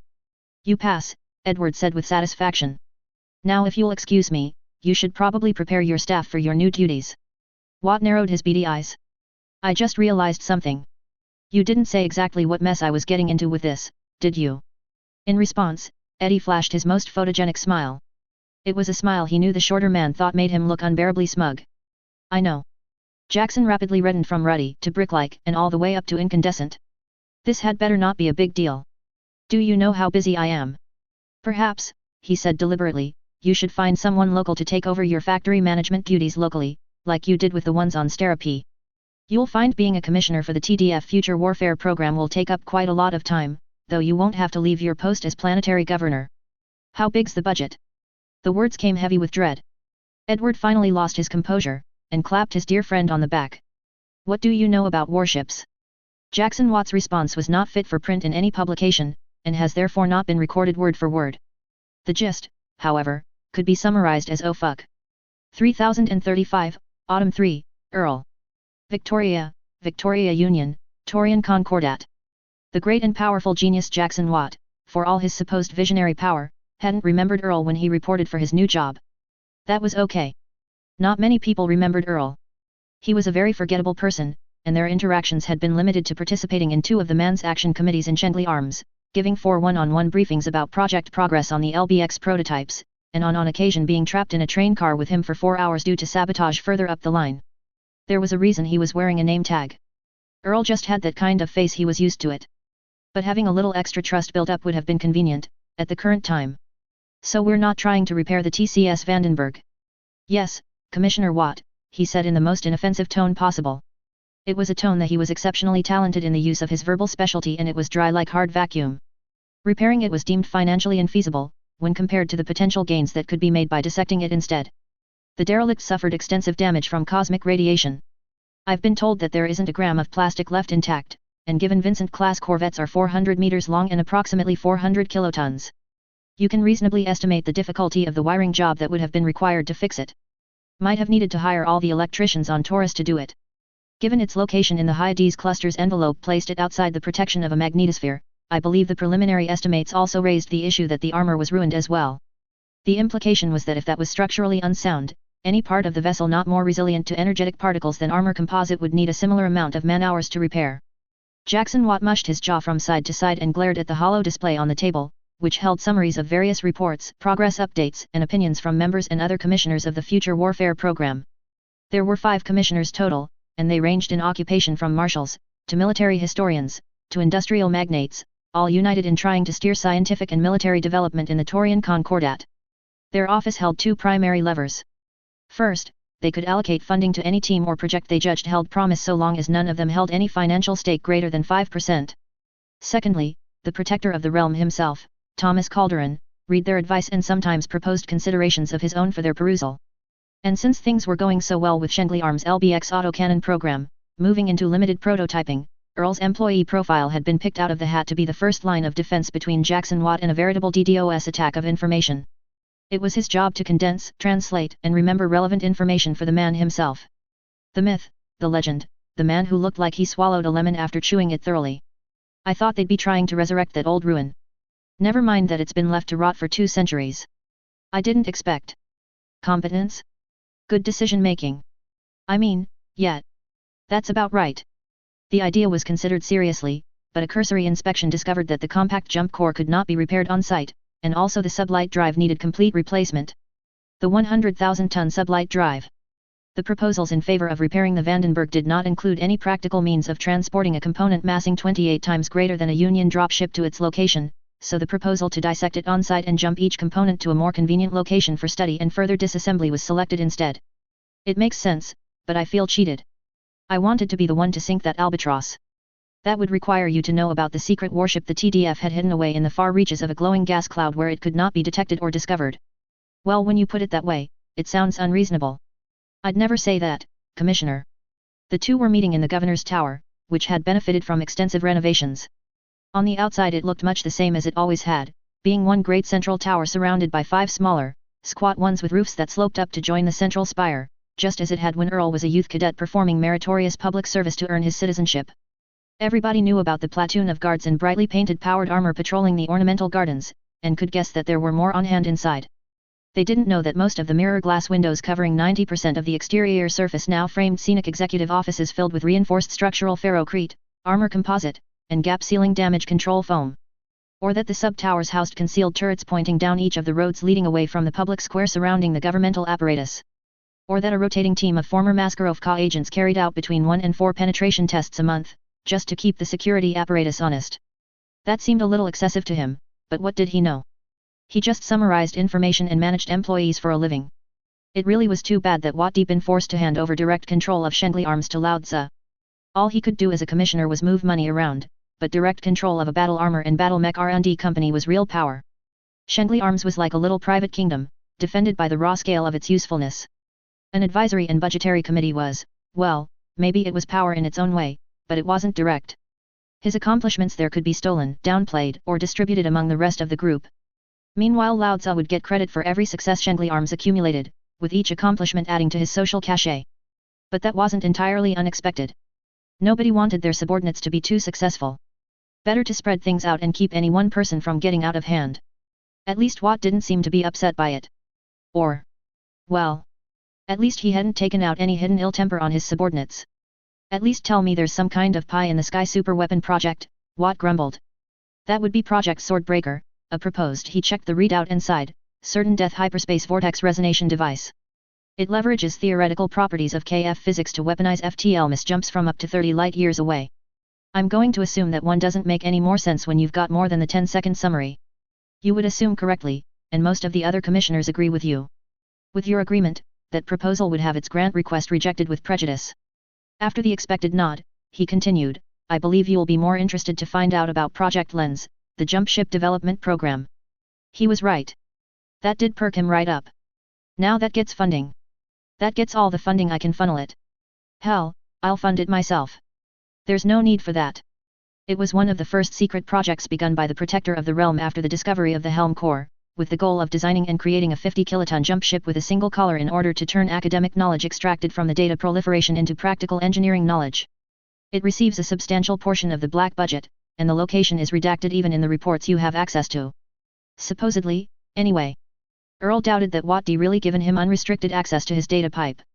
The delay on incoming information was just a little too long for that to really be the case.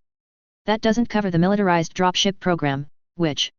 And so the briefing proceeded for several more hours, until Watt had heard about all the goings-on, knew who was trying to develop what in secret and wanted government funding to do so, and made note of which projects he wanted to personally take interest in. Naturally he wanted to visit the 2 capital ship programs and poke around, but the notes in the files said they were more than used to inspection tours at this point. Everyone who knew about them wanted to come gawk, it seemed. Earl didn't blame them.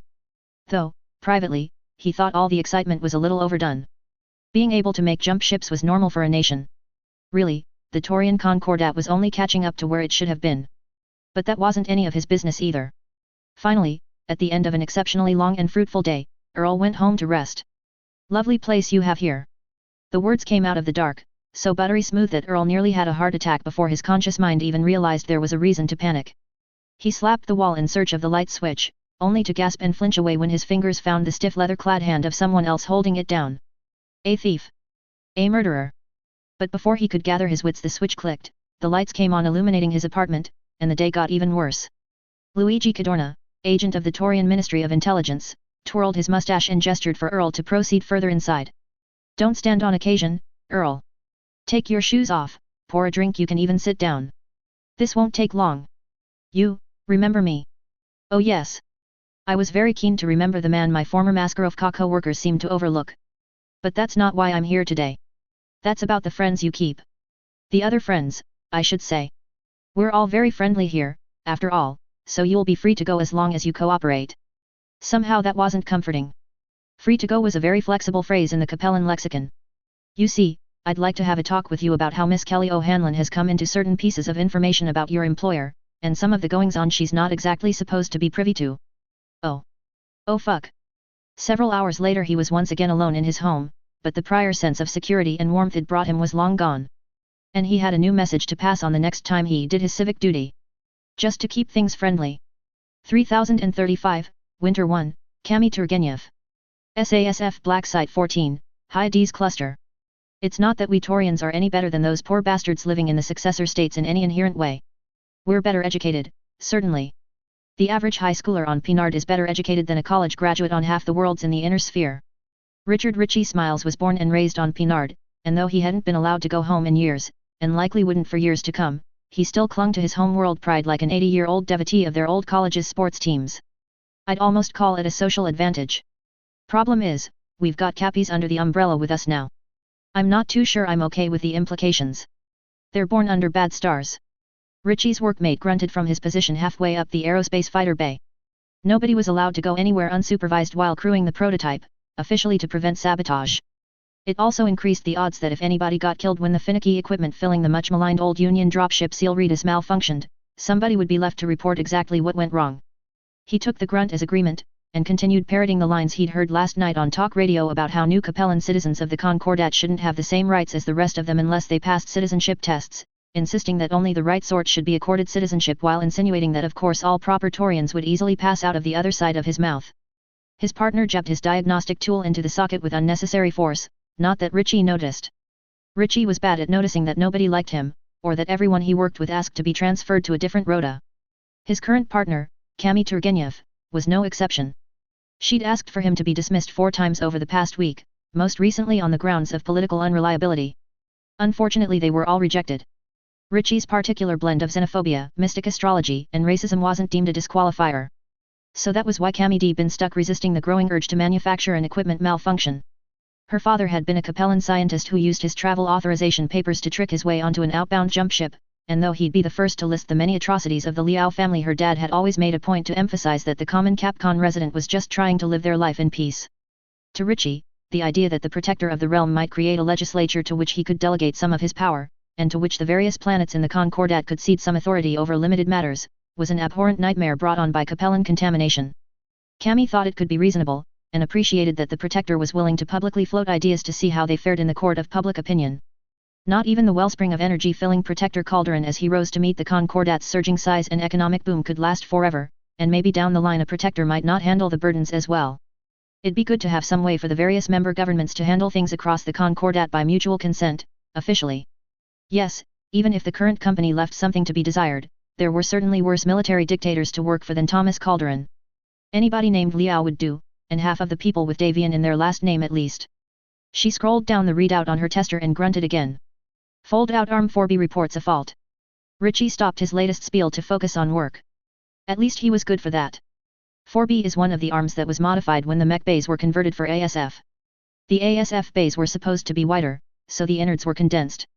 They've been nothing but trouble. Agreed.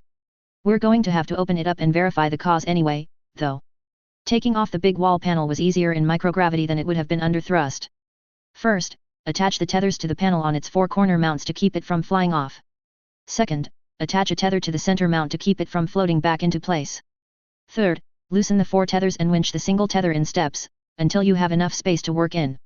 There were supposed to be extending hinge mechanisms that would open and control the wall panel, but the poor seal readers had required them to be removed in order to save space and mass. The actual military dropship it was testing systems for hopefully wouldn't require any such kludges. Sure enough, Arm 4B had caught against 4B from the next bay over.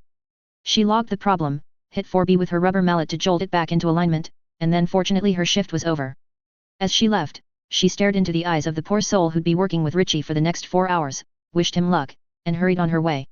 In the spirit of camaraderie, the first-class cabin shower had been opened to the crew at large. Showering in zero gravity was normally an ordeal, though while under thrust the crew showers were perfectly fine, but the first-class shower was a mechanical marvel and Kami knew going back to standard accommodations would be a trial. It used pressurized sprayers and air pressure to make a shower that was 50% as good as one that ran off gravity. There was technically a rec room on board. Part of the cargo bay had been sectioned off and a few standard cargo containers inside it rigged with hollow screens, VID players, and game consoles, but after a long shift of resisting the urge to commit an accident on her fellow sailor and hearing cross-chatter about the latest problems with the engine, she just wanted to crawl into her bunk, strap down, and sleep. So that's exactly what she did. She woke up early for her next shift, of course. Passing the time with the news broadcasts, which were only coming at a few weeks' delay because the Celerity was currently docked at Black Site Warship. That wasn't its official name, but she could look out an exterior camera and see gigantic slips bigger being built on the other side of the dwarf planet they were parked at, so everybody on the crew called it that even if nobody said the infrastructure was for warships. They really shouldn't, but when they weren't actually on a shakedown cruise testing some newly installed piece of malfunctioning junk they were all very bored, so it was an understandable lapse. And the news was about rising tensions with the Federated Sons. Or the Federated Commonwealth. Whatever it was being called this week. The Fedi raid on Victoria, that had been bad news. Beforehand she'd heard some talk about maybe opening relations a little more with the Federated Commonwealth, or just Morgan Hosek Davian and the Capellan March. Tensions were at historical lows. No pirates had crossed the border on either side for nearly half a decade. The Fedis were pretty obviously gearing up to attack the Dracs on the other side of the inner sphere. And then one announcement on the news had killed the growing hope for open peace like rat poison cake at a wedding. Fucking Waco Rangers, she muttered as she drank her breakfast. Fucking Morgan Hosek Davian, the miserable rat-faced sumbitch. Why can't the damn innies leave good enough alone? Peace, it seemed, truly could only be maintained by the threat of violence. And there was no symbol of violence so beautiful and brilliant as that shining star of the lost age, the warship. Maybe Taurian warships securing the border would put more regiments on the Fedsun's side of it, but Cammy thought that at least they'd also keep those regiments honest. She took comfort in that.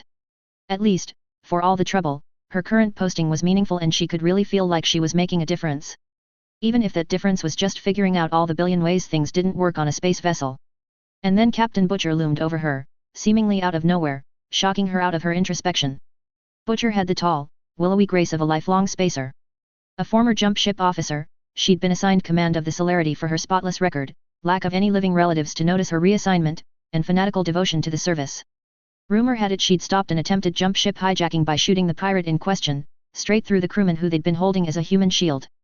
Cammy's mouth went dry and she grabbed the wall strap as she came to attention. Captain. As you were. She relaxed. A little bit.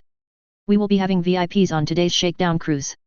I'm assigning you to keep them out of the way and entertained. Smiles will have to keep his own company. Your charges should be more than happy to hear about the systems we're testing, and everything you've discovered wrong with them. Here is the whitelist and the briefing. Inform me of any irregularities, and do your best to keep them out of the bridge. That will be all. Butcher handed her a clipboard of printouts, turned, and propelled herself down the and out of sight with the same silent grace she'd arrived with. Cammy tried not to shiver, and failed. Then she looked down at the clipboard. The pen clamped to it that was decorated with a little blue cartoon horse smoking a cigar, and the incongruity was unnerving. After taking a few minutes to find some place where she wouldn't be disturbed, and settling on the rec room with the least popular console, she scanned the briefing. This wasn't the first time they'd had VIPs aboard, but it was the first time an actual commissioner and his staff would be present. And she supposed that he might actually be entertained by getting into the minutiae of the problems they'd suffered, or the solutions they'd figured out to them. There was Commissioner Jackson Watt, his bodyguard Colonel Rhonda Snord, and an assortment of aides including Abigail O'Hanlon, who had a special asterisk by her name. Checking the notes, she found a small bio noting her as the daughter of the previous person to wear one of Commissioner Watt's hats, ruler of Victoria. Capellan former ruler. The one who ruled it for the Capellan Confederation. That ruler. Cammy put a little star on that entry. But it was a name on the other half of today's visitor list that really struck her. Didn't Chong used to work for Watt? She asked herself, and then leafed through until she found that whoever compiled the dossiers had had the same thought. He quit and went to work for Taurus Territorial Industries instead. It was a whole thing. He designed that big battle armor with the big laser that the TDF made a second acquisition contract just so they could buy it and the Maverick at the same time. That sounded bad, but as she read further she realized that no, she wouldn't be dealing with a powder keg today. Watt seemed fine with TTI. It's just the local head on Sterapi he has beef with, and he's not on the guest list. Besides, according to this he wrote Chong a letter of recommendation. This'll probably be more like two old friends meeting than anything else. More fool her. 3035, Winter 2, Cammy Turgenev. SASF Black Site 14, High D's Cluster. And if you'll brace, we're about to begin acceleration. Make sure you're oriented the right way up, because we're about to go from microgravity to 1 gram in about 10 seconds, and you won't have time to turn around. Her VIPs all dutifully took hold of the tether straps dangling from the walls and spun themselves around in the appropriate direction. The ship had been in motion for the past few minutes, slowly pushed away from its void dock by a tug, but she knew the timing well enough to predict the warning klaxon that blared a familiar pattern shortly after they all finished. 30 seconds until acceleration. Captain Butcher's brusque voice took over from the automated notice, echoing over the intercoms. Not all the speakers were completely in sync with each other anymore, resulting in a slight echo. We will begin today's shakedown cruise with a burn at 1 gravity for 2 hours. Then we will engage in simulated combat maneuvers at 1.5 gravities. If all proceeds as expected, we will proceed with the planned tests for 2.5 gravities thrust. Be on the lookout for signs of strain in the new structural components installed last week, but expect to be back at site warship within 8 hours. The vibration of the engines finishing their warm-up sequence was soon joined by the low thunder that heralded the return of gravity, though unlike the hab blocks of the station this was acceleration simulated gravity, not spin-based simulated gravity. Her VIPs took it in different ways. Chong from Taurus Territorial Industries flexed his knees and absorbed it without issue, but Commissioner Planetary Governor Count Jackson Watt almost fell flat on his face, only saved by the grace of falling flat into one of his aides' back instead. She took a moment to imagine her fate if she'd just stood there and watched as a man richer than some planets just fell over and cracked his head open. Then she took another moment to be very, very relieved before pushing on. All right. So this is the Seal Redus, our primary test bed for advanced technology. This is the dropship where we discovered that there are practical limits to how many streak SRM launchers you can put into a single weapons bay other than how many will physically fit, among other things. How are the extended range PPCs? Chang asked. Total failure and we don't know how it happened. Cammy chirped with a smile. The magnetic focusers got messed up and attuned for no visible reason, diffusing particles everywhere instead of creating a coherent bolt. Ah. VME's ER peepers did the same thing when we installed them, so it's all good. It might be something we're doing. Maybe the engine's magnetic field fluctuates enough to brush against the weapon bay blisters? That's the best guess we have so far. So you're running with the laser bays full of normal PPCs, then? Watt asked, and the tour unfolded naturally from there. It started at the 4-port laser bay, which was actually a particle weapon bay. 4 PPCs sat in a cradle which would, in combat conditions, extend out of the hull as its armored doors retracted. The weapons bays were theoretically airtight on both ends until deployed, but Cammy refrained from opening the hatch, instead directing the guests to use a screen linked to a remote-operated camera used to inspect for damage when the outer hatch's integrity was in question. Then they proceeded to the fighter bays which used to be mech bays, which were currently empty, and the old fighter bays which were currently holding the massive Tigris small craft they'd all bail out in if the ship started to break itself in half. Everyone seemed very appreciative to see their pilots running through readiness checklists, which Cammy also appreciated. They hadn't needed them yet. Yet. You didn't join a Black Navy, or a Black Navy, without appreciating the little things that proved command didn't intend for you to go down with the ship. Next, they stopped by a missile bay, where sure enough a giant assembly of Streak SRM-2 launchers were mounted together in a giant block. This is a double mount of the prototype considered for the Mackie, she said, gesturing to the left of the giant block, then the right. The proposal was to replace the Class 20 autocannon with a pack of 10 SSRM-2s, so with double the capacity this mount can put out 40 Streak missiles at once. 60 was just a little too ambitious for our power conduits and targeting computers. This isn't finalized as armament, of course. Previously this bay held several prototype Gauss rifles which we've unfortunately had to return. A broadside of them would have been the highlight of the tour. Giving a tour wasn't so bad when you were genuinely excited about the subject matter. I wish I could show you the bridge, but Captain Butcher has given strict orders not to intrude during the flight. After we land, I'm sure you'll be able to see it. The electronics are all marvels of engineering low-tech recovered by researchers at I can't remember, but they're putting out loads of new personal computing devices too. The Solaritas corridors were normally spacious wide enough to walk a battle mech down, but the refits done to accommodate its role as a technology development platform had changed that. Section by section was rendered hazardous for casual movement as the internal components of weapons blisters intruded inward from the outer hull. Sections of walkway fit for an Atlas were rendered meaningless as the battle mech cubicles were replaced with ones for aerospace fighters that required the entire mid-deck be rendered void safe to accommodate combat launches. The entire aft engineering space was full almost to the brim, and the Union's landing gear removed to make space for a second engine. If we need to work on the engine, we just pull the whole thing out like a mint from a tube. We've got 2 spare units at any given moment, and since we're running double to simulate the propulsion of an 8-kiloton dropship, that means there are a lot of different combinations they can be in. Lots of permutations, so lots of testing to narrow down variables, Hesiod said, once they'd entered his domain next to the thrumming beasts. He was the onboard troubleshooter from Andurian Aerotech, and one of the main reasons why the Seal-Reedus was able to fly today at all. The engineers at TMI had theories and lots of ideas, but the positively ancient Andurian tech had an almost psychic understanding of how void fusion propulsion worked. He didn't have all the words, but he knew what looked right and what didn't at a glance. Just adding more propulsion modules can't be sustainable, Commissioner Watt said. Taurus Territorial Industries has made progress recently in the field of propulsion technologies. We anticipate full readiness to produce an 8-kiloton drive package within 5 years. Chang spoke up, breaking his previous paucity of words to defend his employer. Cammy shot the TTI rep a look. That wasn't what she'd heard.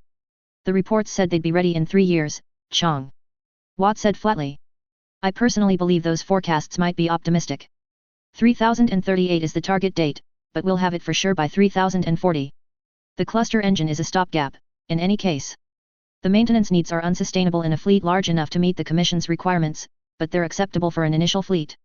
By the time our enemies realize the operational burden they'd place on the TDF in an active war, we'll have replaced the engines with new models that lack the teething problems. The Commissioner rolled his eyes. You're stiffer than a fried lizard, man. Loosen up. I'm not going to throw you out an airlock. Chang's response was as cold as if he'd been thrown out the airlock already. I have no idea what you mean, Commissioner. And then Rhonda interceded. Her noble features twisted in dry, superior amusement despite her striking yet informal attire. You learned not to overpromise, she said. Her voice was, admittedly, a little too throaty, but that didn't do anything to detract from how wonderful she was. The way she strutted through the cramped corridors utterly confident, sent shivers down Cammy's spine. The Megacorp officer shied away instinctively, a scavenging dog before a lioness. She was glamorous death on legs, and by crom what legs they were. Gleaming in the overhead lights, full of smooth synthetic power yet utterly silent on the steel deck. It was hard not to stare. Not that Snord was really all that. The voice bore mentioning again. Her hair was too short for Cammy's tastes, too. And those beautiful prosthetic legs went up high enough that they raised legitimate questions about whether certain organs were still intact. But she'd been stuck on this remote station for long enough that the fantasy was enjoyable anyway. For later.